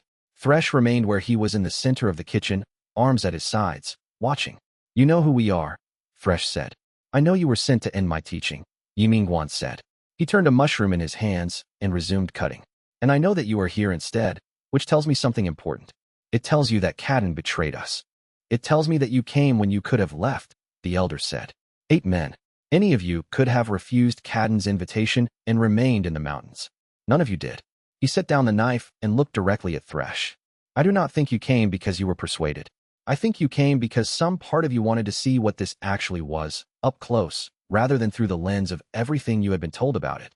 Thresh said nothing. His jaw was tight. Ye Minguan moved to the stone where the tea had been resting and poured 8 cups without hurry. He carried them to the bench himself, one at a time, setting each down with the unhurried care of someone performing a ceremony. The men who were sitting took the cups. One of the standing men reached for it, then caught himself and drew his hand back, uncomfortable with the gesture. Ye Minguan set the cup on the edge of the preparation table where the man could reach it whenever he was ready. "We came to hear what you have to say," one of the men near the bench said. He had the voice of someone accustomed to stating things plainly, not to agree to anything. "Good," Ye Minguan said. "Agreement is not what I'm after. You don't agree with the sun because it rises. You simply learn to live with the light." He returned to his place at the table and lifted the knife again, resuming the mushrooms with a steady, unhurried rhythm. "What you came to see is this: whether the teaching is what the stories say it is, or whether the stories were made to seduce people away from harder and truer things. That is a legitimate question. I would ask it myself." The sound of the knife against the board was deliberate and clean. The room settled slightly around the rhythm of the work. "The Void Cult believed that life mastery weakened the world," Thresh said. His tone was not aggressive now, but flat, presenting a position the way a man presents evidence he had been carrying in his chest for years. That mastery of small things, cooking, growing, writing, was a way of hiding from real power. "And you still believe this?" Ye Minguan asked. "I still believe that a man who cannot defend himself is a man who depends on others for survival." The elder nodded. "That is true. I depend entirely on others for my survival. On Qin Hao's students to cook the food I eat. On Wei Chen's garden to grow what sustains this kitchen. On Lan Ji's presence to anchor this teaching when my own energy flags." He paused to gather the cut mushrooms into a clay pot. "Dependence is not weakness. Interdependence is the structure of every living system. Your cells depend on each other. The cult depended on its members. You are here because you depended on Cadden to tell you the truth about where the strength actually was." Thresh absorbed this. His arms were no longer held rigidly at his sides, but had dropped slightly, the shoulders less armored. "You're going to teach us," he said. "That's your plan." "I don't have a plan," Ye Minguan said. Plans are what you make when you don't trust the moment. You are here. The kitchen is warm. The tea is on the bench. What would you like to do with the next hour? The man who had almost reached for his cup and pulled back was now looking at it on the edge of the table. After another moment, he reached for it. He drank. The small sound of the cup being set back down was the sound of a decision being made. Something changed in the room's quality, not dramatically, not visibly in any single gesture, but in the way that pressure changes when a storm front moves through and what remains after it is clearer air. Not all of them stayed. 3 left before midday, fresh among them. But 5 remained. And those 5, that afternoon, were given mushrooms to cut. The elder stood beside them and showed them the grip, the angle, the small adjustments that made the knife feel like an extension of the hand rather than an instrument to be forced. He said nothing about cultivation. He said nothing about the void cult or its history or the years of conflict between their philosophies. He talked about mushrooms, which ones had the best flavor when the cut was clean, how the texture changed with different knife angles, what the smell told you about freshness. Presence was the only curriculum. It always had been, and it was proving, again, that it had no natural enemies. Only people who had not yet sat down long enough to feel what it offered. Qin Hao had remained in the courtyard outside the kitchen for the full duration of the first afternoon, not from distrust, but from the particular kind of attention that a student gives when they understand that what is happening inside a teaching session is worth witnessing from a respectful distance. He had spent decades practicing Ye Minguan's methods, and had learned that the most important moments of teaching often looked, from the outside, like nothing at all. An old man cutting mushrooms. A group of people sitting on a bench with tea. The silence between one thing and the next. By midday, he had felt the quality of the kitchen change enough that he understood several of the men would stay. He went to the outer gardens and told Wei Chun, who received the information without surprise, then went back to tending the plants. Wei Chin's response to everything that happened in the sect was to tend the plants. Not because the plants were more important than the people, but because tending the plants well was the deepest contribution he could make to whatever was happening. And he had long since learned to trust that his contribution, while it might look like gardening, was never only gardening. Lanji received the news in the calligraphy hall and returned to her work without comment. Later that afternoon, she wrote the character for integration in 7 different styles, each one capturing a different aspect of the word's meaning, the gathering of disparate things into a whole that contained rather than erased their differences. She gave the 7 writings to the students who had been nearest the kitchen that day, 1 each, without explanation. They all found their own meanings in the gift. The teaching had expanded, as it always expanded, but 3 men had still chosen to leave rather than stay, and Thresh had not yet given any sign of which way he would fall, and the elder, watching from the doorway, saw that the harder question was still coming. Chapter 120. For the 5 men who remained were not comfortable. Ye Minguan did not try to make them comfortable. He simply taught. The first hour was mushrooms. The second was a fire adjustment, knowing when a flame was too high by the sound of the liquid and the scent of the steam, not by measuring. The third hour was silence. Ye Minguan set them all at the preparation table with their own small amounts of rice, and told them to wash it in the wooden bowls the way he had shown them once. None of them had ever washed rice before in any kind of deliberate way. They had eaten food without knowing how it was made, which was common. What was less common was being asked to stop and notice the act, the swirl of the water through the grains, the way the water went from opaque to clearer as the starch released, the small decisions about when the water was clean enough. The youngest of the 5, the man with broken hands from the camp the previous night, found himself absorbed in the task without having decided to be. He noticed this and felt obscurely alarmed by it, then noticed the alarm and felt uncertain about that too. He was a person who had spent 15 years making himself not notice things, not because noticing was painful, but because he had been trained to move through the world at a pace that left no room for the kind of attention the rice washing seemed to require. Ye Minguan came to stand beside him without speaking. He watched the man's hands in the bowl. Then he said quietly, "You're asking the water something." The man looked up. "I'm just washing rice." "You're asking the water if this is clean enough yet." "The water is answering you through the color and the sound and the feeling in your hands. You're in conversation." The elder paused. That is what mastery is. Not the performance of a technique, but the conversation between a person and their medium. A cook and the fire. A calligrapher and the ink. A gardener and the soil. The moment you begin listening to what the medium is telling you, you have begun. The man looked back down at the bowl. He tilted it slightly, so the water caught the light differently. Then, how long does it take? That depends on how long you've spent not listening, Ye Minguan said. For most people, a long time. For people who have been surviving by paying very close attention to their environment in order to stay alive. People who have learned to read a room before they enter it, To feel the weight of a moment before it arrives, sometimes not as long as you'd expect. You already know how to pay attention. You just haven't been paying it to anything that grows. The man said nothing, but something in his face shifted, the hardness around the eyes easing slightly, not from sentiment, but from recognition. This was the look Ye Minguan had seen on students for 3 centuries. The moment when a person realized that what they were being asked to do was not foreign but familiar, not a departure from who they were, but a return to something they had always been capable of. Across the kitchen, one of the other 4 was struggling. He kept holding the rice bowl too tightly, over-controlling the swirl, dumping water too aggressively. He noticed the man beside him working with less force and achieving cleaner results, and felt frustrated by it. He wanted to say something sharp. Instead, he looked back at his bowl and tried with less force. The water moved more smoothly. He did it again. He stayed with that for a while. Ye Minguan moved through the kitchen without hurrying, spending a few moments with each man, not correcting in the way a drill instructor corrects, not by identifying what was wrong, but by asking questions that led the person to discover the answer themselves. What is the water doing there? What does that sound tell you? What would happen if you moved your hand a little slower? The questions were not rhetorical. He genuinely wanted to know what each student observed, because observation was the beginning of everything, and what you noticed first said something about how you had learned to attend to the world.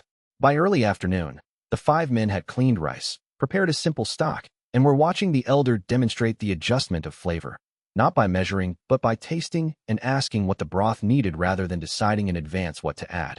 He let them taste at each stage. Some of them had never tasted food with attention before. The experience was disorienting in a way they couldn't quite name. The food was not extraordinary. It was simple broth, but tasted with presence rather than mere hunger. It communicated something they had not expected food to communicate. The ringleader of the group, a man named Sorn who had been among the Void Cult's tacticians for decades, sat back on the bench at one point and looked at the ceiling. He said to no one in particular, "This is why we couldn't destroy it." Ye Minguan, at the fire, heard this. He said nothing. He waited. "You can't destroy something that doesn't fight back," Sorn said. "If you kill the teacher, someone else is the teacher. If you burn the library, someone has the text memorized. If you take the students off the path is still there." He exhaled slowly. "We were trying to fight water." "Yes," Ye Minguan said. Sorn was silent for another long moment. "Then, what do I do now? What would you like to learn?" A pause. Then, with the blunt practicality of someone whose decades in the field had trained him to state things plainly, "Cooking. Start there. It seems to be the beginning of everything." Ye Minguan carried a bowl of broth to where Sorn sat. "Then start by tasting this and telling me what it needs." Sorn took the bowl, held it in both hands the way he had seen the others hold it, and raised it to his lips. He drank slowly. He thought. He said, "Salt. And something green. And whatever is missing at the end." "What does the end feel like to you?" Ye Minguan asked. Sorn thought about it, like a question that doesn't have an answer yet. "Yes," the elder said. "That last thing is presence. We will find it together. It takes time. But you have already located what you are looking for, which is further than most people get on their first bowl." Outside the kitchen, Qin Hao stood in the courtyard with his hands in his pockets, watching the morning proceed. He had spent the hours since the men arrived prepared for something that never came. The tension in his shoulders was finally, slowly, releasing. The cooking never stopped. The door stayed open. The broth continued to simmer. And in that continuity, something that had come prepared to be a crisis had become, simply, an afternoon of learning. The afternoon light had moved across the kitchen floor, and the fire had settled into its evening quality, when Ye Minguan finally set down his knife and looked at the 5 men at the table. They had been working for 3 hours. 2 of them had found something resembling a rhythm with the tasks they'd been given. 2 were still fighting the simplicity of it, still expecting a catch, still waiting for the point to reveal itself in some more dramatic form. And 1, Sorn, had arrived at the edge of something, that threshold state in which a person has stopped asking whether the thing they're doing is working and is simply doing it. "What time is it?" one of the men asked. Ye Minguan looked at the window. The light had changed. "Later than you think," he said. "Earlier than it feels." One of the men made a sound that was almost a laugh. "That is the kitchen," the elder said. "Time moves differently here. Not because of magic. Because presence changes your relationship to duration. When you are fully in what you are doing, the measure by which you usually count time, how much longer until this is finished, what comes next, am I behind or ahead, those measures lose their grip. You are simply in the work." He paused. Most people find this unsettling the first time. They feel they have lost something. In fact, they have put something down. There is a difference. Sorn looked up from his bowl of broth. "What do you do when you put it down and want to pick it back up?" You notice you want to pick it up, the elder said. And you let the noticing be enough. The bowl will be there when you leave the kitchen. The work will ask for your full attention again while you are in it. Soren looked back at his broth. He tasted it again, the second or third tasting of the same bowl, each time with more attention. He was still learning what he was tasting. But he was learning, and the thing at the back of the broth that he couldn't name yet was still waiting for him, patient as everything genuine, and the cost of that waiting, patient as stone, had not yet been named. Chapter 125. His name was Keth, and he had spent the previous 18 years as the Void cult's most committed radical, not its most powerful, but its most loyal.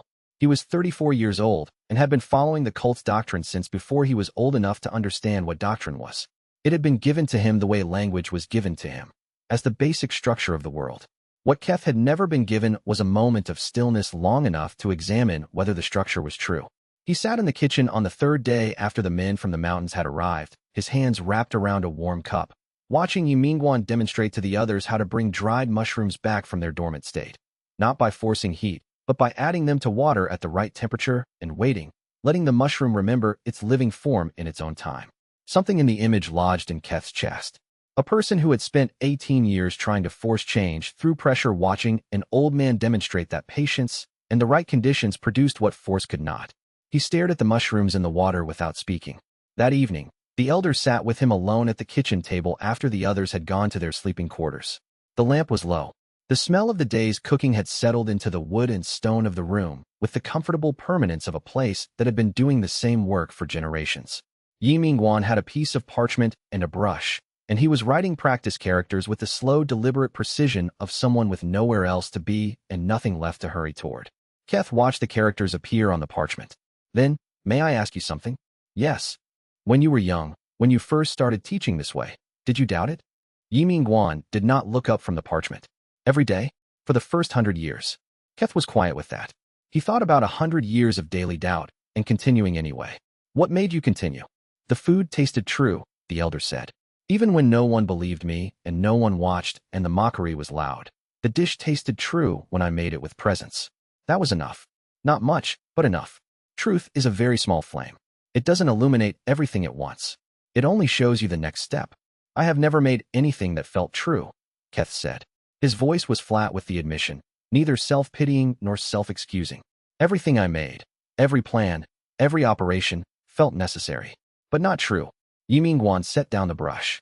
He looked at the young man across the table with the full attention he gave to anyone who said something genuinely worth listening to. That distinction is not small. You are describing the difference between survival and mastery. Survival makes things that are necessary. Mastery makes things that are true. Most people live in necessity their entire lives and never know there is another register available. You felt the difference without having lived the alternative. That means the sense of it is already in you. And now? Keth asked. The question carried more weight than the two words suggested. He was asking about the rest of his life, about what was possible after so many years in a direction he now understood to have been wrong. Now you have sat in a kitchen for 3 days and washed rice and watched broth simmer and tasted the difference between something made with attention and something made without it. Whether you know it or not, your body has already begun to understand what your mind is still catching up to. The elder picked up the brush and wrote a single character on a fresh section of the parchment. Done. True. He slid the parchment across the table. This is what cooking teaches if you let it. Not recipes. Not technique. This. Keth pressed his finger lightly to the character. It was still slightly wet and left a faint mirror impression on his fingertip. He looked at it. I came to kill you, he said. I know. And now I am sitting in your kitchen looking at the character for truth. Yes, the elder said. Life is strange that way. Stranger than doctrine allows for, which is perhaps the best thing that can be said for life. A pause. Then, very quietly, Keth said, I want to stay. Ye Minguan nodded once, with the simplicity of a teacher who had been waiting for exactly this and had never doubted it. Then stay. Come to the kitchen tomorrow morning before the others arrive. We will start with fire management. It is the most honest beginning. Fire does not tolerate dishonesty, and neither does cooking. The following month, Keth began writing his testimony. He sat at the edge of the kitchen table in the evenings after his kitchen duties were finished, and he wrote in the plain, direct style of a writer who had never put anything personal to paper before, which gave the prose a rawness that was more powerful than craft. He wrote without revision, without trying to shape the narrative into anything instructional. He simply described what happened, in the sequence it happened, as plainly as he could. He wrote, I came to kill. I stayed to live. These are not metaphors. They are the exact sequence of what happened. I walked up a mountain with 8 men and a plan to end an old man's life. And I walked back down that mountain 3 days later carrying a dried herb bundle from the garden of his former enemy, following a man who had once led an army against the same teacher I had planned to destroy. This is the shape of the conversion, if that is even the right word. I did not convert from belief to belief. I converted from necessity to truth. The difference is not philosophical. You can taste it. You can feel it in your hands. The testimony spread first within the sect, then beyond it. Scholars copied it. It was translated into 7 dialects. Sects that had remained uncertain about the life mastery system found in Keth's plain words an argument they could not dismiss, because it did not argue at all. It simply described what happened when someone who had come prepared to destroy something sat down in its presence long enough to taste what it actually was. Thousands who had been on the fence read the words and felt something shift. Ye Minguan read the testimony once, said nothing about it, and returned to the kitchen. The teaching never paused for its own vindication. It continued the way water continues, through every shape the landscape offered it, moving always toward the lowest, most honest ground. And in that steady forward movement, the final assault against the life mastery system had become its most powerful proof. A testimony written by an assassin who discovered that the hardest thing was not the killing but the staying, and that the staying, once begun, led somewhere he had not been able to imagine before he arrived. The evening after Keth's first day of genuine kitchen work, he sat at the table with his cup and his parchment and found himself thinking about his great-grandmother's kitchen. The one fact he knew about her, that she had been a cook in a village 3 provinces away, before the void cult had come through and changed everything about the life his family had lived. He had never known her. He knew her only through the one item his family had carried forward through all the years and the relocations. A small lacquered box with the smell of dried herbs still faintly in it, which had been her spice box and which now sat on a shelf in his sleeping quarters with nothing in it. He had never understood before why his family had kept the box. It had no useful function. It contained nothing. The smell was so faint as to be almost imaginary. He understood now that the box had been carried forward not for its contents, but for its quality, that something of the great-grandmother's presence had soaked into the wood over years of daily use, and the family had recognized that presence without being able to name it, and had refused to leave it behind. Presence, even at this remove, even emptied of its original context, communicated something that could not be expressed in any other form. He thought about the testimony he was writing. He thought about whether it was honest enough, whether the plainness of the description was the right approach, or whether he should try to say more about the interior experience, about what it actually felt like to cross from one side to the other. He decided to leave it plain. The plainness was its own kind of presence. People who had never been in that particular dark would not be able to enter through elegant description. They might be able to enter through plainness, if the plainness was true enough. He went back to writing. The kitchen was quiet around him. The lamp threw steady light. Outside, someone was crossing the courtyard, the sound of footsteps on stone, and then it was quiet again. This was also teaching. The quiet, the steady lamp, the plain words, the smell of the kitchen that had soaked into the walls over 3 centuries of honest work. And somewhere in the darkness outside the kitchen windows, Thresh was still deciding. And in the darkness beyond the kitchen windows, the old man who had not yielded was still deciding. Chapter 126. The sect master died on a morning in late autumn when the kitchen smelled of persimmon and mulled wine, and the sound of the teaching circles was audible from every corner of the sect grounds. He had asked to be moved near the window of his private quarters 3 days before, and from there he could hear the ordinary work of the place he had spent his life leading, the rhythms of a community that had been shaped, over decades, by a philosophy he had initially resisted and eventually embraced. Ye Minguan sat with him through the final days, not speaking much, not performing any ritual of healing or prolongation. The elder had long understood the difference between a life that wants extending and a life that has found its natural close. The sect master had made a peace with his length that most people never reached, and the quality of his dying was the same as the quality of his tea-making lessons, present, unhurried, without resistance. On the second day, the sect master said, "I've been thinking about what my greatest failure was." Ye Minguan waited. He had learned, over 3 centuries, that when people in their final days identified their failures, what they often wanted was not correction but witness, the acknowledgement that what they had seen in themselves had been real. "I spent 60 years as a student of combat and politics before I ever sat in your kitchen," the sect master said. "That's 60 years of presence I didn't know how to practice." He paused to rest, his breath shallow but even. "The hardest thing about your teaching is not the teaching itself. It is the recognition that you've been alive for all these years without fully arriving. Everyone arrives eventually, Ye Minguan said. You are kind. The sect master's voice held a dry humor that had been part of him as long as the elder had known him. I know you mean it. But 60 years. Lanji studied for 70 years in private before she was ready to learn in community. Wei Chun tended the same garden for 4 decades before his first cosmic breakthrough. The path has no wrong length. It has only the length it needs. Ye Minguan refilled the sect master's cup with a careful, steady motion. And what matters is not when you arrived, but what you did with the arrival. Your final 15 years of tea-making, of learning to be present, those years were not less real for coming late. They were perhaps more real, because you came to them having lived long enough to know what they were worth. The sect master rested in silence for a while.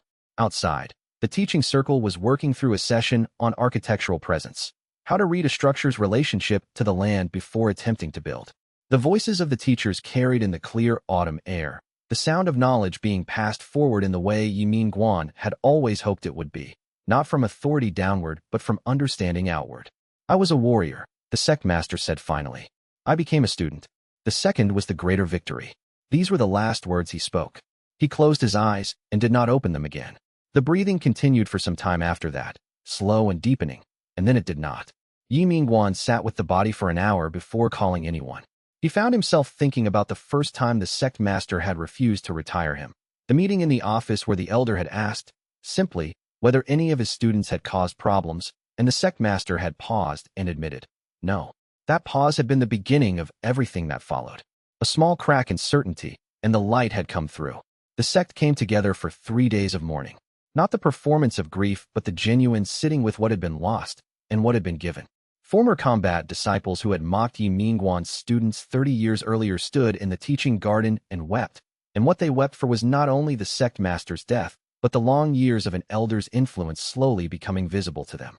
Qin Hao organized the communal meals, as he always did for sect gatherings now, the practical expression of care in the face of grief, which was what food had always been.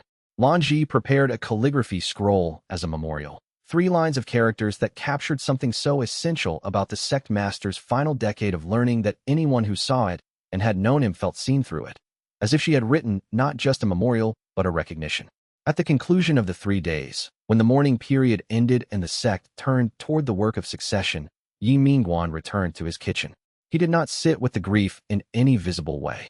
Those who knew him well understood that his kitchen work had always been where he processed what was hard, that the same presence he brought to teaching he brought also to whatever needed bearing.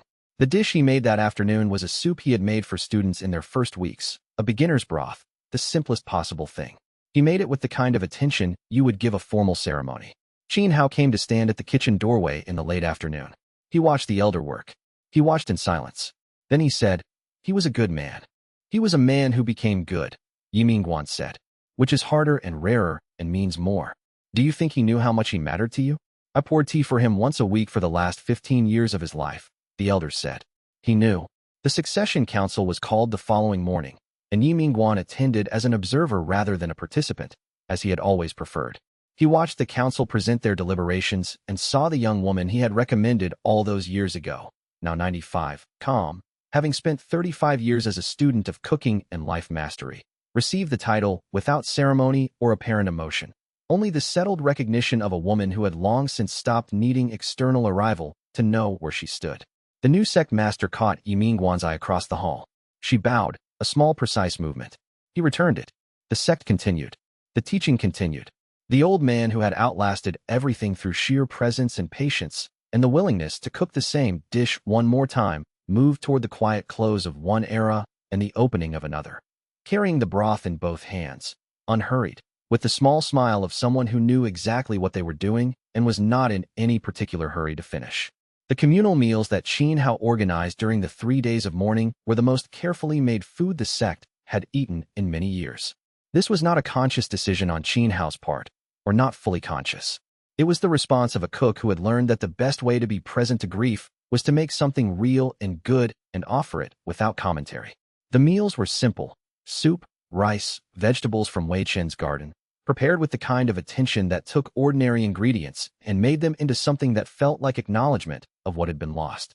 People who ate those meals reported feeling something that was not comfort exactly, but was in the same territory, a recognition that they were being cared for by people who understood care as a practice rather than a performance. Several of the older elders who had spent decades dismissing Ye Minguan's teaching found themselves, over bowls of soup in the morning period, revising something fundamental in their understanding. It was not an intellectual revision. It was the revision the body makes when it receives something that its long experience recognizes as real. Wei Qin's garden contributed chrysanthemums that had been grown specifically for the ceremony. Tended by Wei Chun with the same quality of intention he brought to anything he offered the community in moments of significance. The flowers were placed at the entrance to the main hall, and their presence, the specific quality of vitality that the garden's most carefully tended plants possessed, added something to the mourning period that several people described afterward as a form of company. As if the living world was also acknowledging the passing.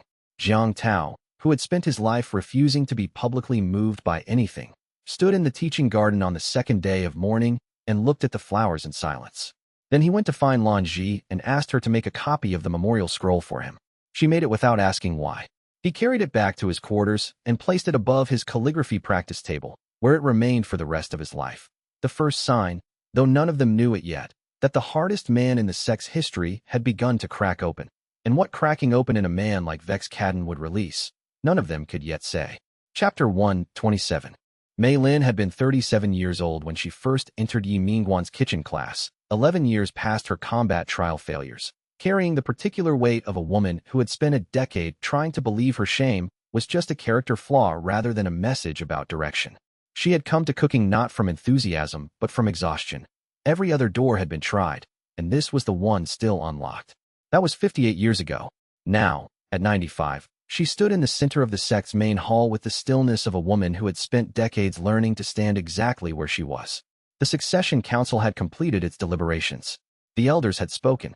Jiang Tao, who had spent his final years as Ye Minguan's most improbable student and the sect's most vigilant protector, had cast the deciding vote without ceremony or sentiment, saying only, "She has led nothing and claimed nothing. She has learned everything and kept it. That is what we require." There was no performance in how Mei Lin received the title. No visible emotion, no formal address, no assertion of authority. She simply turned to the assembled sect and said, "We will continue the work." Then she returned to her seat and listened to the remainder of the council's agenda with the quiet attentiveness that had characterized every moment of her public life since she became a teacher herself, 30 years before. After the gathering dispersed, she found Ye Minguan in the kitchen. She had been finding him in the kitchen for 58 years. The kitchen was where they had done most of their real talking, at preparation tables and over simmering pots, in the ordinary texture of work that made honesty come more easily than formal settings allowed. The kitchen had no hierarchy, only function. Whoever stood at the table was there to work, and work was the great equalizer. "You don't look particularly changed," she said, taking the bench along the wall where she had sat as a student for decades. "You don't look particularly changed either," he said. He was working through the evening prep, the quiet, methodical process of having everything ready for the morning's teaching. "I was afraid," she said, when the council announced it. "For a moment I was afraid." "Good," Ye Minguan said. "That is the appropriate response to responsibility. I thought you might say something about how fear was a sign of readiness." Her tone was affectionate and a little dry. "Fear is a sign of readiness when the thing being feared is real and worth fearing," the elder said. "Leading a sect at the beginning of a new era of cultivation philosophy, with the weight of everything we've built on the line, that is worth fearing. If you had felt nothing, I would have been concerned." He set down his knife and looked at her. "What will you do first?" She had thought about this carefully, in the way she approached all decisions that mattered, not through planning so much as through listening to what the situation was asking for. "I am going to meet with every teaching group in the sect within the next 30 days. Not to evaluate or restructure, just to sit with them and understand what they are actually doing. Not what the reports say, but what is genuinely happening in the kitchens and gardens and calligraphy halls." "Yes," he said. "And then I am going to meet with the Eastern sects who are watching to see how we handle the transition. Not to negotiate. To teach them how to cook a meal. The same way you would, sitting beside them, doing it together, letting the work speak." The elder's mouth curved. "You are going to be better at this than I would have been." "You don't want to lead," she said. It was not an accusation, only an observation she had carried for years and was finally saying aloud. "I want to teach," he said. "Those are different things. A leader must carry the weight of the institution. A teacher must carry only the weight of what is true. You are suited for both. I was only ever suited for one." He looked at her with the distinctive quality of affection that characterized his relationships with students who had grown beyond what he had specifically taught them. And you carry it without effort. That is the difference between someone who has internalized the practice and someone who is performing it. I have never seen you perform it. She sat with that for a moment, feeling the warmth of the recognition without needing to respond to it. Then, will you stay? As elder? As teacher? Where else would I go? He lifted the knife again and returned to his prep work, the clean sound of it resuming its rhythm in the quiet kitchen. I will be here every morning. The kitchen will be open. Students will need teaching. The broth will need tending. Mei Lin leaned against the wall with the ease of someone home in a room she had known for decades. Outside, the sect was adjusting to the new administration with the characteristic quiet of a place whose culture had been shaped by 30 years of deliberate slowing down, of learning to notice rather than react. The succession had been announced, received, and absorbed without crisis or faction. In older times, a leadership change of this significance would have triggered months of political maneuvering, challenges, counterclaims from factions with competing interests. What happened instead was closer to what happened in Wei Qin's garden when a season changed, a natural adjustment, each element shifting to accommodate the new condition, the system as a whole remaining coherent. The new sect master had been shaped by the same teaching that had shaped the sect's best graduates. She led from presence rather than authority, from example rather than command. That night, Ye Minguan sat alone in the kitchen after the prep was finished and the fires were banked, and the only light came from the lamp on the table. He was not doing anything in particular. He was simply sitting, present with the quiet and the smell of the day's teaching, which had soaked into the walls and floors the way any life soaked into the places that held it. He thought about the long arc from a kitchen with one student to an era in which the teaching had spread across the continent. He did not feel triumph. He felt something quieter and more permanent, the satisfaction of work that had been worth doing, that had been done as well as it could be done with the capacity he had, and that was now in hands that would carry it forward with their own quality of care. The lamp burned. The kitchen held its breath. And in that ordinary silence, the largest transition the sect had ever made continued its gentle settling, one breath at a time, the way the deepest changes always happened in the life of any person or institution willing to stay present long enough to let them through. The young woman the elder had recommended for sect master succession, now Mei Lin, now holding the title, had a history with the kitchen that she had never publicized and the elder had never traded on. She had come to it in desperation, as many had. She had stayed because the presence the teaching required felt, for the first time in many her cultivation life, like something she was genuinely capable of. Not because it was easy, it was not, but because it was honest, and honesty was the one quality she had always possessed in excess and never known what to do with. After 35 years of practice, that honesty had become her most significant cultivation asset. It showed in how she led. She said what she observed rather than what was politic. She acknowledged what she did not know rather than concealing it. She named problems while they were small rather than managing their appearances until they became large. These habits had made some elders uncomfortable during her training years. They made her an exceptional sect master. Ye Minguan had seen this when she was 37. He had not told her he saw it. Telling people what they were was a kind of interference with the process of their becoming. He had simply continued to teach her the same lesson, year after year. Be present with what is in your hands. The lesson, taken seriously over 3.5 decades, had done everything it needed to do. In the kitchen that evening, after the succession ceremony was complete and the hall had emptied and the weight of what she had taken on was beginning to make itself felt in her body, she said, I keep thinking about Qin Hao, the way he was when he arrived, the way he is now. Yes, Ye Minguan said. I was like that, wasn't I? In your own way, the elder said. The shame is always the same thing. It's the path that's different for each person. She was quiet. Then, thank you for opening the door. You walked through it, he said. That was entirely your own doing. This was also the teaching. Every door opened. Every walking through. The student's own. And Mei Lin, newly named sect master, had just walked through a door whose full weight she would not understand for years, and the full weight of what she had just chosen would not reach her for years. Chapter 128. The signs were subtle, and they would have been invisible to anyone who had not spent years learning to read the particular register that Ye Minguan operated in.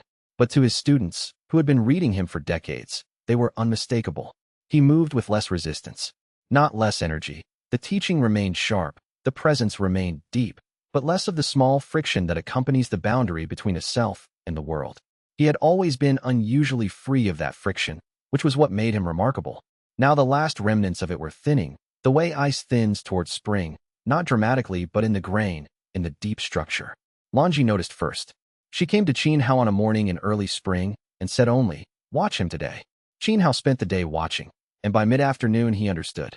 There was a quality in the elder's presence that was difficult to describe to anyone who had not spent years in close proximity to the practice at its deeper levels. The closest Qin Hao could get was this. When Ye Minguan moved through a room, the room seemed to remember itself. The way a bowl of still water, if you carry it carefully enough, will remain unbroken regardless of what passes through the space around it. Whatever the elder moved through, he seemed not to displace but to clarify. In the kitchen, things worked more smoothly when he was present. Not through intervention. He might not say a word for an hour, but through something more fundamental. Students working near him reported that their attention deepened without effort, that the practice moved more fluidly, that what was hard about their particular discipline seemed to ease. Not the difficulty itself, the difficulty stayed, but the resistance to the difficulty. Wei Chun, walking with Ye Minguan in the outer gardens one afternoon, paused beside an old plum tree and said, "You're close." Ye Minguan looked at the tree. "I've been close before." "Not like this," Wei Chun said. He pressed his palm briefly to the tree's bark, the gesture of a man reading something through his hands, the way he had always read his plants. "Before, you were approaching. Now the boundary itself is becoming permeable." He turned to look at the elder with the direct calm of someone who communicated in the language of the growing world. "The rank is not something you will reach. It's something you will stop being separate from." Ye Minguan walked a little further, the late afternoon light long and golden through the garden's canopy, the smell of early spring growth rising from the turned earth. "Then, is there anything I should do?" "What you have always done," Wei Chun said. "Nothing more and nothing less." Back in the sect, the students who had been taught to notice had told others who had been taught to notice, and a quiet awareness moved through the community that something was happening. Something long approaching was now very near. The word life sovereign was used only in whispers, as if saying it too loudly might disturb whatever was in the process of becoming. Jiang Tao, who had spent 15 years as Ye Minguan's student and another decade as his most vigilant protector, came to the kitchen on the morning 3 days after Wei Chen's garden observation. He was now 460 years old, moving slowly, his foundation stabilized by years of life mastery influence into a quality of permanence that no combat cultivation had ever given him. The difference between a wall built against the weather and a tree that had grown through it. He sat on the bench without being invited and poured himself tea without being offered it. Both of which were gestures that would have been unimaginable from the man he had been when he first entered this kitchen with contempt, decades ago. "Is it true?" he said. "Something is happening," Ye Minguan said. "I have stopped trying to describe it." "Rank 10, Jiang Tao said. "Nobody has reached rank 10. The texts say it theoretically exists. They don't say what happens when someone arrives. I suspect the texts are right about everything up to that point and silent about what comes next because no one who reached it wrote it down," Ye Minguan said. He considered his tea. Or perhaps they wrote it down and it could not be communicated in words, which would be consistent with the rest of the path. "Are you afraid?" The question came out with the bluntness that was still Jiang Tao's signature, even after years of softening. Not aggressive, honest. He genuinely wanted to know. Partly for himself, because he had spent his entire cultivation life managing fear of weakness and death, and what the elder's response would be would tell him something about whether there was a way to meet that fear that was different from the armoring he had practiced for centuries. Ye Minguan thought about this seriously. "No," he said. "I have been afraid before. Of failure. Of dying before the teaching was secure enough to survive without me. Of losing students to the violence of the war years. But this," he paused. "This feels like coming home to a house I've been building my whole life, without ever having seen the completed form. I am curious about it. Curiosity is a more useful companion than fear. It moves toward rather than away." Jiang Tao sat with this for a long moment, his hands still around his cup, the posture of a man who was genuinely listening. Then, in a voice that carried something of the gravity of a man making a formal statement that he had prepared over many years, "For what it is worth, for all the years I spent making your life harder than it needed to be, I am grateful I lived long enough to see this." Ye Minguan looked at him. "You were not making my life harder. You were providing me with resistance. A cook who only ever made food for people who already loved cooking would never develop the depth of presence needed for the teaching to become real. Your difficulty was part of my education." Jiang Tao stared at him. Then, for in the elder's long memory, the first genuine unguarded laugh he had ever heard from the old combat cultivator. A genuine, unguarded sound, the kind that arrives without permission. "Only you," he said. "Only you would find a way to thank me for being terrible." Ye Minguan smiled. You were not terrible. You were necessary. There is a distinction. The spring light shifted across the kitchen floor. Outside, the sound of teaching circles and garden work and the ordinary life of the sect continued its familiar music. Inside, two old men sat with their tea in the quiet space between what had been and what was coming, neither of them in any particular hurry to leave it.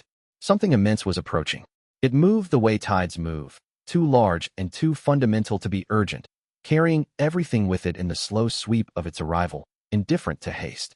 The elder sat in the middle of it, present and still, exactly as he had always sat, as if this were simply another morning in the kitchen, and the most extraordinary threshold in the history of cultivation philosophy were just one more thing to greet with an open hand and unhurried breath. The word moved through the sect's teaching circles the way weather moved through Wei Qin's garden, felt before it could be named, present in the quality of the air before it was present in any explicit communication. Students who had been practicing for years had developed, as a natural side effect of genuine presence work, a heightened sensitivity to the state of those around them. They felt the change in the elder's quality the way a gardener felt a change in the season's turn, in the texture of the light, in the quality of the silence, in small and specific things that added up to something undeniable. Keth, who had been in the kitchen for only a few months and had not yet developed the years of sensitivity the older students possessed, felt something on the morning 3 days after Wei Qin's garden observation that he could not account for. He had arrived at his usual time, before the other morning prep students, and found the kitchen empty, unusual for that hour, since Ye Minguan was almost always there before him. He stood in the kitchen's quiet for a moment, and in the quiet felt something he had only felt once before. The quality of the space in the mountain pavilion on the evening that Vex Cadden had called the Void Cult's last gathering, when 60 people had sat in the deliberate attempt at stillness. The kitchen was doing something similar. Not through intention, no one was there, but through what had accumulated in the space over the hours and days and weeks of the elder working in it at this new depth. Keth stood very still and let himself feel it without trying to analyze it. He had learned, in the months since his arrival, that analysis was the surest way to lose contact with whatever was genuinely happening. He was still standing there when Ye Minguan arrived and looked at him with the quiet curiosity of a teacher meeting a student who has found their way to something real by themselves. "Good morning," the elder said. "Good morning," Keth said. "The kitchen is different." "Yes," Ye Minguan said, and went to his place at the preparation table, because something had shifted in the kitchen that could not be walked back from, and both of them knew it, and neither of them, standing in that kitchen, could walk back from what had been spoken. Chapter 129. What remained of the Void Cult gathered in a mountain pavilion on the last day of winter, 60 men and women who had followed the old doctrine long enough to have spent years re-examining it and arriving, each at their own pace and through their own particular suffering, at a different understanding. Vex Cadden had called the gathering. He stood at the front of the pavilion not with the bearing of a commander, which was what he had been, but with the quiet lateral energy of someone addressing peers. He wore the plain gray robe of a gardener rather than any of the formal vestments that had once marked his rank. The others in the room wore similar plainness, the deliberate plainness of those who had chosen to begin again. "I have spent 3 years deciding what words to use for this meeting," he said, "and I have arrived at the conclusion that there are no words that are exactly right. So I will use plain ones." He paused. The Void Cult existed because it was afraid of what it did not control. Life mastery could not be controlled, and so it was called a heresy. The war was fought and we lost, not because our weapons failed, but because the thing we were fighting turned out to be unarmed. You cannot defeat something that does not resist. We discovered this in the most thorough way possible. He looked around the room at the faces, each of which carried the specific texture of those who had lived through doctrine and its collapse, and was still in the process of finding what came next. "We are done fighting. We are going to study. This gathering is the last meeting of the Void Cult and the first meeting of the Circle of Integration." The name had been chosen deliberately, after weeks of discussion among the group's core members. Not the Circle of Mastery. That would have been claiming what was not yet earned. Not the Circle of Peace. Too passive, too resolved, too quick to announce an arrival that hadn't fully happened. Integration, the honest description of what they were doing. The work of bringing together what had been sundered, in themselves, in their relationships with others, in the world's understanding of what cultivation meant and was for. The dissolution was not dramatic. There was no burning of banners, no ceremony of renunciation. The former members simply acknowledged to each other, in plain language, that the old organization was finished and the new one had begun, and then they sat together in the mountain pavilion and Vex Cadden introduced the practice he had been carrying for 3 years. Basic sitting meditation, drawn from the life mastery lineage. Not cooking, not yet. Not calligraphy or gardening or any of the more developed practices. Just sitting, just breathing, just the first and hardest lesson that had no visible product and no result that could be pointed to or measured or reported on. Many of them had spent their entire cultivation lives around demonstrable power, visible achievement, the kind of advancement you could rank and compare. The instruction to simply sit and breathe with full attention felt, to several of them, like being asked to do nothing. It took time to understand that this was the point. He had asked Ye Minguan to send a teacher to the gathering. The elder had sent Sorn, the former void cult tactician who had come down from the eastern mountains several months ago and was now studying cooking with a diligence that surprised everyone, including himself. Sorn sat at the back of the pavilion and said nothing during Vex Kadden's address. When the meditation practice was introduced, he moved to the front and demonstrated the seated posture with the plainness of someone very new to the practice who had found that the newness itself was the most honest thing he had to offer. I've been doing this for a few months, Sorn said to the group before they began. I'm not good at it. I find it very difficult. Every time I sit down, I discover how much of my mind is somewhere else. He settled into the posture with careful deliberateness. Ye Minguan told me that the difficulty is the teaching. When I understood that, I stopped trying to do it well and started trying to do it honestly. The first time I managed honest sitting, even for 30 seconds, I felt something I had never felt before. He did not say what it was. He simply said, start from where you are. That is the only instruction that ever works. The room filled with the silence of 60 people attempting, for the first time in many cases, to simply be still. Outside the pavilion, the last day of winter was giving way to the first breath of spring. The smell of thawed earth and cold, clean air, the tentative presence of new growth at the ends of branches that had been bare through the long months. The world was in the ordinary process of continuing, as it always was, with the patient indifference of something that needed no encouragement to proceed. Inside, something smaller but no less significant was happening. A room of former soldiers who had built their lives around opposition and conviction and the maintenance of hostile certainty were discovering what it felt like to let all of that rest, even briefly, even imperfectly, in the presence of their own ordinary breathing. The discovery was not comfortable. Several of them found the sitting harder than any combat practice they had undertaken, because combat at least gave you something to push against. Stillness offered nothing to push against, and in that offering, revealed how much of their energy had depended on having something to push.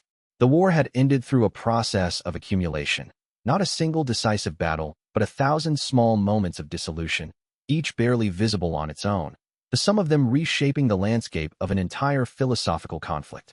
The circle of integration was one of those moments. Small, quiet, beginning in a mountain pavilion as winter turned to spring. And Ye Minguan, in his kitchen 1,000 li to the south, knew nothing of the specifics of the gathering. He didn't need to. He had planted what he planted over 300 years, had given it the quality of care and attention it required, and what grew from it was no longer only his to tend. The seeds had become their own inheritance, living, self-propagating, moving through the world in forms he would never fully see, rooted in soil he had spent a lifetime preparing. The teaching continued without him at its center, which was, precisely, what it had always been designed to do. Sorn led the first sitting session for the circle of integration with the particular authority of someone who does not yet know enough to be confident, but knows too much to pretend otherwise. His instruction was plain because his practice was plain. He had been doing this for a few months. He found it difficult. He had discovered that the difficulty was the point, and he had found that when he stayed with the difficulty long enough, something in it eventually shifted into something else. He could not promise the 60 assembled people that this would happen for them. He could only report that it had happened for him, and that the report was the truest thing he had to offer. This plainness turned out to be exactly what was needed. The people in the mountain pavilion had lived through years of doctrine. The Void Cult had been a highly ideological organization, certain in its convictions, organized around absolute principles that the leadership enforced with the particular firmness of people who believe that wavering is weakness. Sorn's obvious uncertainty, his willingness to say, I don't know, and this is harder than I expected, and I can only tell you what I experienced, was the first genuinely non-authoritarian thing most of them had ever been offered in a teaching context. 2 of the 60 people in the pavilion broke down during the first sitting. Not dramatically, the quiet kind of breakdown that happens when something that has been held very tightly is finally allowed to rest for a moment. Sorn watched them and said nothing. He had learned from Ye Minguan that the response to this was not to move toward it or away from it, but to continue practicing. which communicated to the person who was breaking down that what was happening was a normal part of the process and did not require emergency management. The circle of integration's first meeting ended in the late afternoon, when the light through the pavilion windows was long and golden and the mountains outside were beginning to deepen into their evening blue. People sat for a while after the formal session ended, not wanting to dissolve the quality that had been created in the room. Then, slowly, they gathered their things and began the journey back down the mountain, carrying with them the weight of people who have been changed by something and are still in the process of understanding it. Vex Cadden stood at the pavilion entrance as they passed and looked at each face. What he saw gave him something he had not expected to feel about any gathering he organized. Hope, the quiet kind that did not need confirmation, that simply existed as a quality of attention directed toward what was possible. But the 60 people descending the mountain still carried the bones of the old doctrine in them, and whether those bones would dissolve or reassert themselves was not yet decided. And whether those old bones would dissolve or reassert themselves, the elder still did not know.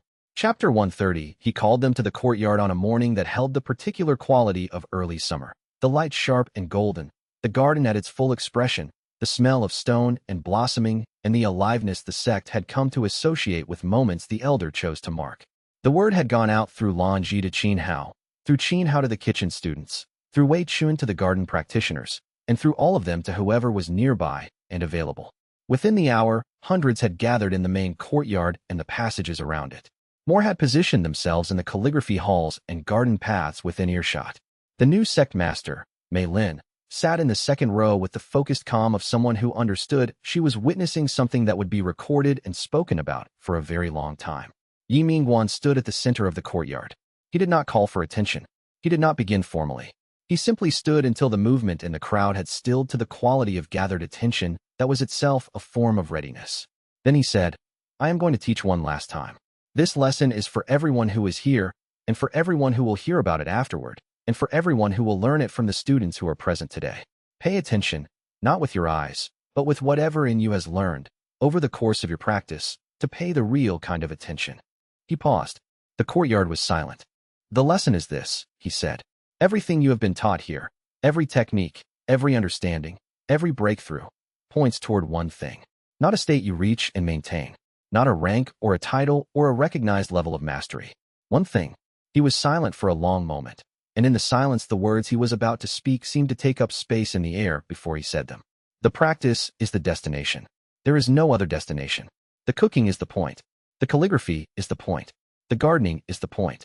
Not what they produce, not the breakthroughs they generate, not the rank they earn. The act of bringing your full presence to the work. That is the entire teaching, and it is available to every one of you in every moment of every day for the rest of your lives. I have been trying to find a simpler way to say this for my entire teaching life. There is not one."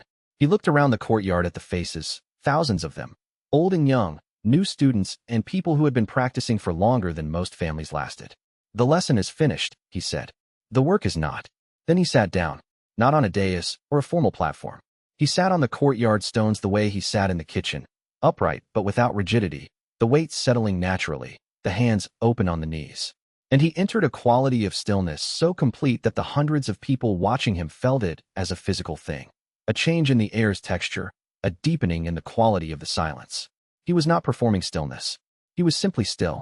Some of the gathered students began, without being asked or organized, to sit as well, taking the posture, settling into the courtyard stones, turning inward while remaining present with what was happening around them. Within an hour, most of the courtyard was seated. The kitchen students continued working, but quietly, and with the particular focused quality that kitchen work took on when the elder was nearby. The garden practitioners continued their tending, but everything moved more slowly and with greater care. The lesson that had no product was proceeding, and what was being learned in those hours could not have been transmitted through any number of lectures or texts or demonstrations. Only through proximity, only through sitting in the field of a practitioner who had arrived at what they were all searching for. The 3 days had not yet begun, but something had already started that would change everyone present in ways they would spend the rest of their lives discovering. The 3 days that followed were the quietest the sect had been in living memory. Not silent. The kitchen worked, the gardens were tended, the calligraphy halls were occupied, but quiet in the way a forest is quiet, which is full of sound but organized around a center of stillness that gives all the sound its meaning. The center was the courtyard, where Ye Minguan sat, and the stillness was absolute. On the first evening, Qin Hao brought a cup of tea to the edge of the courtyard and set it where the elder could reach it without rising. He did not offer it. He set it and withdrew. Ye Minguan reached for it at some point in the evening and drank without interrupting whatever was happening in him. This was the only exchange of any kind during the 3 days that could be called direct care. On the second morning, a young student from one of the outer provinces who had arrived at the sect only weeks before and did not yet understand the full context of what she was witnessing came to the courtyard because no one had told her it was occupied in any special way. She walked in through the eastern entrance and saw the elders sitting and the assembled students around the edges, and felt something so forceful that she sat down where she stood, in the middle of the entrance path, with her basket of morning herbs still in her hands. She stayed for 4 hours. She was late to her kitchen duties. She could not explain to her teacher what had happened, only that she had felt the practice, not intellectually, not through description, but directly, the way you feel heat from a fire or cold from deep water. This was what the elders' sitting was making available to everyone who came into its field, direct experience of what the teaching had always been pointing toward. On the second evening, Lanji wrote for the first time during the 3 days, a single long scroll that she worked on through the night, not calligraphy as practice, but calligraphy as record. She wrote what she felt happening in the courtyard, translating the untranslatable into the only form she had, the form she had mastered over more than a century. The scroll would later be placed in the library as one of its most studied objects, not because of what it said, which scholars found themselves unable to fully decode, but because of what it was, a document made by someone who was genuinely present with something beyond the ordinary range of human experience, and whose presence was full enough to leave a trace. The third day was the deepest. By the end of it, the quality of the courtyard had shifted in a way that everyone present could register, but no one could describe. It was not lighter. It was not heavier. It was, as one student said afterward, cleaner, as if everything unnecessary had been burned away and what remained was the essential form of the thing, complete and clear. That evening, as the sky darkened over the mountains, the assembled students sat in the quality of genuine presence that follows a long ceremony, still gathered around something, not yet ready to release it, understanding that what was happening was not yet finished and that the finishing would come in the elder's own time and not through any external action. The courtyard held its breath. The stars appeared. The night settled. And everyone present understood, without being told, that tomorrow would be different. Wei Chun, passing the courtyard on the afternoon of the second day, paused at the eastern entrance and stood for a full hour before continuing to the garden.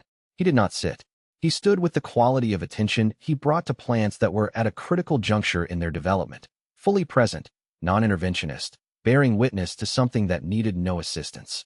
The young student who was sitting in the entrance path, the one who had arrived by accident and stayed without knowing why, looked up at one point and saw the gardener standing there, and the depth of his presence seemed to add something to the quality of what was already in the courtyard, another note in a chord that was still forming. Qin Hao came to the outer edge of the courtyard on the second evening and stood for a while watching the assembled students. Most of them had maintained the sitting posture for hours. Their faces had a quality of inwardness that he recognized from the longest kitchen sessions. The look of people whose attention had moved below the usual surface and found something more fundamental there. He thought about Ye Minguan's instruction to him decades ago, that the kitchen was a form of sitting and sitting was a form of kitchen, that all genuine presence work pointed toward the same thing regardless of its outer form. He understood this more deeply now than he had when it was first said. The understanding had not come through thinking about it. It had come through years of standing at preparation tables. And tomorrow, the elder would begin something that none of them had language for yet, and which none of them would fully understand until it was already over, and the thing none of them could name, yet was already moving toward them through the dark. Chapter 131, he told them 3 days before it began. Not with ceremony, and not with the formal gathering of all his students. That would have implied a kind of performance he had always resisted. He told them the way he told people most important things, one at a time, in the kitchen, over tea or prep work, in the ordinary register of conversation. He told Lanji first, because she had been his longest student and he owed her the earliest warning. She received the news with the stillness of a woman who had been expecting it and had long since done whatever work was needed to be ready. She looked at her hands. Then she said, "What do you need from us?" "Exactly what you have been doing," he said. "Nothing more." She looked up at him, and there was something in her face that was not quite grief and not quite joy, but lived in the space between them where the most real emotions often resided. "I have been practicing for 170 years, she said. "I have had 70 years with you. Sometimes I think I have only understood a fraction of what you've been teaching." "Yes," he said. That fraction is what will carry the teaching forward. The whole of it is beyond anyone's grasp. That is the nature of something that opens toward the infinite. The fraction that you hold is genuine, and genuine is the only thing that passes between people. Everything else is just information. She nodded once, the slow, certain nod of someone whose body confirms what the mind has already accepted. She would grieve when the time for grieving came. Now she asked the practical question, what should I tell the calligraphy students? Tell them that the elder is entering a period of very deep practice, and that the best thing they can do is also enter a period of very deep practice. They will understand. He told Qin Hao next, and Qin Hao's response was the response of a student who had grown into something very different from the desperate, ashamed young person who had arrived at this kitchen decades ago. He asked nothing, disputed nothing, only nodded with the steady quality that years of cooking had given him. A ground-level presence that did not require comfort or reassurance because it had already located something more fundamental than either. The kitchen will run, Qin Hao said. I know, the elder said. It always has. He told Wei Chun, and Wei Chun simply said, the garden knows. Which Ye Minguan understood to mean that the shift he was approaching was already being felt in the world's living systems. That in the same way Wei Chun could sense the health of a watershed through the state of the plants that drank from it, the soil and growth around the sect were registering something that was preparing to change. Wei Chun added, the old plum tree has been storing energy for weeks. I wasn't sure what it was responding to. He did not tell Jiang Tao until the afternoon before. Not because he trusted the old combat cultivator less, but because Jiang Tao was the most likely to feel the need to do something in response, and the elder wanted to preserve the time he had left for stillness rather than management. Jiang Tao took the news with his jaw tight and his eyes bright, and his hands very still in his lap, in the posture of someone absorbing something that hits at the deepest level of the self. He said, is there anything I can do? Stay close, Ye Minguan said. Be present. That is what I am going to do, and it is what I would ask of you. The morning of the first day arrived with ordinary weather, a clear spring sky, the smell of dew burning off the garden stones, the kitchen already alive with Qin Hao students beginning the morning prep. Ye Minguan came to the teaching courtyard at the hour of first light and sat. He sat in the position he had taught across decades of students, upright but not rigid, the weight settling through the base of the spine, the hands resting open on the knees. He did not close his eyes. He looked at the courtyard with the same quality of attention he brought to everything, open, patient, without agenda. Within the hour, students had gathered. Not because they were summoned, no one had given a formal announcement, but because the sect had developed over decades the sensitivity to know when something worth witnessing was happening. They gathered at the edges of the courtyard and sat, naturally finding the sitting posture because it was the one they knew best, the one they had been taught to return to in any moment that required more than ordinary attention. Ye Minguan did not acknowledge the gathering. He was not performing. He was simply present in a quality and depth that deepened as the hours passed, like a lake filling not from above but from within, from an underground source, rising unhurried and without limit. The first day passed in near total silence. Students came and went, but the core who had studied under him for decades stayed. Lanji sat to his left with her hands in her lap, and her eyes slightly unfocused, the posture of someone engaged in something internal. Wei Chun was present in the outer garden, tending quietly, moving with the particular slowness that meant he was doing the deep work. Qin Hao kept the kitchen running, which was its own form of sitting, the continuous practice of presence in motion. Toward evening, something happened that several students would describe differently, but all agree was real. The light in the courtyard seemed to gather rather than scatter as the sun descended. Not brighter, different in quality, as if the usual diffusion of late-day light had been replaced with something more cohesive. Several people felt their own breath deepen without intending it, the way breath deepens when you enter a very still room and your body adjusts to the quality of the air. No one spoke about it in the moment. They simply sat. The second day was deeper. The third day, deeper still. By the end of the third day, the entire sect was organized around the courtyard in a way that had emerged without design. Students who had lessons continued their lessons, but more quietly, and wherever possible closer to the main courtyard. The kitchen worked in focused silence. The gardens were tended with the quality of ceremony. The calligraphy halls were still. On the evening of the third day, a young student who had been studying cooking for 3 months asked Sorn, who was studying near her, what exactly was happening. Sorn considered. Then, a man who has practiced presence for 3 centuries is finishing a practice that takes 3 centuries. We are watching what that looks like. He paused. The best way I can describe it is that the room keeps getting cleaner, like a fire burning down to its most essential self. The young student looked toward the courtyard. Should I be doing something? You're already doing it, Sorn said. Sit. Notice. Let it be exactly what it is. She sat. She noticed.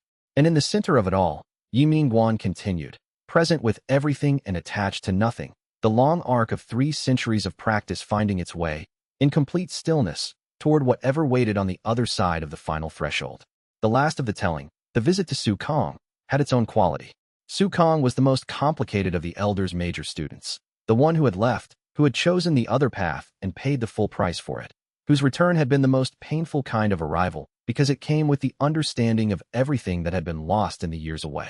He was studying in his quarters when Ye Minguan knocked, and he looked up with the alert stillness of a student who has spent enough time in the practice to know when a visitor is carrying something of significance. He offered tea, which the elder accepted, and they sat for a few minutes in the ordinary way of 2 people who had known each other long enough that silence was comfortable. Then the elder said what he had come to say. Su Kong received it with the composure of a student who had been expecting it, not because he had foreknowledge, but because the quality of the days leading up to this moment had made the direction of travel clear. He said, I know. And then, are you afraid? No, Ye Minguan said. Are you? Su Kong thought about this with the honest attention he now brought to everything. A little, he said. Not for you. For what I will do with the years after. He looked at his hands, the hands that had spent years as a combat cultivator and had spent the last 20 years learning to cook and were now, he sometimes thought, more fully his own hands than they had ever been. You've been the center of the practice for me. Not its source. I know the source isn't you. But the center. The reference point. The thing I orient toward when I'm uncertain about whether I'm still on the path. You have been on the path long enough, Ye Minguan said, that the path is now in you rather than outside you. The reference point was never me. It was always the quality of the practice when it was genuine. That quality is in you now. You will orient toward it whether I am here or not. Su Kong was silent. Then, I'll believe that when I feel it without the support of your presence. Yes, the elder said. That is exactly when you will believe it. And what it would mean for him to believe it, the elder chose not to say. Chapter 132. On the 4th day, he opened his eyes. Not with drama, not with announcement, not with any of the visible markers that cultivation stories associated with breakthrough.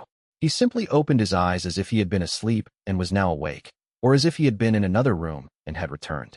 He looked at the courtyard, at the students gathered around its edges, at the spring sky above the courtyard walls. The quality of his presence was different from before the 3 days, but the difference was not easy to name. Lanji would later say it was like the difference between a river and the sea. The river has direction, purpose, motion towards something. The sea simply is. Both are water, but the quality of the being is not the same. He sat for a moment in the morning light, looking at the assembled students. Most of them had been present for some portion of the 3 days, and many of them had the quiet, disoriented quality of those who had been in a long meditation and were finding their way back to ordinary time. They looked at him with the particular alertness of people who understood that something had concluded and were waiting to understand what had begun. He spoke once. His voice was the same as it had always been. Unhurried, clear, the voice of someone who spoke infrequently enough that each sentence carried its full weight. I am now what I always was, he said. We all are. The teaching is finished. Then he rose from his sitting position with the careful, unhurried movement of a very old man, walked to the kitchen, and began the morning prep. The silence in the courtyard held for a long moment after he left.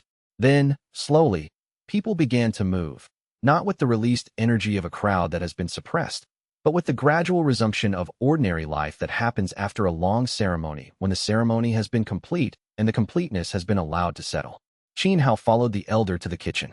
He found him at the preparation table, working through the morning mushrooms, the knife moving with the same deliberate rhythm it had always moved. He stood in the doorway for a moment without speaking. The kitchen looked exactly as it always looked.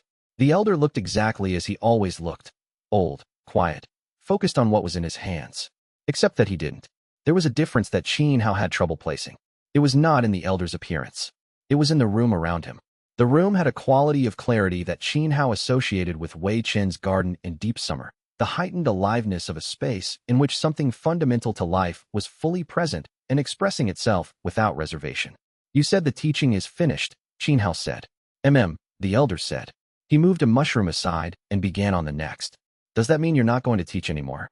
I'm teaching right now, Ye Minguan said. He looked up briefly, with the patient expression of a teacher who has answered the same question in different forms more times than he could count and finds each iteration genuinely interesting. What does it look like when I'm not teaching? Qin Hao looked at the kitchen. The prep work, the fire, the smell of the morning stock. He thought about everything the elder had said to him over decades about the relationship between work and presence and what they were actually doing every time they stood at this table. He thought about his first breakthrough, 60 years ago, the braised fish that tasted true for the first time, and the way the elder had looked at him then, the same quiet recognition with which he was looking at him now. It looks like this, he said. Yes. The elder agreed, and returned to his mushrooms.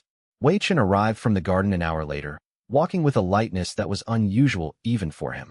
He came to the kitchen doorway and looked at Ye Minguan for a moment with the evaluating attention of a man who read the state of living things through their expression. Then, the plum tree flowered. It was the middle of spring. The plum tree in the outer garden had already flowered months earlier, as it did every year. Ye Minguan looked up. Which one? The old one. The one that hasn't flowered in 40 years. The elder was still. He nodded once. The way he nodded when a student told him something that confirmed what he had suspected, and returned to his work without further comment. Wei Chen understood this. The tree's response was the garden's acknowledgement, the living world registering a change that human language could not fully capture. The scholars arrived by midday. They had received word through the network of teaching circles that something significant had occurred, and they came with the careful, controlled eagerness of people who understood that they were witnessing something that would occupy the history books for centuries. They wanted measurement. They brought instruments and texts and ranking criteria from 6 different cultivation traditions. Ye Minguan submitted to the measurement with the patience of someone who understood that the scholars needed it, that the act of formal verification would matter for the people who came after, who would need evidence before they could trust the path enough to give their lives to it. The results were consistent across all 6 traditions' criteria: life sovereign, rank 10, a rank that had been theoretically described in the oldest texts as the terminus of the life mastery path, beyond which the texts offered nothing because nothing further had ever been observed. The elder looked at the scholars' excited faces, their trembling hands as they recorded the results, and felt something that was not triumph, but was also not indifference.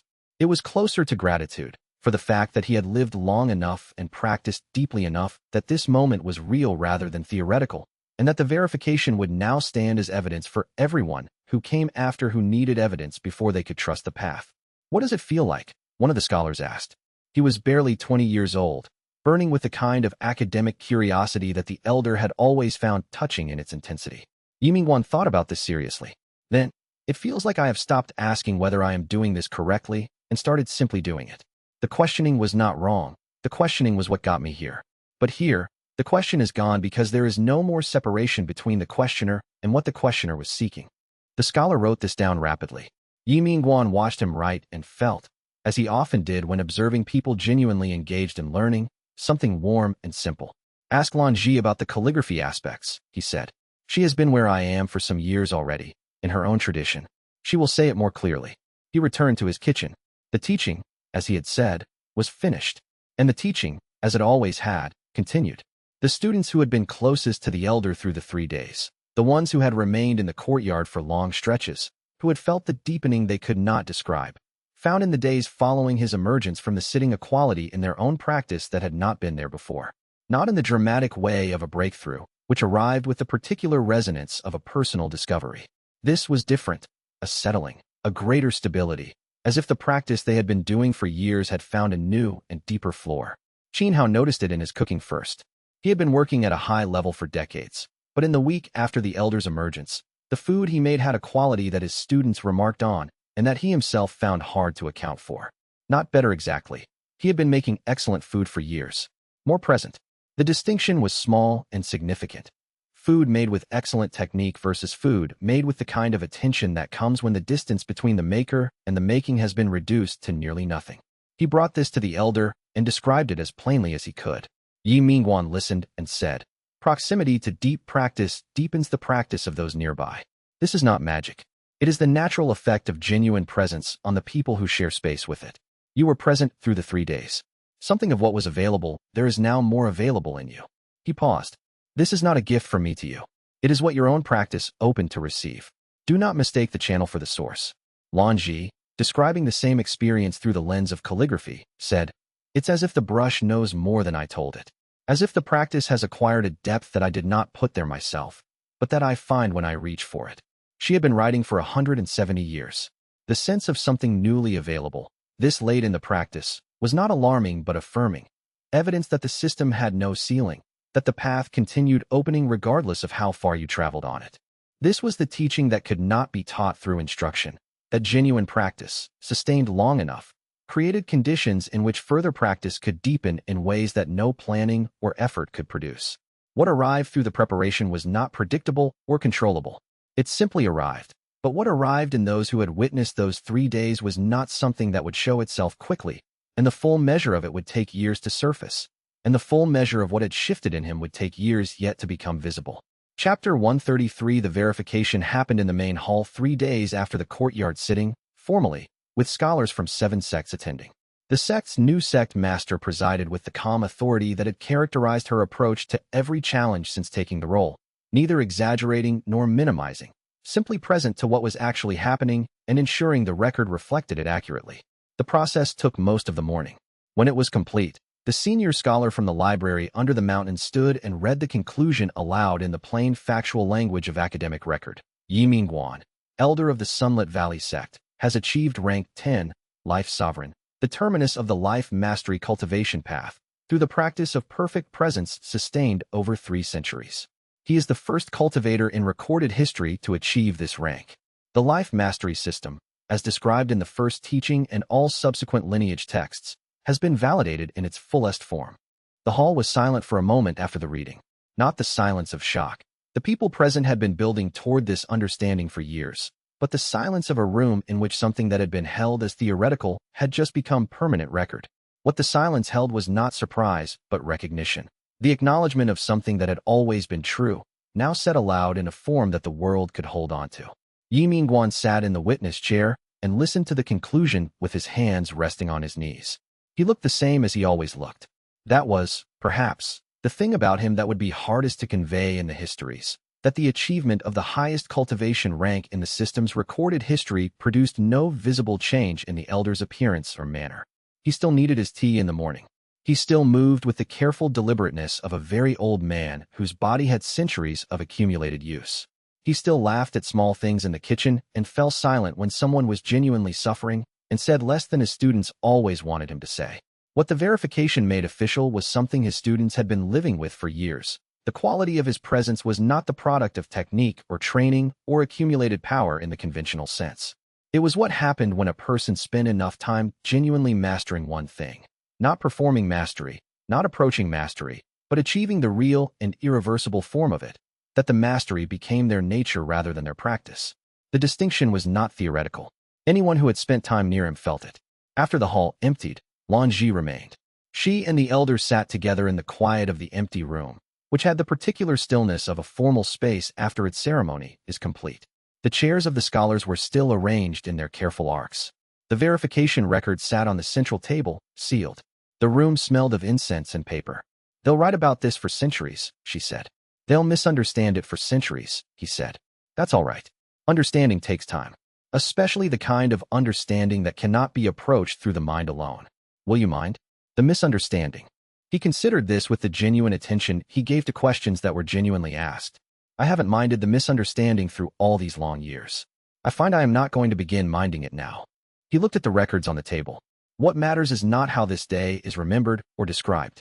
What matters is that somewhere, right now, a student is washing rice for the first time and feeling the conversation between their hands and the grain. The records can say what they like. That moment is the proof. Lanji set a cup of tea on the arm of his chair without comment. He lifted it and drank. Outside, the sect was continuing its work. In the kitchen, Qin Hao students were running the afternoon prep.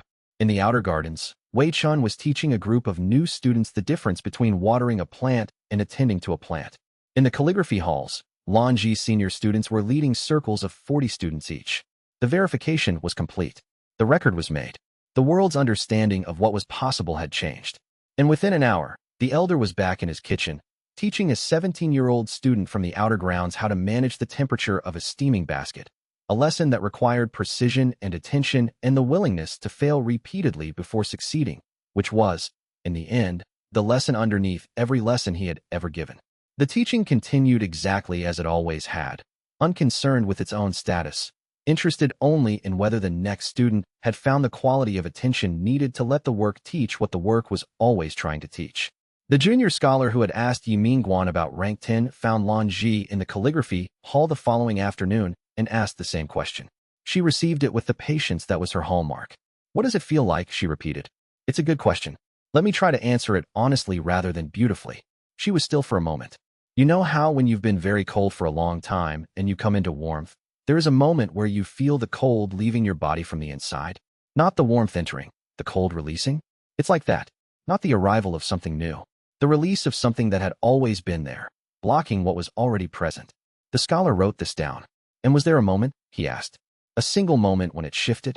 The shift was 3 days of sitting, she said, which is not a moment, but a duration. The teaching has never been about moments. It has been about sustained presence. The breakthroughs come, but they come at the end of very long preparation. And the preparation is the practice, and the practice is the point. She looked at him with the particular directness she reserved for people she thought were ready to hear something exactly as it was. The danger of the cultivation world's obsession with ranks and levels is that it trains people to look for the arrival rather than to be present in the traveling.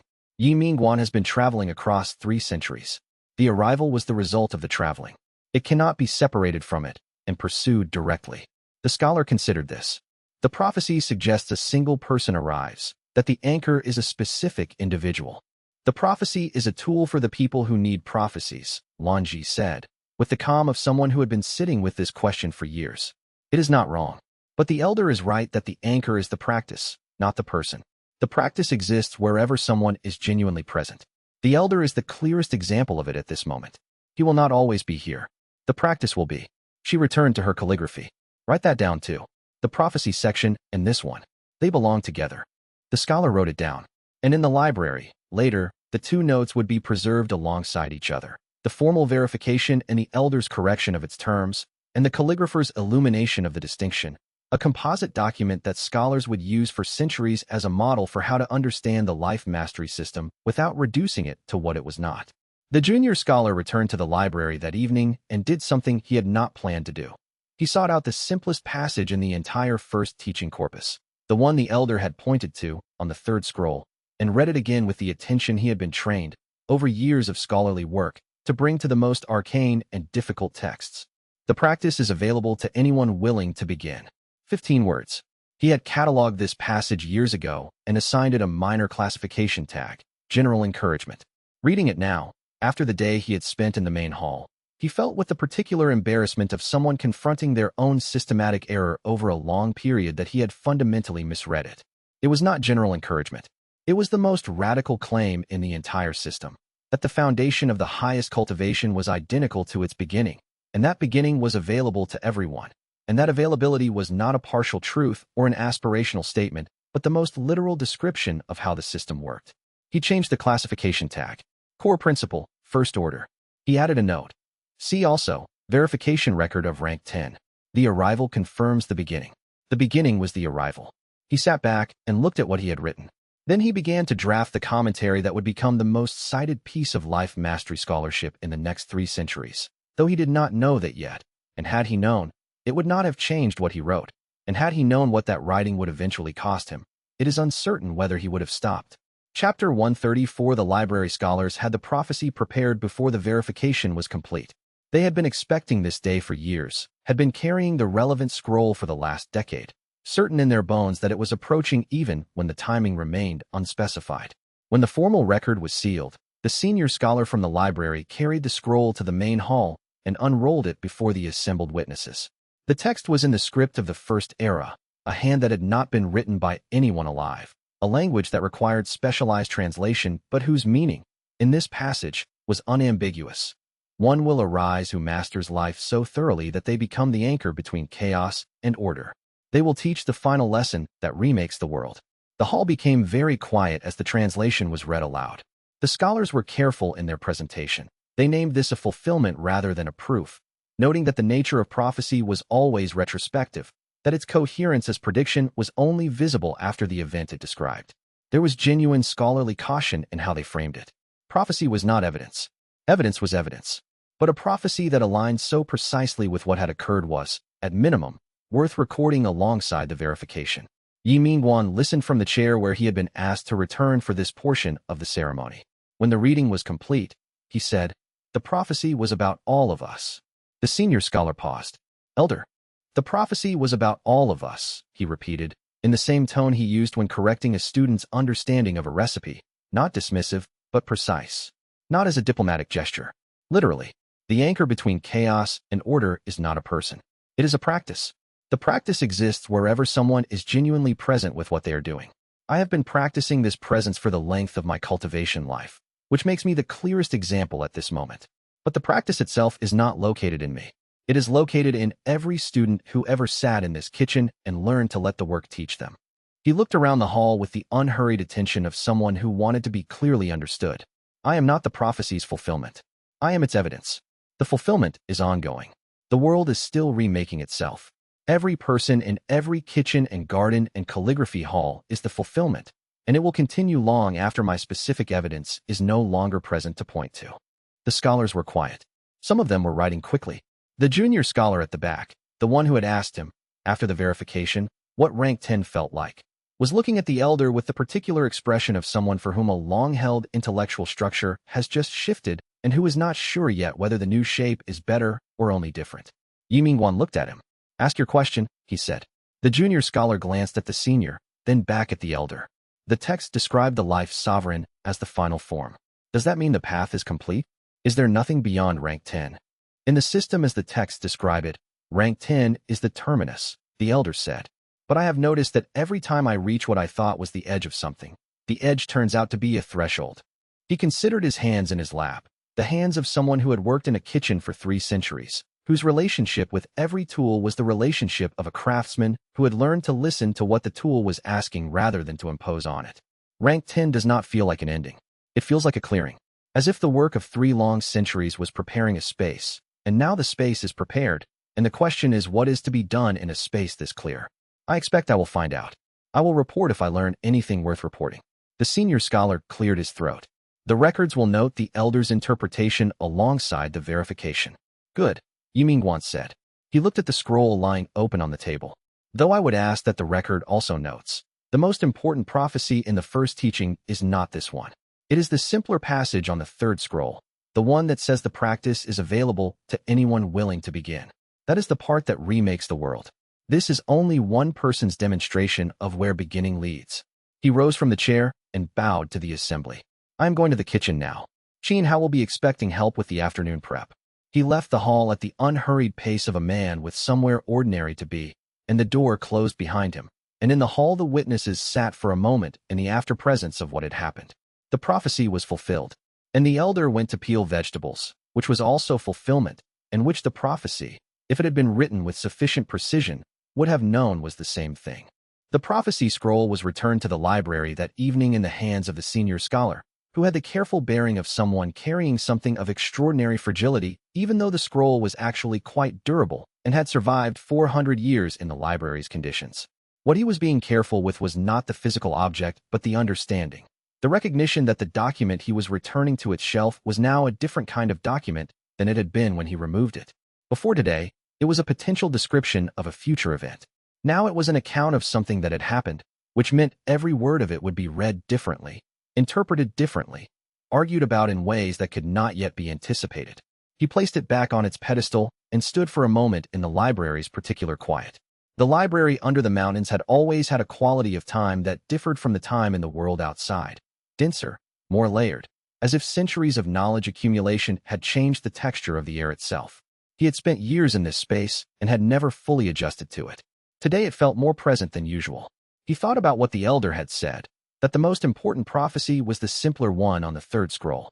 He went to that scroll and carefully unrolled it to the relevant passage, the one that said the practice was available to anyone willing to begin, and read it with the attention he had just spent years bringing to the more famous passage. The difference was not in the words. Both passages were clear. The difference was in what the words were pointing to. The famous passage pointed toward an event, a single transformative arrival.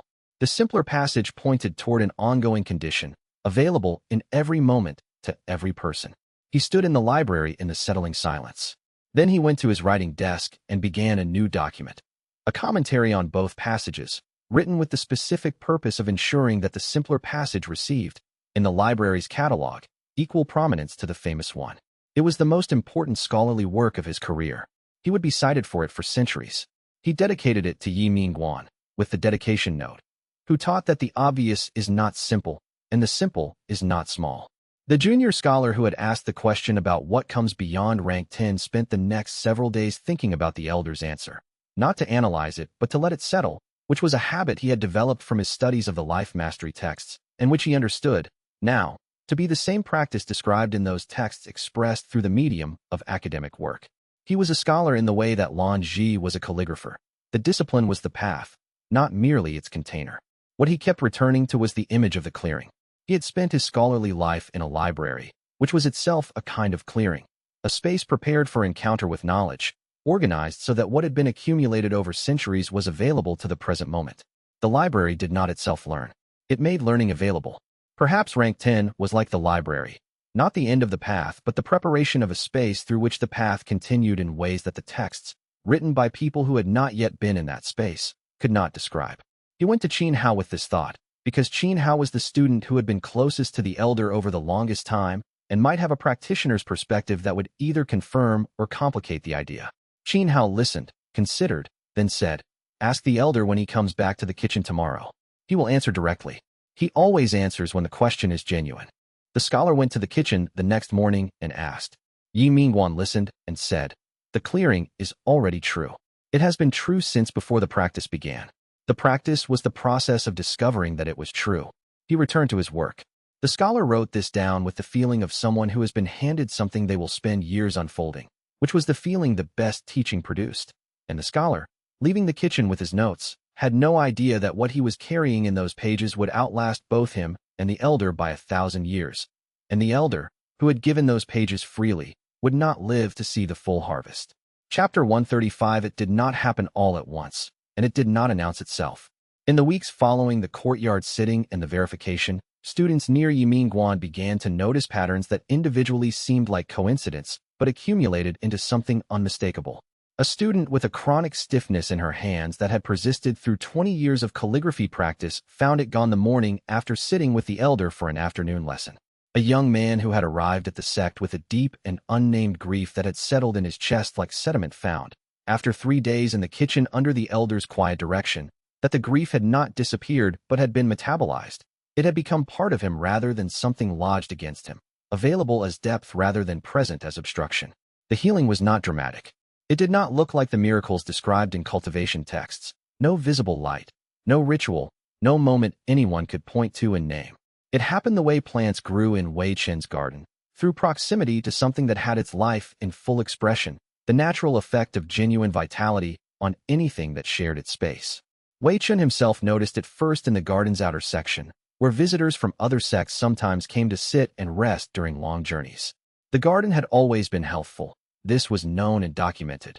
But in the weeks after the elder's breakthrough, plants in sections where he had recently walked were growing in ways that exceeded even the garden's established patterns. Not unnaturally, not in violation of anything the plants were capable of, but as if some limiting factor had been removed, and they were now expressing the full version of what they had always been capable of. He brought this to Qin Hao, who brought it to Lan Zhi, who had already noticed it in the calligraphy halls, that students working in rooms the elder had recently occupied were producing work of a quality that exceeded their demonstrated level, that the quality persisted for several days before gradually settling back to their own standard. None of them mentioned it to Ye Minguan directly, because they had each independently concluded that mentioning it would make him self-conscious about it, and self-consciousness of that kind was precisely the thing that would disrupt whatever was naturally occurring. The effect was simply present, like warmth from a fire, extending from him without being aimed or controlled. Several months after the verification, a delegation from a sect 3 continents away arrived with a cultivator who had been in physical decline for 20 years despite every available intervention. The decline was the specific kind associated with violence-based cultivation taken too far, the foundation damage the older elders had been warning about for decades, the structural weakening that could be slowed but not, by any technique the combat-focused traditions possessed, reversed. They had brought him to Ye Minguan as a last measure, not fully believing it would help, hoping that even if the elder could do nothing, the journey itself might give the man something. What they expected was a formal consultation, some herbs perhaps, a teaching that the man could carry home and try to apply. What they got was an invitation to cook. Ye Minguan invited the declining cultivator to work in the kitchen for a week. not to receive treatment, to cook, to wash rice and tend fires and taste broth at each stage of development, to perform the beginner's curriculum in full, as if he were a new student who had never stood in a kitchen before. The declining cultivator, who carried the bearing of a man who had been told many times that he was among the great practitioners of his tradition, found the first 2 days almost unbearable, not physically, but in the particular way that pride makes simplicity excruciating. He had spent 60 years mastering things, and being asked to start over felt like it confirmed everything he had feared about his decline. He was being asked to be less than what he had been, and he did not yet know that being less was not the same as becoming small. On the third day, something shifted. He was washing rice, the way all the beginners were taught, and found himself in the conversation between his hands and the water, not thinking about technique or outcome or what the rice would become, simply present with the material reality of water and grain and his own hands moving through them. He stayed in the kitchen for 2 hours that morning without being aware of the time passing. At the week's close, the structural damage in his foundation had not disappeared, but something had slowed in its progression that his own healers had been unable to slow. Whether this was the presence of a rank 10 cultivator working in proximity, or the natural effect of genuine practice begun even late in a life, or some combination that the current understanding of cultivation could not yet fully account for, the scholars disagreed. Ye Minguan, when asked, said simply, he practiced honestly. That always helps. The delegation left with the cultivator standing more steadily than he had arrived. They carried also the beginner's rice-washing instruction written out in plain language by Qin Hao, because they had asked whether they could bring the practice back to their sect, and Qin Hao had looked at Ye Minguan for confirmation, and the elder had said, yes. The practice belongs to no one. That is the point. Violence had begun to dissolve in the world's landscape, not because it was defeated or forbidden, but because its necessity was so clearly reduced in the presence of what the elder offered. Conflict was finding its natural proportion again, instrument rather than identity, a tool held in the hand of cultivators who had learned that the hand could also hold other things. And the elder cooked. Each morning, each afternoon, each evening if there was work left to do, because it was what he knew and what he loved and what the practice had always been, not a means to any rank, but the simple, honest act of a person who had decided, 300 years ago, to show up fully for whatever he was doing. The rank had arrived because the showing up had been complete, not the other way around. This, too, was part of the record, though few of the scholars wrote it down, because few of them yet understood that it was the most important part. The delegation that brought the declining cultivator to the sect did not know what to expect from a healer of rank 10. The cultivation traditions they came from associated high rank with power that manifested visibly, in displays of force, in the ability to transform material reality, in the capacity to perform direct interventions at a distance. What they expected was something like this. The elder would examine the cultivator, assess the damage, apply some form of highly concentrated cultivation energy, and either effect a dramatic improvement or confirm that the damage was beyond recovery. What they found was a kitchen instruction. The delegation's head, a senior cultivator of rank 7, had stood outside the kitchen on the first day and watched through the open window as Ye Minguan showed the declining cultivator how to hold a rice-washing bowl. The senior cultivator was not a patient man. He was also not an unintelligent one, which was why he stayed and watched rather than leaving or interrupting. He had been sent by a sect that had tried everything available to conventional cultivation healing and had run out of options. He had agreed to this as a last measure. He would observe and assess. What he observed, over the course of a week, could not be accounted for within the framework he had brought. The declining cultivator was not receiving any treatment he could identify. He was performing basic kitchen tasks under the direction of an elderly man who was, from all appearances, simply teaching him to cook. The elder did not apply cultivation energy visibly, did not perform any ritual, did not instruct the cultivator to channel qi in any particular pattern. And yet by the third day, something was different in the cultivator's quality of movement. By the 5th day, the delegation's own healer, who had come prepared to document the final stages of the foundation collapse they had been managing for years, observed that the progression had slowed in a way that exceeded any precedent in her experience. By the end of the week, the change was undeniable. The senior cultivator spent most of the last day in the kitchen, watching, trying to locate the mechanism. On the last afternoon, he finally asked, "What are you doing to him?" Ye Minguan looked up from the fire he was tending. "Nothing," he said. "He is doing something. I am showing him what the something looks like." "What is he doing?" "Returning to presence," the elder said. "It is the only thing that reverses the foundation damage from force-based cultivation. Not by undoing the damage. The damage is real and will remain.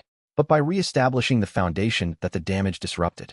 Presence is the original foundation. It was there before the cultivation, and it is there under the damage, and when someone finds their way back to it, the structure begins to stabilize around it. The senior cultivator wrote this down, exactly as the elder said it. It was the most practically significant piece of cultivation theory he had encountered in 50 years of work. He brought it home and taught it to everyone in his sect, and they taught it further, and it traveled across the continent in the particular way that genuinely useful information travels, by being too practically important to keep. And it was still traveling, farther than any of them could see, into futures that none of the people who had touched it would live to witness. And the futures it was already moving toward were beyond any of them to foresee. Chapter 136, he taught Qin how to teach the way he had always been taught, not through instruction, but through example held long enough to become visible. The method was simple in description and demanding in execution. He worked in the kitchen alongside Qin Hao as Qin Hao was teaching his own students, not as a senior authority offering corrections, but as a fellow practitioner engaged in the same work. The students being taught by Qin Hao would sometimes catch the elder doing the same task nearby, and the comparison, never forced, never commented upon, would show them something about the gap between where they were and where the practice could take them. Not as discouragement, but as direction. A clear image of what genuine mastery looked like in the body of a teacher who had arrived there. Qin Hao had been teaching for decades already. He did not need instruction in the mechanics of the teaching relationship.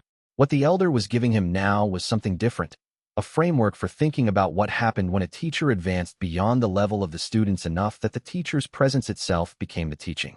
This was the particular challenge of the life mastery system at its higher levels. The more genuinely the practice was embodied, the harder it became to explain, because explanation required a perspective separate from the thing being explained, and at a certain point the separation no longer existed.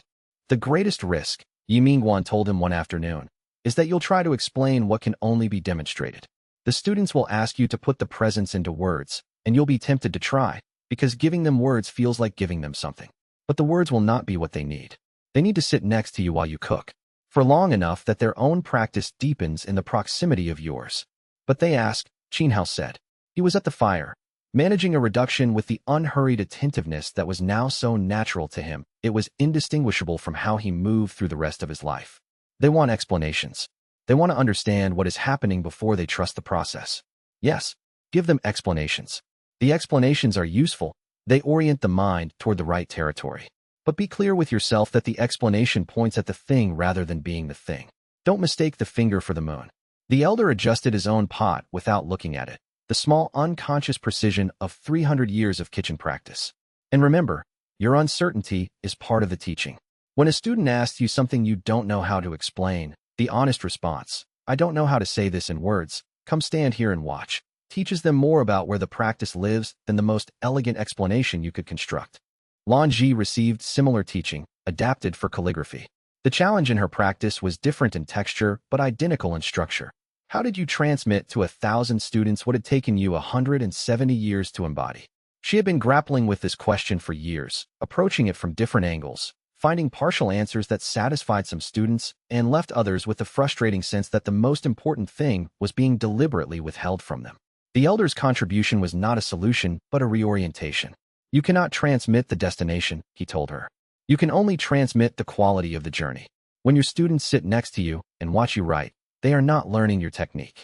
They are learning your relationship to the practice, the willingness to stay present, to not rush, to let the character form through the ink rather than forcing it through. That relationship is what they can take from you. The technique is secondary. The technique is just the medium through which the relationship expresses itself. Wei Chun, who needed the least explicit guidance of anyone because his practice had arrived at its own forms through 40 years of independent development, nevertheless sought the elder out in the garden one morning and sat with him beside the old plum tree. I've been thinking about what comes after me, Wei Chun said. He spoke the way he always spoke, in the patient cadences of someone who lived in seasonal time, unhurried by human urgency. The garden knows certain things now that it has learned over 4 decades. The plants have adjusted to my presence, to the way I attend to them. How do I ensure it keeps knowing them when I am gone? You don't ensure it, Ye Minguan said. You teach the next gardener to listen to the garden the way you listen to it. The knowledge is in the relationship, not in the gardener. The garden will teach the next person who is genuinely attentive to it. It will teach them what it taught you, but differently, because they are different, and the teaching will be specific to them as it was specific to you. Wei Chen sat with this. A bird passed through the tree above them. The spring air moved through the plum blossoms that should not have been present in this season, but were. Jiang Tao, he said finally, with the quality of naming something he had been observing for some time. Ye Minguan understood. He has the patience for the garden now. He would not have said so 10 years ago. He says it now without saying it. The way he tends the outer section, the time he spends before he begins, the attention he brings to something as small as a single plant's positioning. Yes, Wei Chen said. He does not know it yet, but he does it. Tell him, Ye Minguan said. He will not believe you at first, but the garden will confirm it, and he has learned to trust the garden. The teaching of the teachers continued through the spring and into summer. Each of the major students, Qin Hao, Lan Ji, Wei Chun, Vex Caden, Keth, Jiang Tao, Su Kong, was visited, worked alongside, and given the specific understanding that their particular practice required for continuation at the highest level. Not because Ye Minguan was preparing to leave, he was not, but because the teaching had always been designed to become unnecessary, to plant itself so deeply in its students that the teacher's presence was a refinement rather than a requirement. The teaching network that emerged from these months was not designed by anyone. It grew the way Wei Chen's garden grew, from relationships, from proximity, from the natural propagation of genuine practice through the people it touched. Hundreds of students, organized not in hierarchy but in resonance, each carrying a different aspect of the system with the particular depth their nature and history had equipped them for. It was, in the end, the most important teaching the elder had given, not how to cook or write or grow, but how to ensure that the capacity to cook and write and grow in the full, present, mastery-driven sense would never again become a forgotten path. The library had preserved the knowledge through the dark centuries. The students would preserve it now through living it, and teaching their students to teach it, in an unbroken chain that would continue as long as human beings were willing to be present with whatever they were doing, which was to say, indefinitely. The summer afternoon when the elder sat with each of his major students and gave them their specific inheritance of the teaching was the most concentrated teaching he had done in years, not in formal session, but in the ongoing, ordinary rhythm of being present with people he had spent decades forming. Vex Caden received his teaching during a morning in the garden, where they worked side by side among Wei Chen's outer plantings, and the elder said, "Your students will come to you with the particular damage of people who were shaped by opposition. Do not try to correct the shape directly. Teach them what the opposition was covering. The capacity for presence is under the damage, not instead of it." Vex Caden worked his trowel into the earth and thought about this. And if they don't want to look under the damage? Some won't. Let them continue. Give them the practice. The practice is patient. It will be there when they are ready. The elder looked at the plant they were tending together, a young plum tree, newly placed in the outer garden, still finding its footing in the soil. You cannot make a tree grow. You can make the conditions that support growing. The growing happens in its own time. Keth received his teaching in the kitchen on an evening when the prep was done and the room was quiet. The elder sat across from him and said, "You will teach people who are angry at the world. Your testimony will draw them. They will come expecting someone who understands their anger. Give them something better, the practice. What if they need someone to understand the anger first?" Keth asked. "Understand it," the elder said. "I'm not asking you to dismiss it. The anger is real, but you've learned that what lives under the anger is something older and more fundamental. That's what you were looking for when you were angry, and what you found here. Give them the direction, not just the acknowledgement." Keth nodded slowly. He had been this angry. He knew what had been under it. Jiang Tao's teaching required the most indirection. The elder went to the outer garden section one afternoon and worked beside the old combat cultivator in silence for an hour before saying anything. Then, "You have more patience in your hands than you know." Jiang Tao looked at his hands. "These hands broke things for 400 years. "Yes," Ye Minguan said. "And now they tend plants. And the plants respond to them." The patience was always there. It was expressed differently. He paused. "When I am gone, the garden will need what Wei Chen's students have not yet learned. The patience of an elder who had spent centuries waiting for the moment of action and has finally found a different use for that waiting." Jiang Tao said nothing, but he looked at the plant he was tending with a quality of attention that was different from how he had arrived that morning. This was the gift the teaching gave to its teachers, the recognition that what they had always been, including the parts that had seemed like obstacles, had been preparation all along. And Jiang Tao, facing that recognition at 460 years of age, was not yet certain he could carry it without breaking, and whether he could carry it without breaking was a question he had not yet answered, even to himself. Chapter 137. They came from every direction. Not all at once. Not in a formal procession, But over the span of several weeks that spring and summer, children and grandchildren and great-grandchildren of the first students, arriving at the Sunlit Valley sect the way people had always arrived at places where genuine teaching was happening, drawn by something they could not quite name, having heard stories that seemed more like metaphor than report, uncertain what they would find. What they found was a kitchen. Qin Hao met most of them first, because the kitchen was where new students naturally ended up when they arrived and didn't quite know where else to go. He had a way of receiving people that he had learned from Ye Minguan and refined through decades of teaching, a quality of attention that did not assess or sort, but simply met. New students often said later that the first moment they stood in Qin Hao's kitchen, they felt something settle in them that had not been settled before. Not calm exactly, but orientation. The sense that there was something here that was genuinely worth learning and that they were genuinely capable of learning it. Ye Minguan visited the kitchen often during these weeks, not to teach formally, but to be present during the introduction period, when the new students were most uncertain and most in need of contact with what was real in the practice. He did not introduce himself to the new arrivals. Most of them did not recognize him at first, an old man at the preparation table, cutting vegetables, quiet. They learned who he was gradually, the way you learn the depth of a river, by being in it for a while. A granddaughter of one of the original architecture students arrived during the second week. She was 22 years old, had grown up hearing stories about the Sunlit Valley sect from her grandmother, and had come with the particular urgency of someone who understood that she was entering something her ancestor had contributed to building.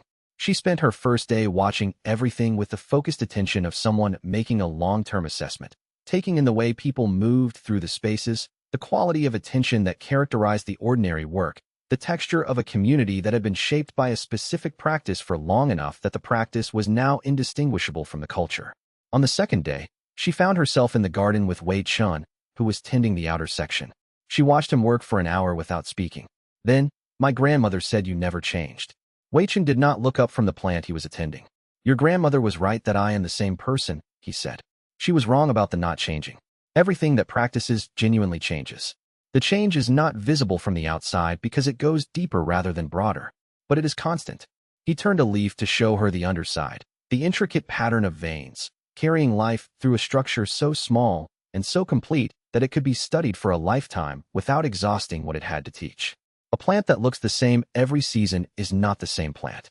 It is the same form, deepening. She stayed in the garden for the rest of the day. At the end of that week, she had asked to study architecture under the guidance of the sect's senior architecture students and had shown an aptitude for listening to the land that her teachers reported was unusual even among strong students. A great-grandson of one of the former Void Cult soldiers who had come down from the mountains with Vex Cadden arrived in the fourth week.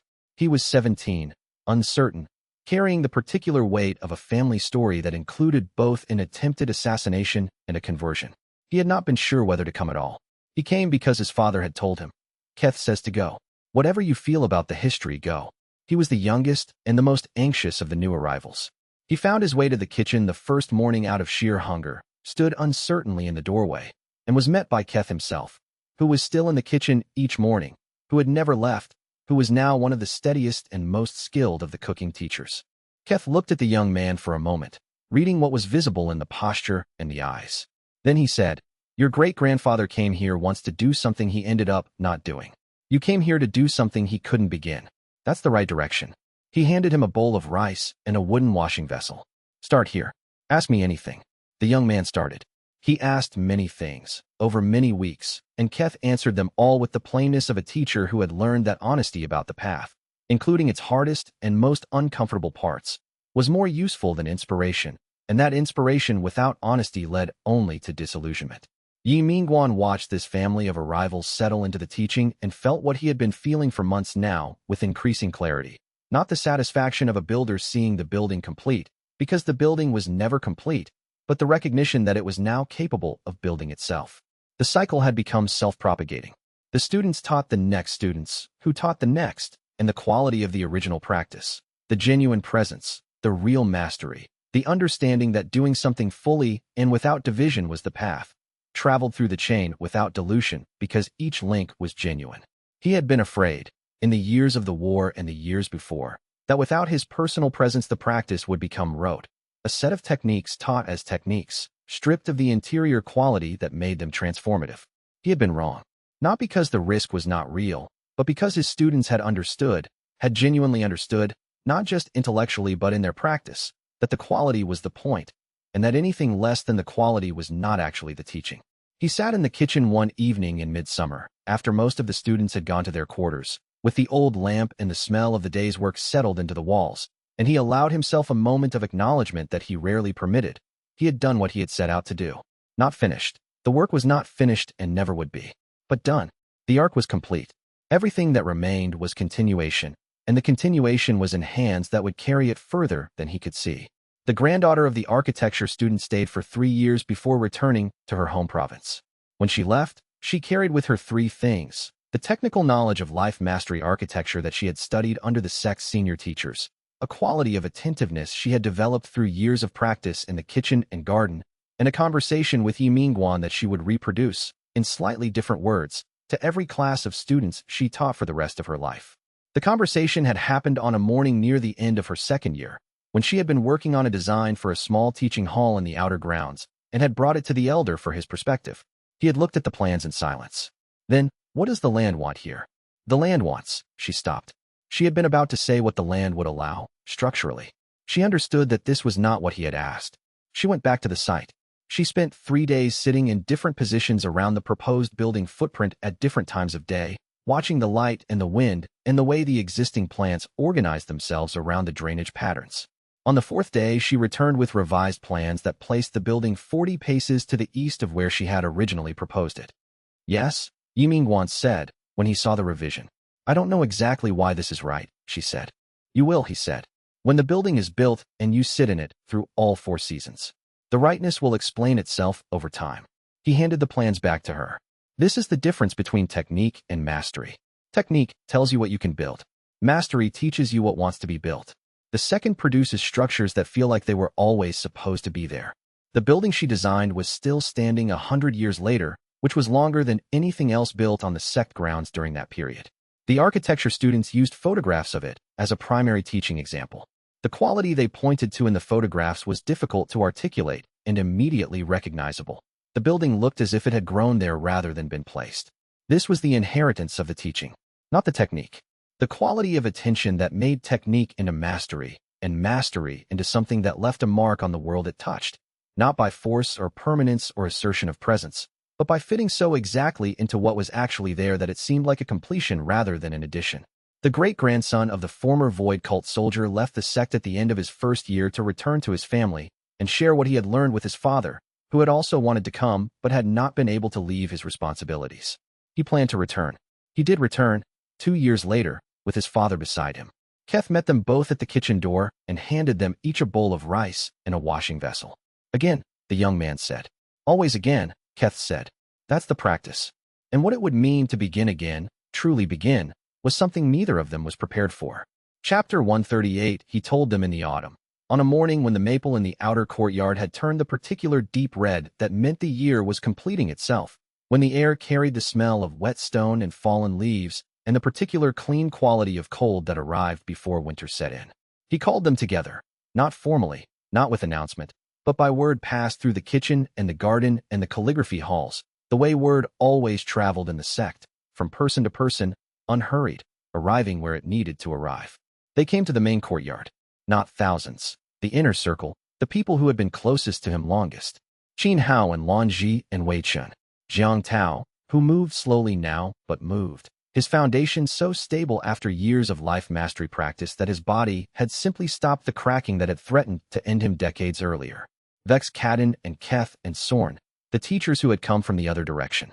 Su Kong, whose memoir had traveled across the continent, and whose rebuilt foundation had given him an unusual solidity that younger students found stabilizing in his presence. The new sect master, Mei Lin, who came not as an administrator but as a student, sitting in the back with the quiet demeanor she had maintained through 2 decades of leadership. Ye Minguan stood at the center of the courtyard. The maple moved in a slight wind above him. He looked at the people gathered and felt what he had been feeling more frequently as the year progressed. Not anticipation or apprehension, but the simple, clear reality of an elder who had lived with full presence long enough that mortality had become, like everything else, simply part of what was happening and not a thing to be argued with. "I will not be here forever," he said. "This doesn't matter. The teaching is eternal." He waited a moment to let the word settle. "I want to be clear about what I mean," he continued. Not philosophical clearness, practical clearness. I am old. I am 318 years old, which is a length of time that has given me everything I needed to do what was needed. I have no complaint with that length and no desire for it to extend beyond its natural span. He looked around the courtyard, at the faces he had known for decades, some for a century. The teaching will not need me when I am gone. It will have all of you, and you will have each other. And the students you are teaching will have the same. The chain will hold. Qin Hao's jaw was tight. He was holding the posture of someone who had been preparing for this conversation and finding that preparation did not make it any easier to receive. Do you know when? Lanji asked. Her voice was steady. No, Ye Minguan said. That's not how it works. Not for someone on this path. He considered the maple above him, its deep autumn red in the clear light. When the practice is complete, the life completes itself naturally. I don't experience it as approaching in the way that a wall approaches as you walk toward it. I experience it as being in the current of something that is moving of its own accord, and I am moving with it rather than against it. And until then? Wei Chen asked. Until then, I cook, the elder said simply. I garden with you when you'll have me. I write, though my hand is slower than it was. I teach whoever comes. He looked at the group with the unhurried attention that had never changed across all the decades they had known him. What I am asking from you is not mourning and not preparation and not any kind of special treatment. What I am asking is exactly what you have given me every day for as long as I've known you. Presence. Show up for what you're doing. Teach what you know. Let the practice speak through the practice. He paused. And feed each other well. That is more important than it sounds. Laughter moved through the courtyard, the genuine kind, surprised out of people by the plain truth of something that arrived when they were braced for something heavier. The laughter itself was part of the teaching, the ability to receive difficulty with openness rather than armor, to let the weight of something real land without requiring it to be something other than what it was. After the gathering, Ye Minguan returned to the kitchen. He had a new student arriving in the afternoon, a young woman who had been rejected from combat trials 3 times, who was ashamed and uncertain and looking for any path still open to her. He had the morning prep to finish before she arrived. He worked through it with the focused attentiveness that was the practice expressed most honestly. Not planning, not reflecting, simply present with the knife and the board and the sound of the morning kitchen around him. This was what he had always been. This was what the practice had always been. And in the perfect ordinariness of that morning's work, it was more complete than any ceremony could have made it. The knife moved. The fire breathed. The broth simmered. Another day began in exactly the way it always had and always would.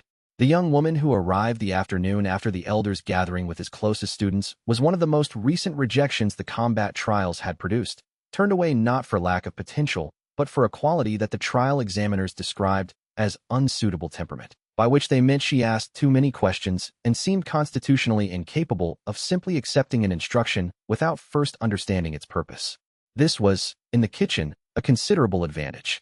She had arrived at the sect's outer gates without an appointment, having heard about the elders' teaching from a fellow rejected trial candidate who had visited 2 years earlier and come back changed in ways that could not be fully articulated. She carried a bag with 3 days of provisions, because she had learned not to assume she would be welcome anywhere. She was 23 years old, had been rejected from 2 different sects before this one, and had the particular exhausted clarity of a person who has run out of ways to be other than what they are. Ye Minguan met her in the courtyard rather than sending a student to redirect her, because something in how she had arrived, the directness of her approach, the way she stood in the center of the courtyard without hovering near an exit, told him she was someone who needed meeting directly. You came yourself, she said. Yes, he said. That's the way things work here. He looked at her bag. You brought provisions. I didn't know if I'd be asked to leave. You won't be asked to leave, he said. Come to the kitchen. We will find out what you know how to do and what you have never been taught. She followed him through the courtyard and into the kitchen, and as she crossed the threshold, she felt something she would later describe as walking into a room that was somehow larger on the inside than it appeared from the outside. Not physically, but in the quality of what the space contained. The smell of it. Not just the morning's cooking, but something deeper, accumulated, the particular richness of a space in which good work had been done honestly for generations. My name is Bei Suin, she said. Ye Minguan, the elder said. He had never felt the need to add his title. Tell me what you know about fire. She looked at the fire. That it needs to breathe, she said.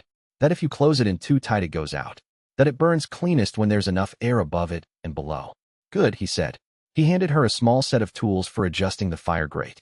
Show me. She had never specifically been taught fire management. But she had watched fires all her life with the same attention she brought to everything, and what she had watched had accumulated into understanding.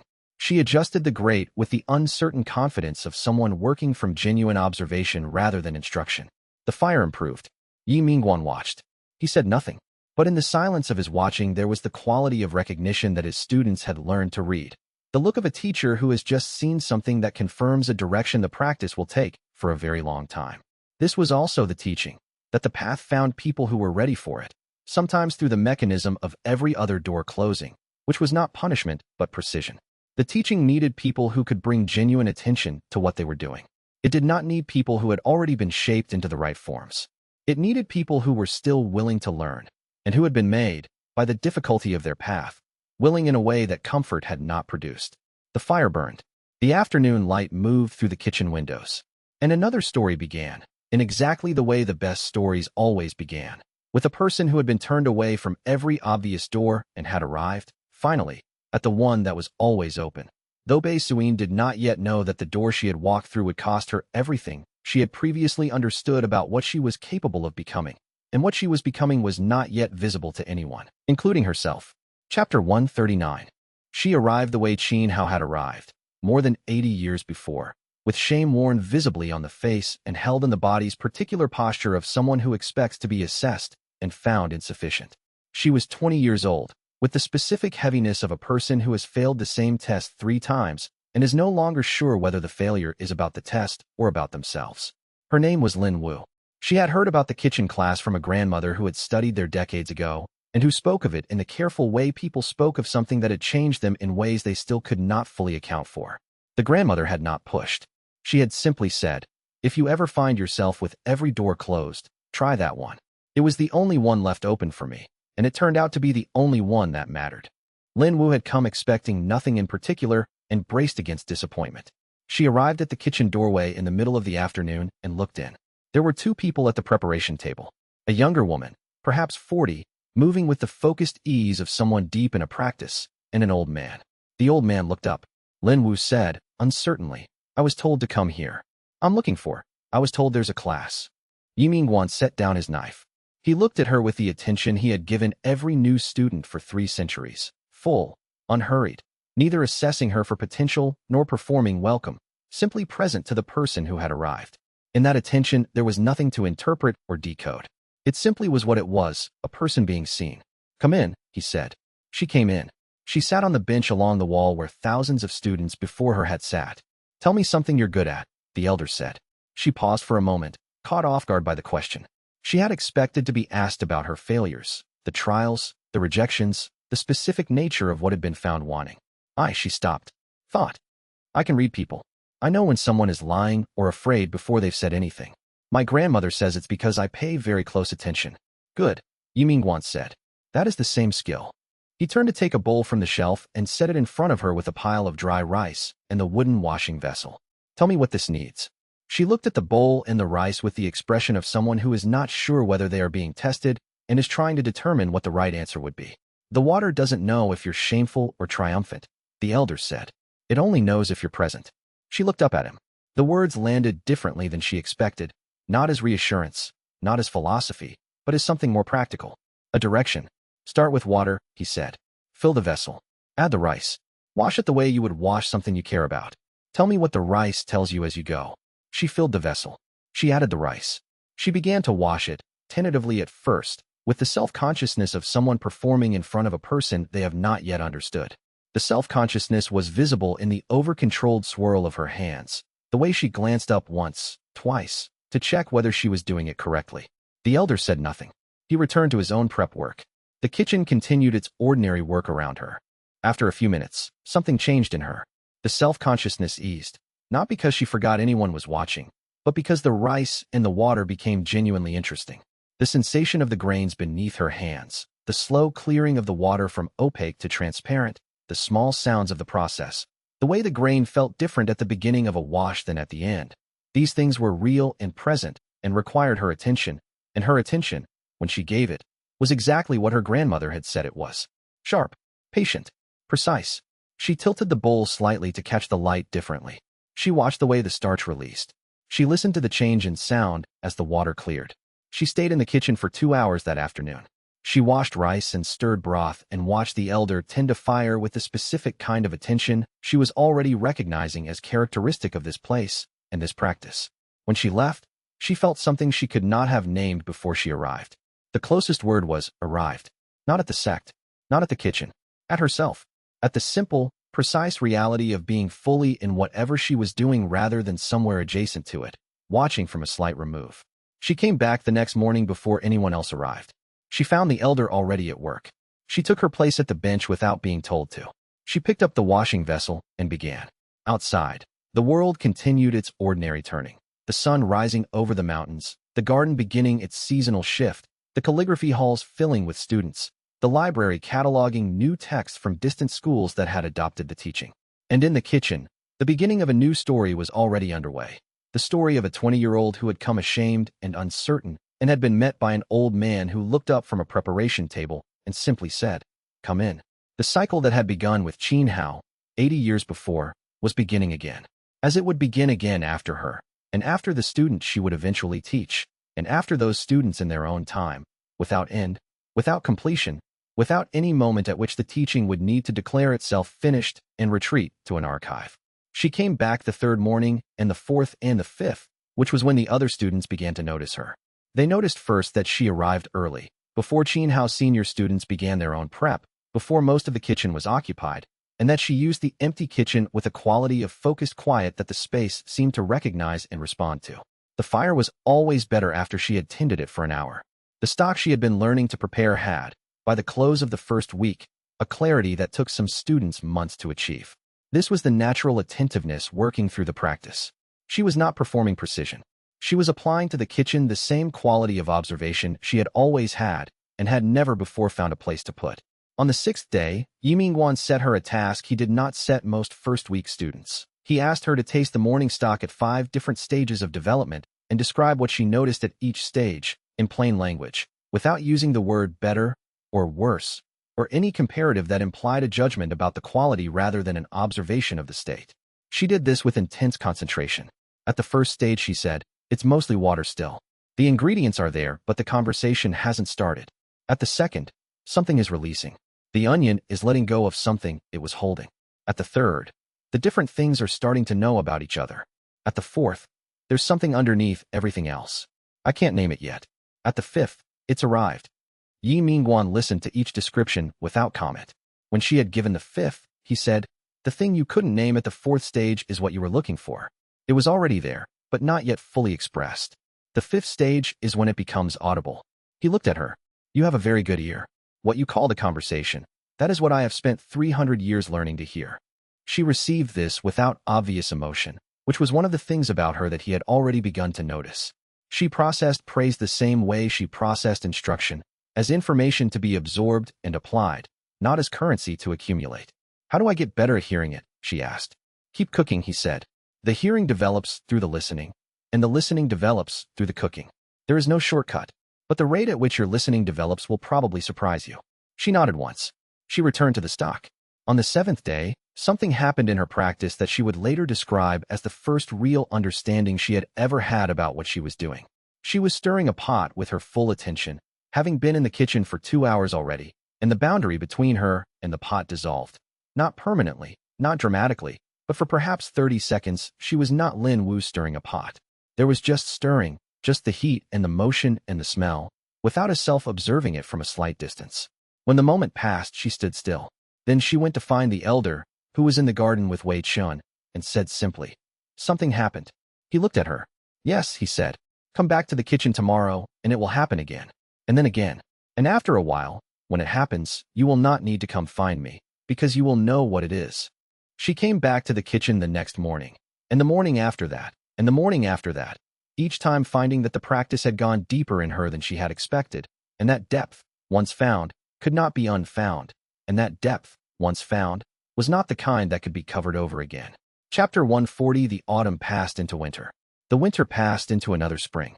Ye Minguan cooked each morning. He gardened with Wei Chun on the days his body allowed the sustained work the outer grounds required.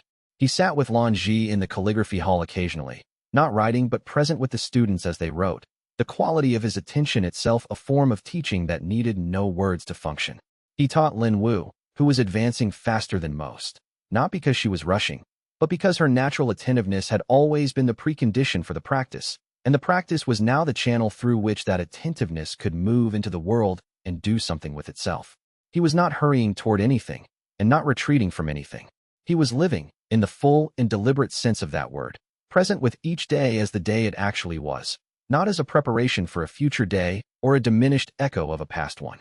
Qin Hao came to the kitchen on a morning in late spring and found the elder there as always, but standing at the window rather than at the preparation table, looking at the courtyard where the maple was beginning to bud again. He stood quietly, then came to stand beside the elder. "The new students are doing well," Qin Hao said. "I know," the elder said. "Lin Wu had her first breakthrough this week. She came to tell me. She couldn't quite say what happened. She said the rice just became itself, and she became herself, and the two of them were the same thing for a moment." Ye Minguan nodded. He had known, the way he knew things now, not through report, but through the texture of the teaching day, which carried information the way the garden carried information for Wei Chun. He had felt it 3 days ago, a small resonance, the texture of a genuine first breakthrough in someone who had always had the capacity for it, and was finally giving the capacity somewhere to go. "Are you all right?" Qin Hao asked. The question was not about his health. It was the question people who love someone ask when they are trying to understand where that person is, not physically, but in the deeper sense. "Yes," the elder said. He looked at the courtyard, at the maple, at the students crossing below with their bowls and brushes and seeds. "I am exactly all right." They stood there together for a while in the spring morning, two old men who had been standing in this kitchen together for longer than most lifetimes lasted. The kitchen smelled of morning stock and the cold, clean air through the window, and the faint, lingering presence of yesterday's work in the walls, which had been absorbing that work for 3 centuries and would go on absorbing it long after both of them were gone. Qin Hao thought about what it meant that the most ordinary morning of his week was also the most important thing he had ever done. He could not separate the two. They had become the same. This was, he understood, what the elder had been teaching him all along. Not that the ordinary could become sacred with enough effort, but that it already was, and always had been, and the practice was simply learning to know it. Then Ye Minguan turned from the window and walked to his place at the preparation table. He picked up his knife. He looked at what was in front of him, the morning's work, ordinary and real, and he began. Lan Ji was in the calligraphy hall. Wei Chun was in the garden. Qin Hao returned to his students. Keth was teaching the morning cooking class with Sorn assisting. The new sect master was in her first meeting of the day, with the same quality of patient attention she brought to every meeting. Jiang Tao was in the outer garden's east section, moving between the plants with the deliberate, unhurried attention of a man who had finally learned to be where he was. Vex Cadden was in the mountain pavilion with the circle of integration, sitting in morning meditation. Su Kong was writing the second volume of his memoir, at his usual table, with the same morning cup of tea he had every day for 20 years. The sect continued its work. The teaching continued its work. The world continued its work. Ye Minguan stood at the preparation table in the morning kitchen light and cooked, fully, with the presence of an elder who has nothing left to prove, nothing left to fear, nothing left to become, who is simply here, doing this, which is everything and has always been everything and will always be enough. The knife moved. The fire breathed. The broth simmered. The water continues to boil. The garden continues to grow. The students continue to learn. The teaching continues to teach itself. This was the way. This was always the way. This was the only way there had ever been. By midsummer, Lin Wu had become a fixture in the kitchen in the way that Qin Hao had become a fixture decades before her. Not through assignment or official recognition, but through the simple accumulation of presence. She was there each morning before most, there through the afternoon, there in the evenings for the quiet work that the kitchen always needed but not everyone knew how to do. She had found her discipline and was in it with both hands, the way the practice required. Ye Minguan watched her in the kitchen with the focused attention he reserved for students who had located what they were genuinely capable of and were now in the process of becoming it. He did not accelerate this process. Acceleration was the enemy of genuine development. He simply cooked beside her and answered her questions and occasionally asked her questions whose answers required her to discover something she had not yet known she knew. On a morning in late summer, she asked him, "How will I know when I'm ready to teach?" He paused. "When did you first feel that you were practicing rather than performing?" She thought about it. "The 7th day? When the boundary went away. When a student you are teaching has that moment," he said, "you will know you are ready to teach. Not because the moment is something you gave them. You cannot give that. but because you will recognize it, and your recognition will tell you that you understand it deeply enough to be its guide.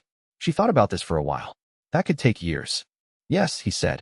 Teaching is not a title you earn by passing a threshold. It is a practice that begins when you have enough practice to offer and deepens for the rest of your life. He handed her a pot and gestured toward the fire. She began.